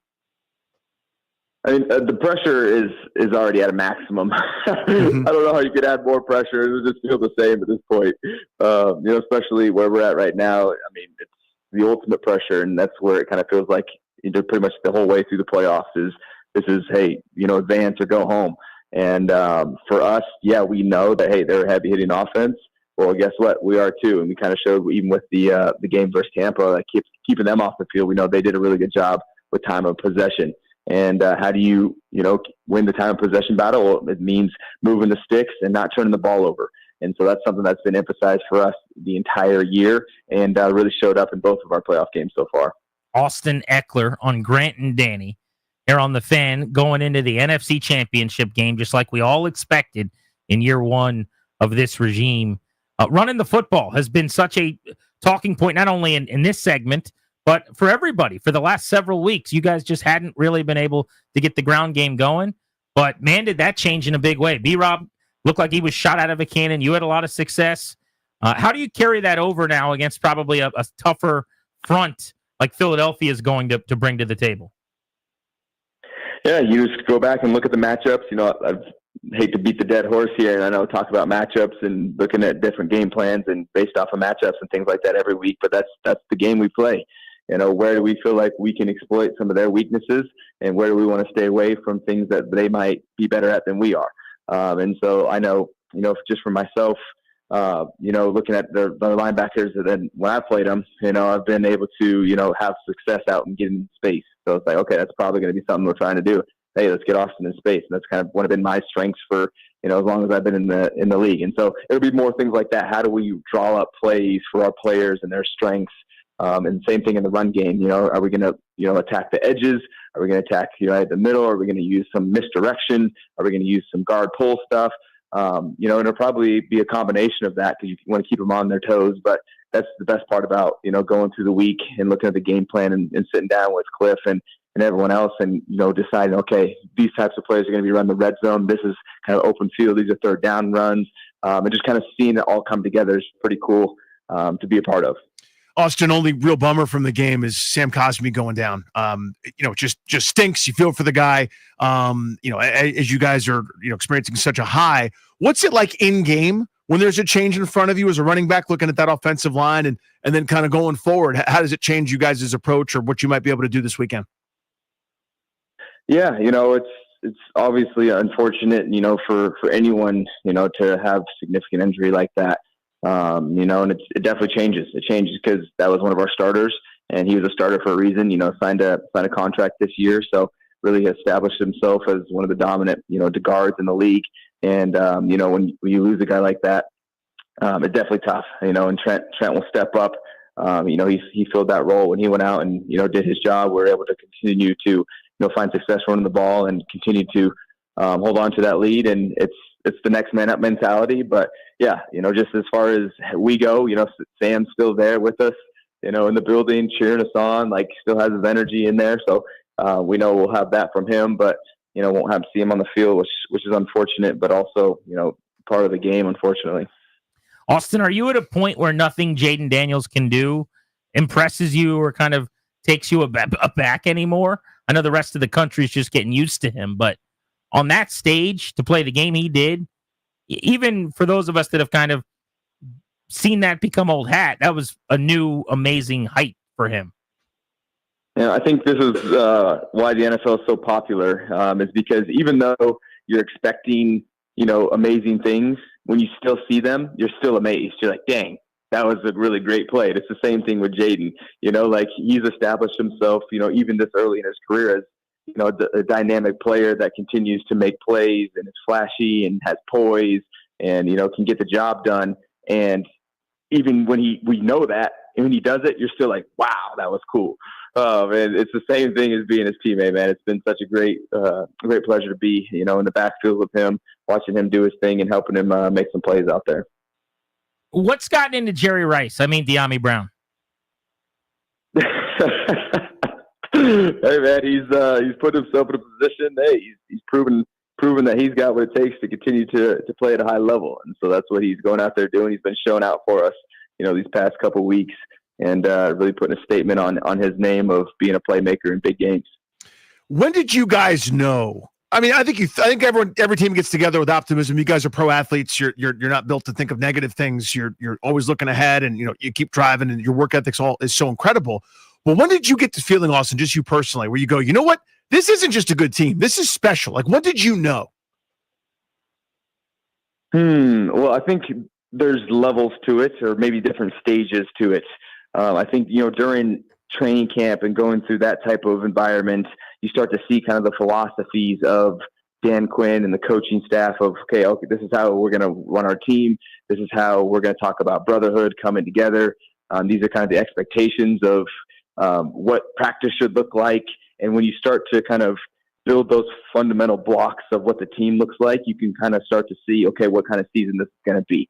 As far as like, am I going to enjoy coming into work, or is it like, oh gosh, like, is everyone tight, or is it relaxed, or is it like, what is that feeling? And so, you know, from early on, it was set up as a feeling of, okay, hey, we have this brotherhood. We're all bought in. If you're bought into the brotherhood, right, you're going to be accepted. You're going to really love being here. And so that's pretty much what our roster has done. And then now we put that on the field, and hey, how can we adapt around our new offense, our new quarterback, and really start to put this together? Because we don't really have an understanding, because there's so many new guys and new offense and all this new stuff. We don't really have an understanding of our capabilities yet, so we got to go continue to build that. So that's what we've been doing, and we continue to push our own bar forward of the standard and the expectation and the capabilities. And that comes down to, again, the fundamentals of the brotherhood that we have, and then now put the talent on top, put the scheme on top, and we've just continued to push ourselves forward, and we've gotten to new stages of new expectations for ourselves, because we've shown up and shown that our capabilities are actually pretty far out as far as what we were able to do. So it's been pretty awesome, and kind of a developing type of process for us to see how special this team has been. Austin Eckler presented by IT Cadre, joining us on Grant and Danny. Austin, I know all eyes for you are on now the Philadelphia Eagles, but I am curious just to get your thoughts. In the news over the last 24 hours, Anthony Lynn's name has come back up as a head coaching candidate with the Dallas Cowboys. Obviously, Cliff Kingsbury's been in the mix as well. Two of your coaches and guys that have helped you this season. Just curious to get your thoughts. You know Lynn very well from your time with the Chargers. Know about whether or not you feel like he should get another shot and what kind of head coach he would make if he got another run, and then Kingsbury as well. Yeah, I mean, for me, like I can't even speak on it right now. I don't know. That's like me talking free agency, but we're still, trying to win games out here. And so for me, it's like, hey, that's great. I'm hoping you guys have some opportunities. Maybe you'll take them, maybe not. But right now, hey, help us win this dang game. Like, that's where I need your focus. And so, in the future, if that's what they decide to do and they want to go pursue those, they probably would both make great opportunity or a great fit for somebody. But like, hey, let's focus now. Let's focus now. Focus here. Along those lines, there's been a lot of talk about maybe changing the way that the coaching cycle works, where like you can't interview anybody until after the Super Bowl, because that way, there's not a disadvantage for the guys that, like Cliff, I think, is doing it the right way. He basically said, I'm not talking to anybody until the season's over for us. Do you think they should do it that way? That makes sense. Yeah. It makes sense, right? It makes sense. Like if someone's interviewing for a job and they're like, oh, I'll take it. And it's like, well, we actually want to interview other people too. When they're like, well, this guy is willing, and so should we take them? He's already here. We don't have to compete as much now. It kind of, I feel like makes it an environment that's, like you said, not as fair for the people that are still in the actual, in the tournament, because you can't expect those guys to be able to even have a chance to go and, do interviews and stuff like that, because they got to focus on their team, which they should be. So I think it should be, something a little bit more like kind of like a free agent type date, where it's like, hey, here's the date. After that, conversations can open. You can still have maybe some preliminary talks of who's interested type thing like that, but maybe no official interviews. So I don't know. That's just me talking out of, something I don't really know too much about. Yeah, I think it's smart, man. I think you're right. I think like you could do it the day or two after the season, and because it is a lot of times as these coaches, coordinators for the really good teams like Washington, it's the best teams ever. The teams that don't lose, the teams that go months without losing, the teams that are insurmountable juggernauts like the Commanders, they're the best ever. Those teams, then the guys, they get screwed over a little bit sometimes. It does happen. Yeah, I could see that being a thing. I think coaching, in the NFL, is kind of handled really by ownership in that side. Like there's no union or anything like that, so it's kind of the Wild West over there. They don't have to say how much they're paying people or anything like that. So, it's a whole topic of discussion that us as players luckily don't have to get involved in, because it's just probably even more of a mess. But yeah, so hopefully they get it figured out over there. Austin, one listener question here: what's it like playing a team for a third time? Actually, I was talking to Jerzon Newton in the locker room about that. He's like, man, third time playing these guys. I'm like, hey, well, at least now we know who they are. We know other players. We know what they're about. We know their strengths, weaknesses, things like that. So game planning, I'm sure for the coaches too, is a little bit easier, because you know what to expect. And so yeah, I think it's really cool, because it's a team that's in our division, and now we're kind of like, hey, the new kid on the block, the new arrival. So I know it was like for with the Chargers and KC, we were always chasing them, and now we're still chasing that team that's kind of been in that seat. And now we have an opportunity to knock them off in one of the biggest games of the year. One more IT Cadre listener question for Austin Eckler. Somebody wants to know have you used the VR technology and put on those goggles that Jaden wears? We had a guy on yesterday telling us all about how he does this for hours every week, and it prepares him for the game. It's amazing technology. Have you actually worn those goggles at all and looked at what it looks like? I have not. I imagine it's a little different for running back, though, than it is for quarterback. Because, for me, I'm reading different gaps and things like that, and I have to run. A quarterback, you can at least, stand there and kind of get a feel of the front and stuff like that, maybe some coverage and things that are, beyond the line of scrimmage. So, no, I haven't gotten into it, but it sounds like, it's been popping up a lot lately. I don't know if it's because, maybe the media is trying to, pinpoint, man, why is this kid so good? But if it's something that's really helping him, he's really using it like that, then good for him. I hope he keeps doing it. Awesome as always, man. Really cool that you guys are going to the conference championship game, and we get to talk to you about it, dude. This is great. Keep it up, man. It's been fun. Let's do it, man. Let's keep it going. One more. Appreciate you, buddy. Playing in the Super Bowl. Austin Eckler, awesome all season long, presented by IT Cadre, with us here on Grant and Danny. IT Cadre's trusted insight, helping leaders of the nation's most important organizations understand complexity, align efforts, and make the best data-driven decisions to achieve success. IT Cadre, your vision, our purpose. Eckler was just splendid in Detroit. He was awesome, man. That huge. I think, was it the first play of the series that he ripped off that 35-yard run? I think it was. Kind of get him going again. Because, we look at the double-digit lead and the score, and you go, oh, Washington dominated that game. There's still moments where it's nip and tuck, right? I can't remember if Detroit had just scored or whatever happened preceding that, but I remember going, oh, okay, breath of air. We can all relax a little bit because he just made a play. You know what I mean? That's the kind of stuff it takes to win games like that. How costly is the Sam Cosmi injury going to be? Let's get into that next on G&D.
I'm Earl Forsey. We're brought to you by the Windowman.com, the educational window company. Getting set for the first NFC title game for Washington in 33 years. Sunday on the road in Philadelphia. Eagles a 6.5-point favorite. We'll have complete game day coverage Sunday starting at 9 a.m. countdown to kickoff and the play-by-play, the National Call Westwood One broadcast, 3 p.m. kickoff here on The Fan. Capitals out west in Edmonton tonight. That's a 9 p.m. face-off on The Fan. Wizards out west as well, taking on the LA Lakers, 10:30 p.m.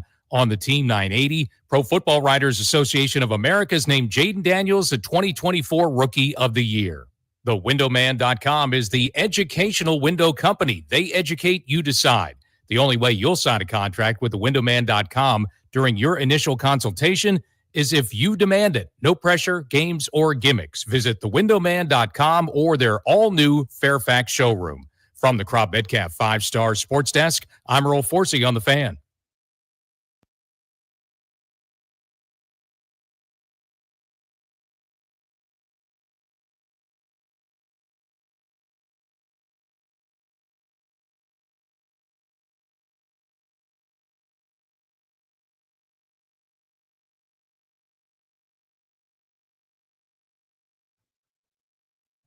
With Danny, I'm Grant. This is The Fan. Matthew Berry is on the show at 6 o'clock, NBC Sports.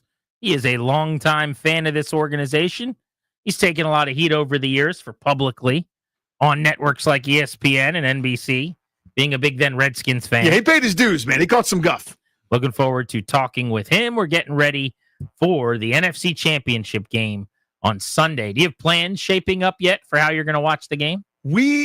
Everybody was kind of talking about doing something for the divisional round, ended up not materializing. Everybody had sporting events and games and stuff. Now everyone's kind of going, well, we should probably all do the exact same thing we just did to kind of continue this ride. So it'll probably end up me being feed up after all my kids' sporting events with, some untasty diet food and a lot of anxiety. Because you watched at home. Yeah. I mean, after the kids went to bed solo. Right. Pretty much, yeah. In a dark room. That's right. My wife was there for the first half, tapped out. But this is 3 o'clock, so it's like everyone has their games, and then we'll get right home, and my feet is the. Please tell me you're not at a game at 3 o'clock. We'll get home. We'll get home right at 3. Oh my god. We'll get home right at 3. What if it's like 3:14? We'll pause. I guess the kickoff's probably 3:30. Right? Yeah, who knows? I mean, it's slated time is 3, but we got the old DVR pause button. We'll be all right. Would there be any situation where you just bail on whatever is and I say I'll see you at the house? Would there be a situation? In other words, if you're going to miss kickoff, would you just say, you guys have been great. Right. I'll be at the house. Tell one of the other parents at the game, would you mind giving my son a ride home? Exactly.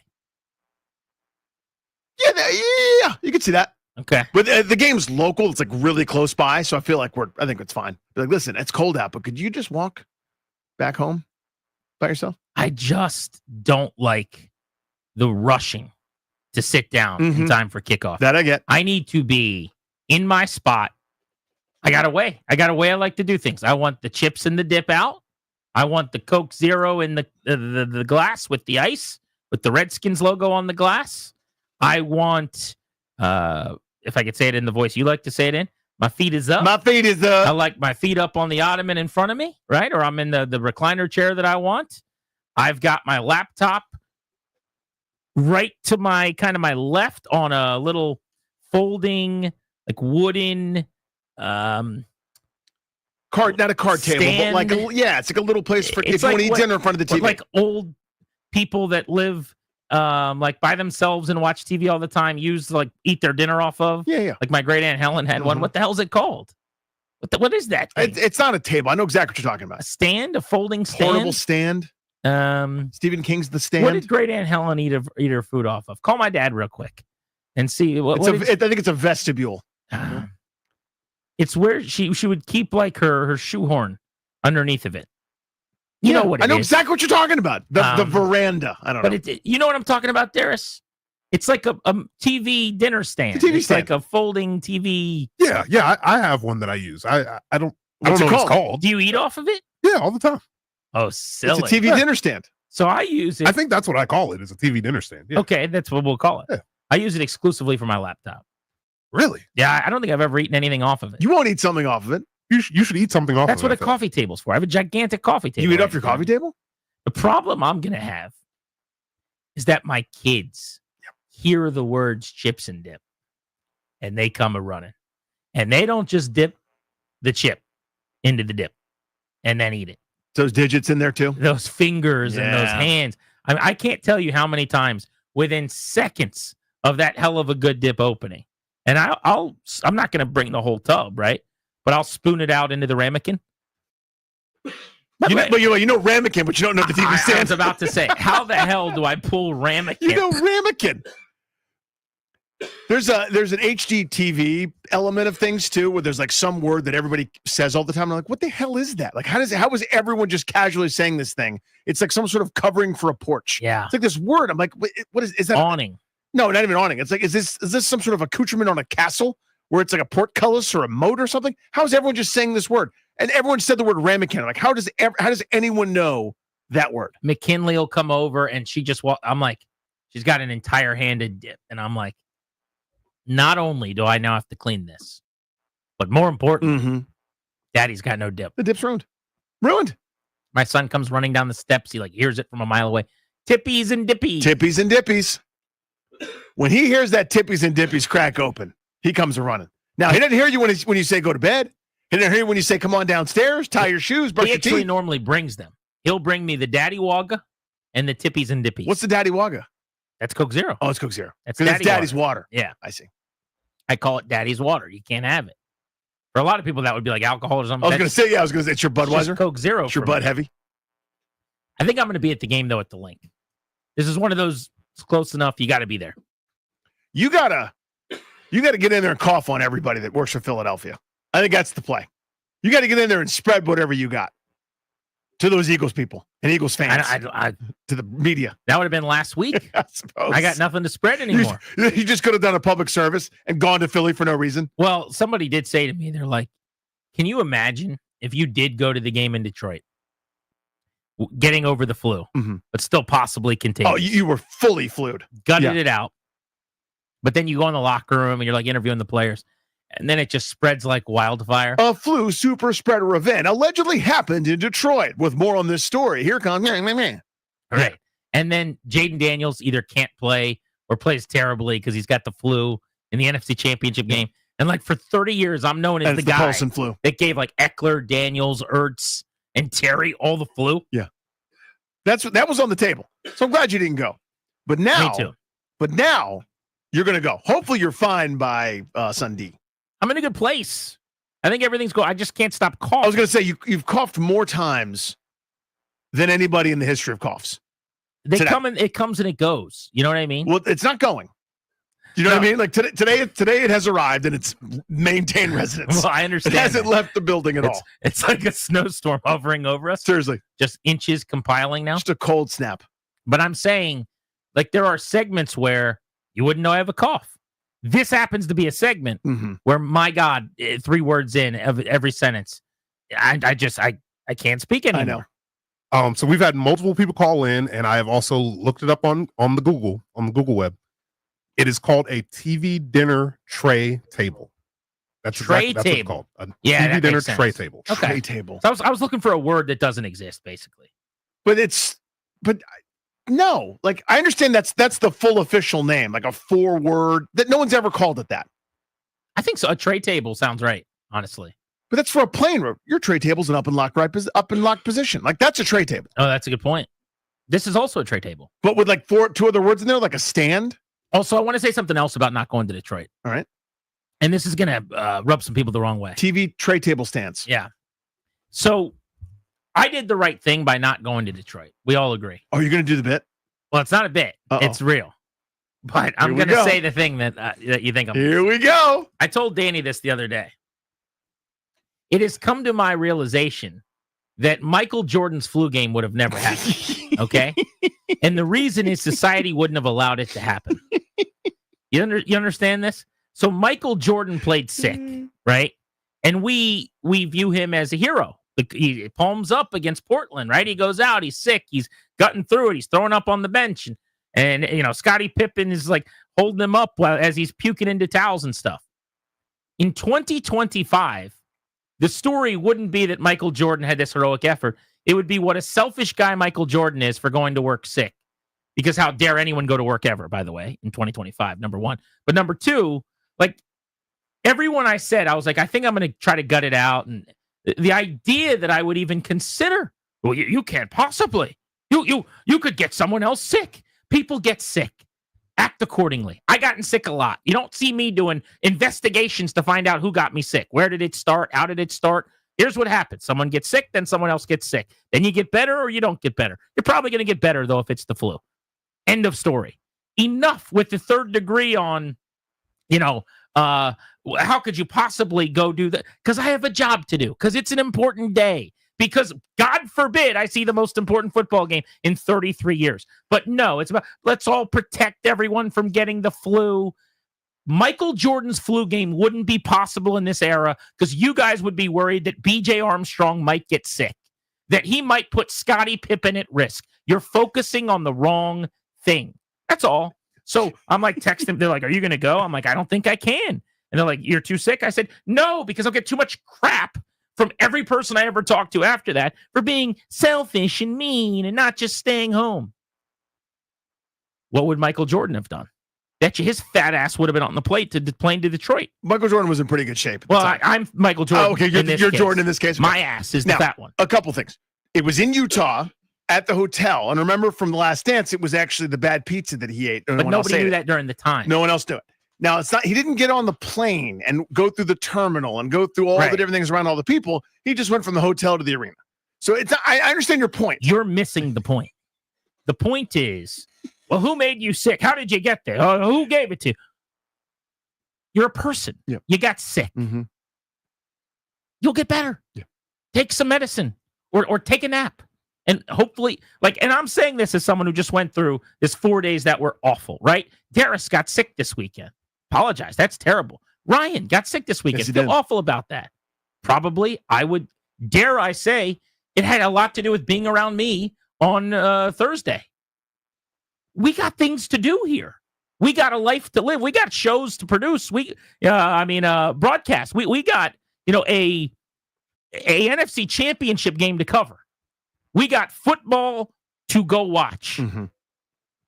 Get better when you get better. You see what I'm saying? But this idea of, I said to one person, I'm like, yeah, I think there's a chance I think I could just load up on meds. I don't have a fever anymore. I'll put on a mask. I'll be that guy. Kick it like it's 2020. I'll just wear a mask on the plane, double up a mask. Like you would get on a plane when you had the flu like yesterday? I guess not. That was every person. Like, are you? It was like me and terrible dictators in other countries. That's the list because I thought about covering a football game. Enough. It's the flu, man. Yeah. It's the flu. It's not good. We don't want to spread it to people. I don't want to give it to people. You don't want to. I would have stayed away from Jaden Daniels, but Michael Jordan would have been a villain had he have done that. You guys would have treated him like he's LeBron if he went out there and tried to play the flu game. Are you kidding me? Bill Weddington could have gotten a cough. What if Luke Longley or Tony Kukoc sneezes? Shut up. Dickie Simpkins could have been ill. Yeah, no kidding. That's what happens. What if Ron Harper gets sick? Right. You kidding me? Well, what happens if Steve Kerr gets some of your germs? I don't know. I'll probably hang 40 on Portland. It'll be my flu game. Anyway, that's my little diatribe. Yeah. But I did not get to go. No, you didn't. But it's not about me. No. They won. They did. They did. They did. You know what? As a reminder, not about me. There we go. Yeah. We got back to it. Full circle. We did. We certainly did. How much are they going to miss Sam Cosmi? That's the question on Grant and Danny.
G&D on the Fan. Hit the phones in just a second if you're waiting. 800-636-1067. Commanders-Eagles Sunday from Philly at Lincoln Financial Field. I know it's going to be very costly. I still expect there to be a lot of fans there. It's just too easy. It's too rare, yeah. I wouldn't be surprised, frankly, if people just drove up and stood in the parking lot and tailgated. If nothing else, it's only a couple hours right up 95. Heck, the best way to travel up there, in my opinion, is the train. I think it's like $120 round trip, and you can go up to and from the game. Don't have to worry about drinking or anything like that, and it's right off 95. I mean, it's right there. Yeah, easy peasy. What is that? Probably an hour and 20-minute train ride, tops? At most, with all the stops, hour Yeah. 25, hour 30, it's right in there. I mean, take the Acela, it's, right at an hour. I mean, it couldn't be closer. It's a couple hour drive. I mean, however you want to do it, you can do it. I'm team train. I love the train. But no Sam Cosmi. This will be big. He is a terrific right guard. They got by without him. There's just a difference, I think, sometimes in game when you lose a guy and you're able to use some duct tape and glue to get through the rest of the day. And then a full week of a team preparing for knowing that you don't have that guy to isolate that weakness and to really exacerbate that deficiency, as the Eagles are going to try to do. There's also that Philly, in the area where you directly can, kind of go head-to-head with his replacement, is pretty elite with Jalen Carter. So it's a very scary matchup without Cosmi. But I do think, Danny, you can coach around interior offensive line woes a lot easier than you can a lot of spots. We used to say this all the time on the show, or at least I used to say this all the time. I think defense is more about players and offense is more about scheme, which doesn't mean you don't need both of each on both sides of the ball. But what I mean by that is, like, I get to dictate personnel on offense. So if I'm weak at receiver, I can go with extra tight ends. If I'm weak at tight end, I can go to 11 personnel and spread you out. If I'm weak at tackle, I'll get the ball out of my guy's hands faster and I'll, run screens and things to get you up the field and whatnot, right? If I know I'm weak at guard going into this game and I don't have a guy, I can coach and game plan around that, which is better than, say, on defense. If I don't have D tackles, I can't stop you from running it right there. If I don't have corners, you're going to put all the receivers you can on the field. So you're more dictated to on defense than you are on offense. I still think in any normal situation, this would be a death sentence maybe. It'd be a disaster. But it just seems like nothing matters. It just seems like they are on the magical ride. So I've got to assume they'll find a way to get by. Yeah, so what we've learned here through these two postseason games is that the on paper and the logical and the correct in terms of looking at something has not mattered at all, as you just so aptly said. So on paper, a defense or a coordinator will go, there's the weakness, right? If you've seen Doctor Strange in the Multiverse of Madness, when Wanda Maximoff, aka the Scarlet Witch, is attacking the Sanctum, she goes, I found the weak link, and then goes through that dude's mind and goes through that dude's portal that he ends up creating because that's the weak link. That's your weak link on the offensive line. With all due respect to Trent Scott or however they decide to do it, Sam Cosmi, you went from really good there to replacement level or worse. And Carter, Davis, Williams, and everybody, how they do things up there up front, those guys have taken over games at times. I mean, Jalen Carter, to me, is the reason they won that first game. I know everyone will look at Saquon Barkley ripping things off, or A.J. Brown doing some big stuff. Carter was so disruptive, you had to start tearing sheets out of the playbook. Certain things you just simply couldn't do. That when they couldn't get the snap off on that fourth down, and that guy dominated the game. He's frankly excellent in the first half of that second game before Washington mounted that incredible comeback. So to me, dealing with him is a problem for anybody, let alone where you've got kind of a makeshift situation. And it's not as if you want to give Trent Scott a break, you look over the other side, it's not as if Allegretti's been able to handle that guy. So when you start adding up all the different things that they're going to do, Vic Fangio's too smart. That, to me, is the place where this game is going to be won and lost. If things were normal, nothing's normal right now. Let's go to Vince in Accokeek on Grant and Danny. What's up, Vince? What's up, guys? How are you? I'm doing well. It's so many emotions tied to what's happening right now, and you guys know because I call in quite often. The other day, I realized I actually had a moment. Your dad says things to you, and you can see you looking at him like, "Yeah, Dad, you're kind of wrapping me up." And he says, "It's okay. One day when you're older, what I'm saying will make a bunch of sense to you." And in the age that I'm in now, I've had a lot of those moments. I kind of had that moment with the Redskins, the Commanders. He used to say to me and Victor all the time, like, "Yo, y'all gonna see one day the glory days are gonna come back." And we like, "Dad, you're tripping. Like, the glory days are never coming back. We suck forever." So to have that moment now, I wish he was still here so he could kind of see that. But to speak on the Sam Cosmi thing, everything you said, Grant, my logical mind says that Jalen Carter is a problem. Now we have a weak link in the offensive line. He's a problem if you have an all-pro guard. Now that we have a weak link there, they literally want to say feast heavily Jalen Carter. But we're kind of on that run right now. The belief is so thick. The brotherhood is so thick. Dan Quinn has everybody drinking the Kool-Aid with extra sugar that I kind of feel like, not saying that Jalen Carter will be nullified or he won't still be, a monster. I kind of feel like Trent Scott feels like it's his turn on the train now and he can't let his brothers down. Well, I know this, Vince. It's just how it works a lot of times when teams win a title is the injuries don't matter. Like you look back and you go, how'd they do it? And you're looking at the Caps and you go, wait, Nicholas Backstrom went down in the Penguins series and it didn't matter? Wait a second. Tom Wilson got suspended and that was just okay?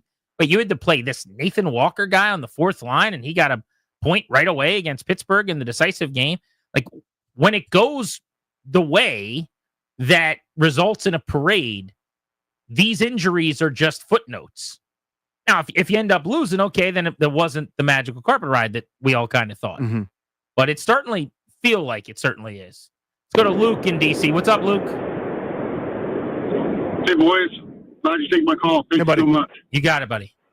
Hey, first off, I really appreciate how you guys started the show. Pete, it was just really classy and huge miss. But a little bit about, well, not so much about Cosby, but when you all were interviewing Eckler, I was thinking like, man, that is like Howie Kendrick or Adam Eaton. And then I started thinking about it, like, there's so many similarities between this team and roles and circumstances that people are playing. Like, who's the stopper? Is it Bobby Wagner? Is it Strasburg? Is it Volpe? Like, all three of those are very similar. It's just, as a Washington fan and seeing what's going on now and thinking about the championships in the past, I think a lot of people are playing similar roles. And I thought that was a really good, it's like Dumb and Dumber. Like, I had an idea. Oh, yeah, all three of these are very similar in the roles that they're playing. Does that make sense? It does. Like, you could see the parallels. Now, again, to Grant's point, if they lose to a really good Philadelphia team this weekend, we won't do that anymore. But it's impossible not to see it. I mean, as the Nationals were doing what they did in 19, you go, I can't help but notice a similarity. Where in 2018, they were thinking about firing their coach if they didn't have a good 2 or 3 game stretch. Right? And all of a sudden they start ripping off and playing good hockey. It's not the most talented team they had. It's nowhere near the best team on paper that the Capitals had that finally broke through and won it. Same with the Nationals. They had probably 3 or 4 teams that had more talent that were better. Didn't matter. Once they got rolling, that was it. Ovi, Zim. Who's the Commanders? McLaurin? Terry. Good one. Backstrom. Maybe Rendon. Who's the Commander? Allen. I'll take it. Especially a couple playoff games, he's played pretty damn well. Yeah. I thought. He was great this past week. We should do that. If they end up winning, we'll go through and find each player's little parallel comp with the other teams. He mentioned our buddy Pete Medhurst. We have one more tribute for Pete at the end of the show coming up right before 6:30. We'll close out the show with some audio of one of our favorite Pete bits that we do and have done over the years here on Grant and Danny. So make sure you're listening for that at about 6:30. Also next, we will tell you about our guest tomorrow in the 2:00 hour. You guys are going to be steamed up. Bet you'll like it. It's pretty good. We'll tell you next on The Fan.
I'm Earl Forsey, and here's what's happening. It is championship week in Washington. First time that's happened since 1992. First time in 33 years Commanders are playing for an NFC title. It'll be on the road Sunday afternoon, 3 p.m. kickoff in Philadelphia. The Eagles right now a 6.5-point favorite. Of course, we've got complete coverage on tap Sunday, starting with me. Countdown to kickoff at 9 a.m. Then Burgundy and Gold pregame. Denton and Liddell take you up till play-by-play coverage. We will have the live national call, the Westwood One broadcast kickoff, 3 p.m. Afterwards, Toby and Doc Walker, the DOC, take your calls on B&G postgame.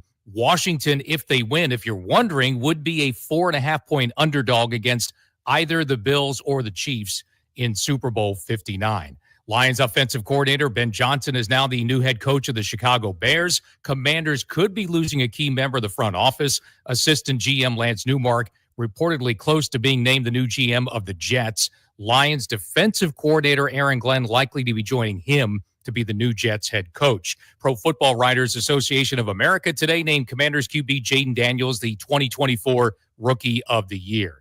Caps hockey tonight out west in Edmonton, 9 p.m. face-off here on the Fan. Wizards also on a West Coast swing, taking on the L.A. Lakers, 10:30 in the team, 980. Tennis, Novak Djokovic knocked off Carlos Alcaraz today, advancing to the semis at the Australian Open. From the Crop Metcalf 5-Star Sports Desk, I'm Earl Forsey on the Fan.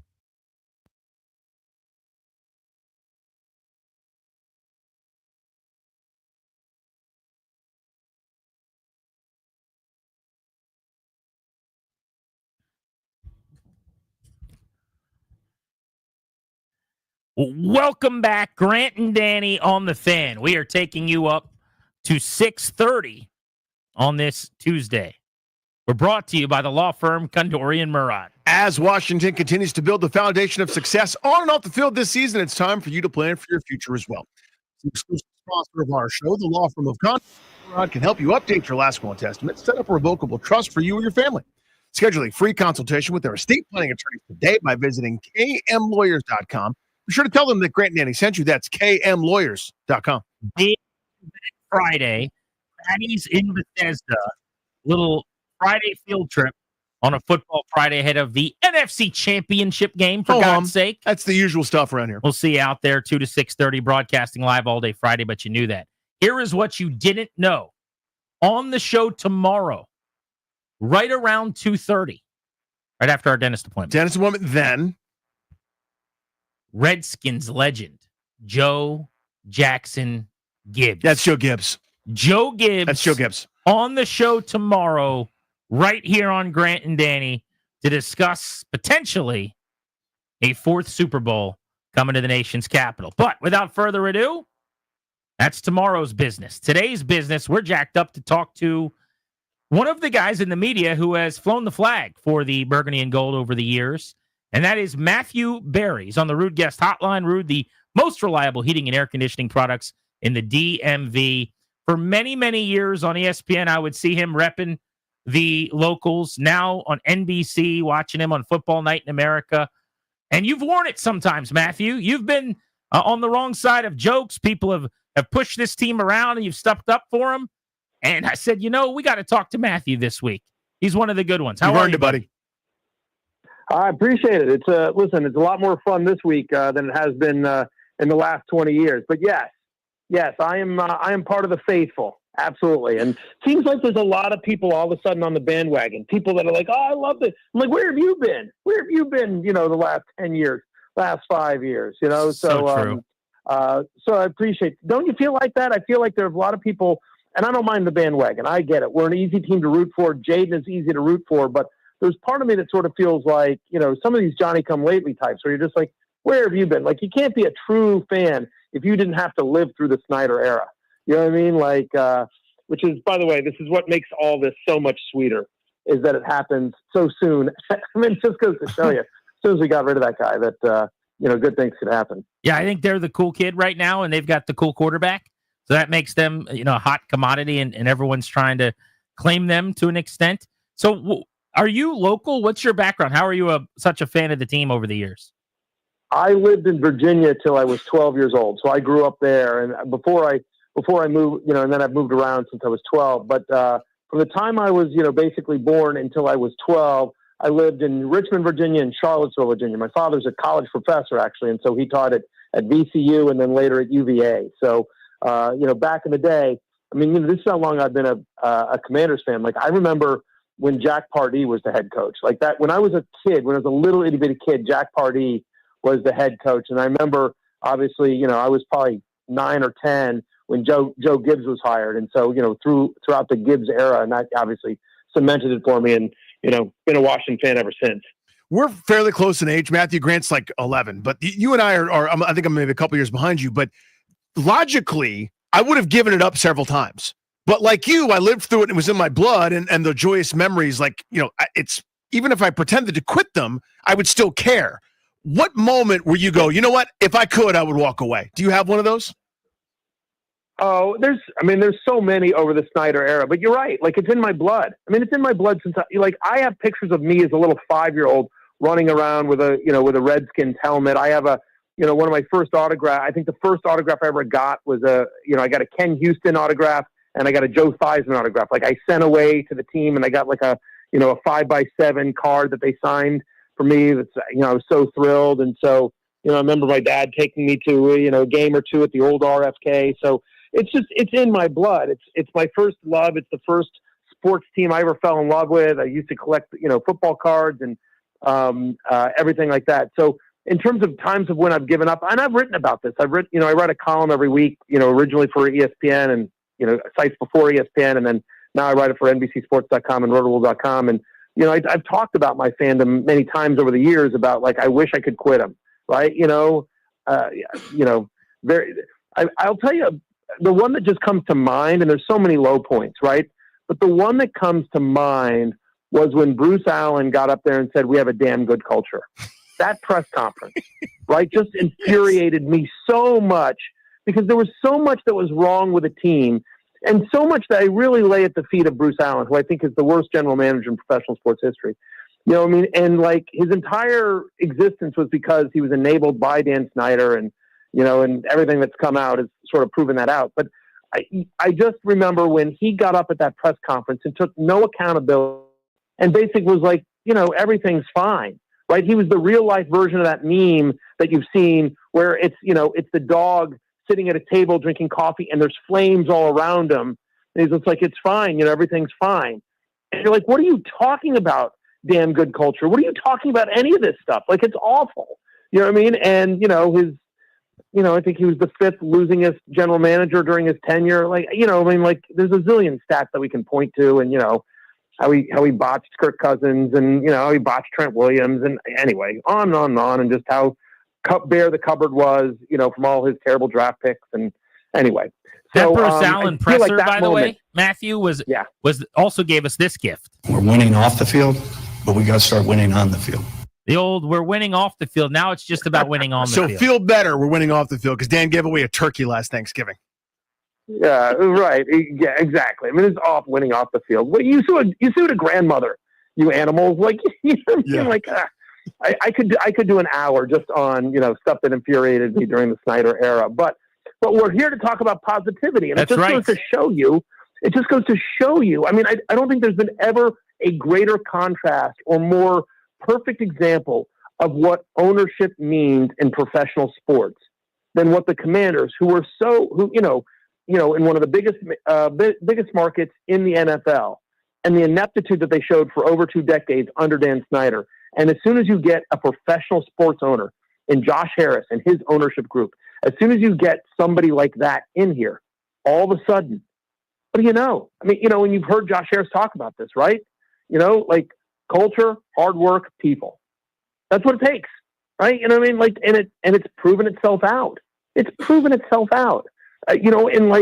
a magical ride. And I hope we're talking in a couple of weeks about the Commanders' Super Bowl victory. But it's been unbelievable this year because it's not some quick fix. They have built, Josh, Adam Peters, Dan Quinn, and the entire organization have built a foundation that can be built upon for years and years and years. Matthew Berry's with us on Grant and Danny. You mentioned this overnight renaissance. So much of it revolves around Jaden Daniels. Now, you do a lot of work, obviously, in the fantasy community and pre-ranking and trying to figure out what skill position guys, quarterbacks are going to do. What was your expectation coming into the year for Daniels, and what do you make of the year he just had? Where does it come in terms of historical fantasy seasons for rookies? You know, I mean, it's nothing short of amazing. Like, I think I tweeted this out the other day where I said something like, I was quote tweeting somebody else that had a stat. Like, I think it was the Daniel stats, like, how many games he's had with 0 turnovers and 0 punts. And it's more than, guys like Montana and Brady and everyone combined. And I said, pick a stat, any stat, and they're all insane when you talk about Jaden Daniels. And so it is one of, if not the greatest rookie season by a quarterback in fantasy.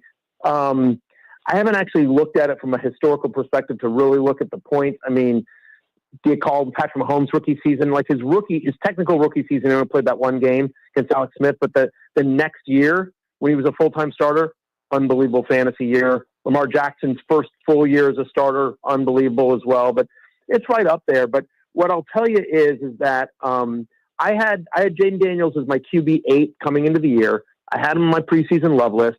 I had him on the short list for my ride or die, and I desperately wish I had actually chosen him for ride or die, but I thought, everyone's going to think I'm just being a homer, if I pick him as my ride or die. So I'm not going to do that. I regret that now, obviously. But, yeah, I was very bullish on him, but I didn't expect this. I would be lying if I said I expected him to, have such a high completion percentage, to be as brilliant as he has been. Because what I've said is, I've said this on air before.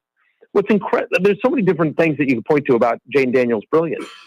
But one of them is that, guys, I would argue that Jaden Daniels is playing with a worse core than he had at LSU last year. He was throwing to Malik Neighbors and Brian Thomas last year in college.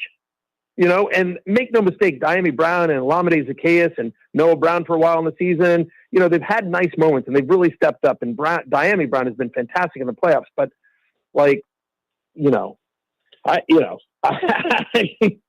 Malik Neighbors and Brian Thomas is kind of crazy in college. You understand what I'm saying? So it's brilliant what he has done with players that at the beginning of the year, with the exception of Terry McLaurin, that the rest of the league sort of felt like, there wasn't a huge market for Olamide Zaccheaus. There wasn't a huge market for Noah Brown. No one was beating down Adam Peters' door saying, hey, what can we get Diami Brown for? And so Zach Ertz was out of football.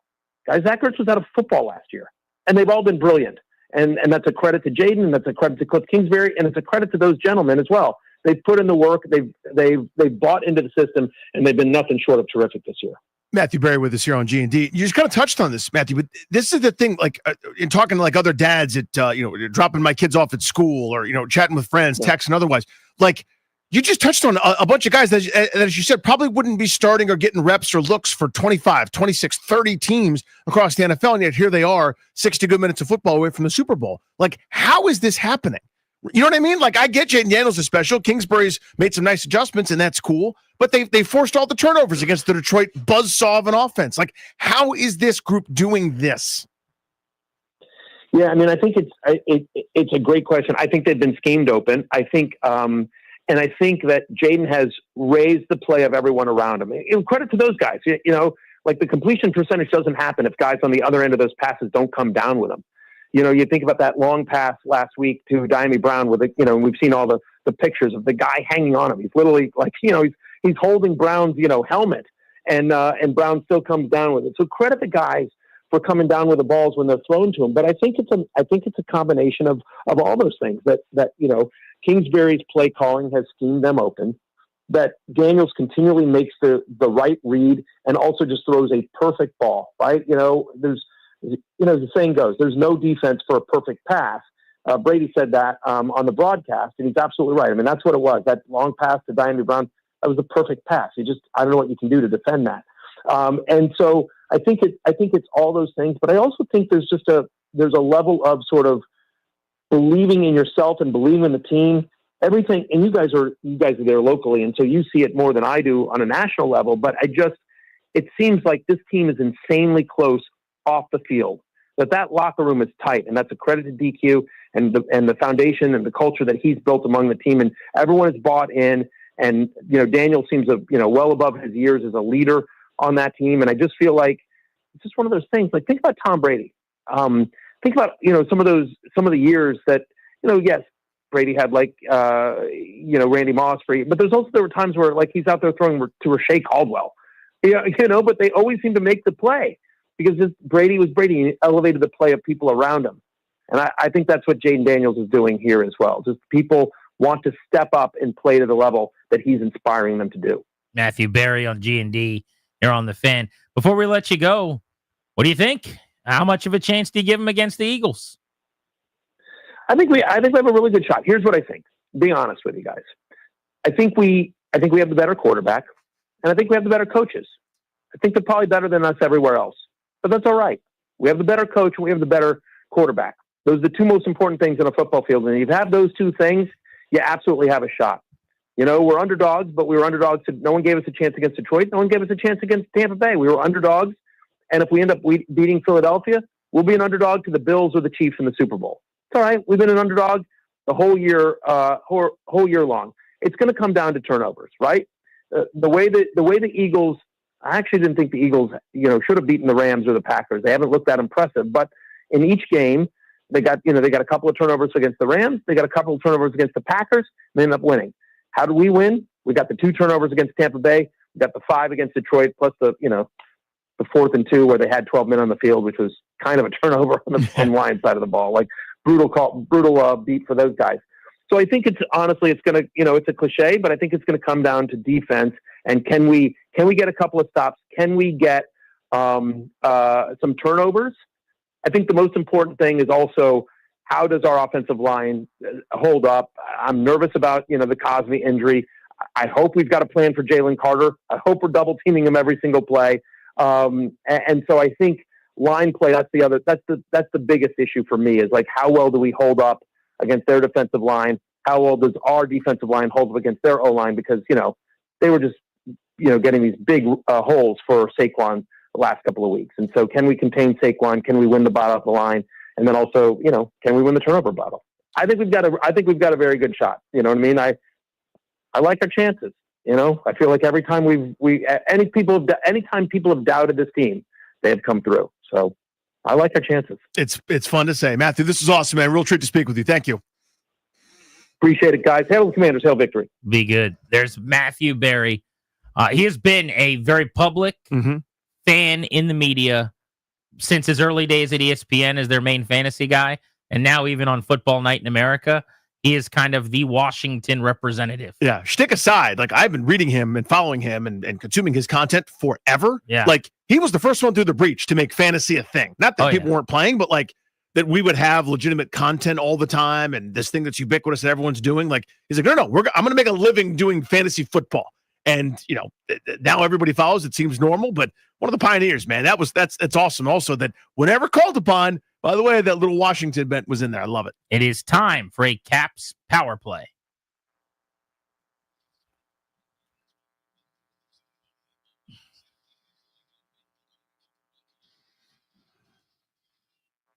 The Capitals sitting at 31-10-5, 67 points on the season. The best team in the NHL right now. They are on the road where they're 15-6-1 on the season. Game number 48 of 82 for them. They take on the Edmonton Oilers tonight. Puck drop at 9 p.m. East time. Capitals rolling of late behind Logan Thompson, who with an injury to Charlie Lindgren had taken over exclusively in the net. But Lindgren back now on the mend from his injury. Yeah, Edmonton is really, really good, as are the Capitals, obviously, as you already referenced. But that is a team that can score, get up and down offensively, one of the most exciting teams in the NHL. So you hold them, you limit them to maybe a couple goals or less. Got a great shot at winning this one this evening. Yeah, Alex Ovechkin continues his chase of immortality in Wayne Gretzky. Ovi, been one of the leaders in the goals per game and per shift and minutes on ice, but also right now in points per game, where he's got 33 through 30 contests and plus minus as well for the Capitals. He is plus 15. Best on the team, by the way, maybe not surprisingly, Alexi Protas, a plus 26. He's been awesome this year, unheralded. Really, really good. That's your Caps power play.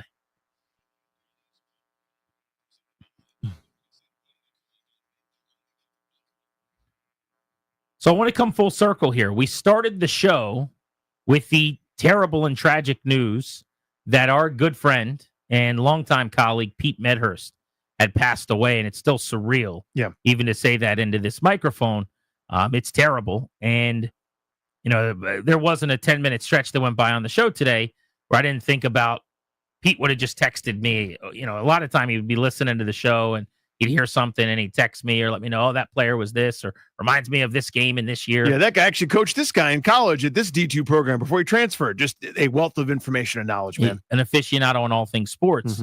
No longer with us, which is just awful. If you didn't know, and many of you probably did, but he'd been battling brain cancer for the last couple of months, and just a horrific disease and a terrible circumstance. But he battled it very gracefully, and getting to talk to him a couple of times, on FaceTime, like was giving it hell, and did everything that he could. And we're thinking about his family. But I wanted to play this clip of Pete discussing the first time he actually got to call a Nationals game on the radio on 106.7 The Fan. He was the longtime voice of Navy athletics. He'd called countless high school and college games in different capacities, but that was very much a huge opportunity for him. And I still remember how thrilled and just giddy he was about getting to do that, not knowing if it'd be a one-off that one time. And he turned into being the main fill-in for Charlie and Dave on the Nats radio network in the years that would follow. The very first night, this was very surprising. At the end of the game, they brought me in the lineup card and a game ball authenticated with the sticker on it, presenting me with that, for my first Major League broadcast. That's a nice touch. And when they get on the plane, I mean, I love the enthusiasm of Juan Soto, watching him play the game. He gets on the bus and he's fist bumping you. And really, Davey Martinez in the back of the plane came by, gave me a fist bump yesterday. So I mean, it was a great experience. You feel like you're a part of it. You feel like you're a part of it. It was a great experience. And, I owe it really to Charlie and Dave because, those two guys leading up to this were fantastic. I mean, they did everything they could to make this as painless and easy as possible.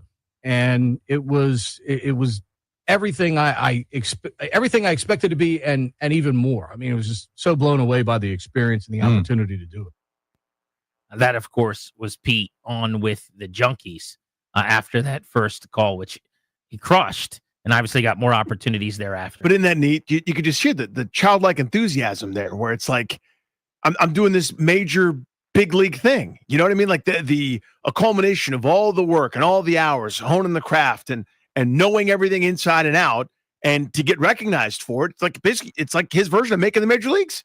You know what I mean? And that's what it was. And just the pride in everything that he did came out right there in that clip. For the first several years of our 11 so far, 10 plus, as a show, Pete was an update anchor on The Fan, and he filled in and did shows nights, weekends, kind of filling in during the day for various shows as well. But he was always around where we were at the facility here, at the studio, the update spot. I could, throw a baseball and hit it if I could throw it through some walls right here, and I'm looking through a window right where he sat all the time. And I bring this up to say, because of that, he would occasionally be part of the show. Something would be happening, and Pete would come in, we'd have him on. But I think the thing that he'll be most synonymous for on our show, and certainly what I will always remember his contribution being above anything else, was in the early years of our show, we did a bit called the Guy-Tucky Derby every year before the Kentucky Derby. And we would name horses after ridiculous things that would happen on the show, either nicknames that we gave each other or little slogans or any kind of shtick that became real part of the fabric of the program. Right. So like, winning off the field around turn 3 and the big fat egg thing or whatever, like the junkie stuff. But whatever it was going on, he would incorporate that. It was amazing. But what was just absolutely awesome about it was that Pete, who is just a professional level broadcaster at everything he does, we kind of gave him this assignment. We threw it at him. We're like, hey, we got these funny horses' names. All I did was slid across a piece of paper with 8 horse names on it. Like, would you call a fake race and pretend like they're racing and we're going to edit together some sound and make it sound good on the radio?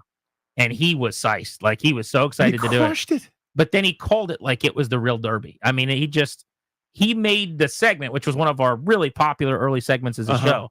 Like, he made the whole thing. I cared so much more about it than the actual horse race. Yeah. I mean, it was his talent. So we thought tonight we would leave you with a couple of our early Guy Tucky derbies with the great Pete Medhurst on the call. All right, Pete, crack the mic. Here we go. Ladies and gentlemen, it's time for our Grant and Danny first annual pre-Kentucky Derby, guys.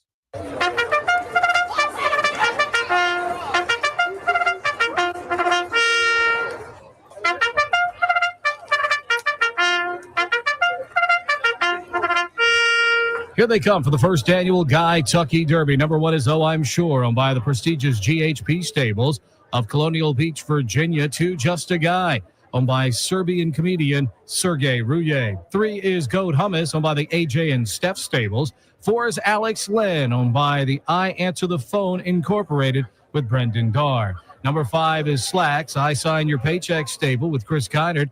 Number 6 is Miley Bieber, owned by I Love to Wake Up Early Every Morning, Eric Bickle. And rounding out the field is Wrestling and Guns, owned by the Chad Dukes versus the World Stable.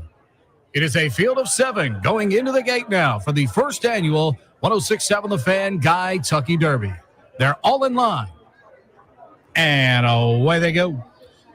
They're off and running in the first annual Guy Tucky Derby. Oh, I'm Sure breaks alertly from the inside. Goat Hummus along the rails second. Just a Guy now to take a tuck in third. Alex Len takes a look on the outside fourth. Slacks and Wrestling and Guns in the battle for fifth with Miley Bieber taking up the best view. Can see them all. It's Oh I'm Sure. Goat Hummus out in the middle of the racetrack, pressing the pace with Just a Guy down at the rail third. Alex Len on the inside fourth. Slacks is fifth with Wrestling and Guns sixth. And Miley and Bieber can see them all. Oh, I'm Sure heading into the turn with a length and a half to the good. Goat Hummus on the outside now starting to melt in the middle of the racetrack. Just a Guy starting to loom boldly now in third. Alex Len is fourth. Wrestling and Guns with Slacks and Miley and Bieber as they come to the top of the stretch. Oh, I'm Sure under confident handling here. Goat Hummus is backing out of it. Just a Guy appears to be the next contender.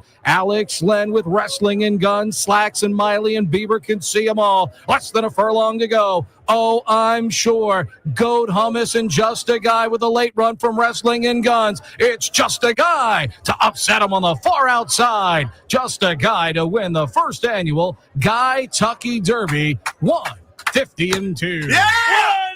150-2. Yeah! Oh, I'm Sure. That was exhilarating.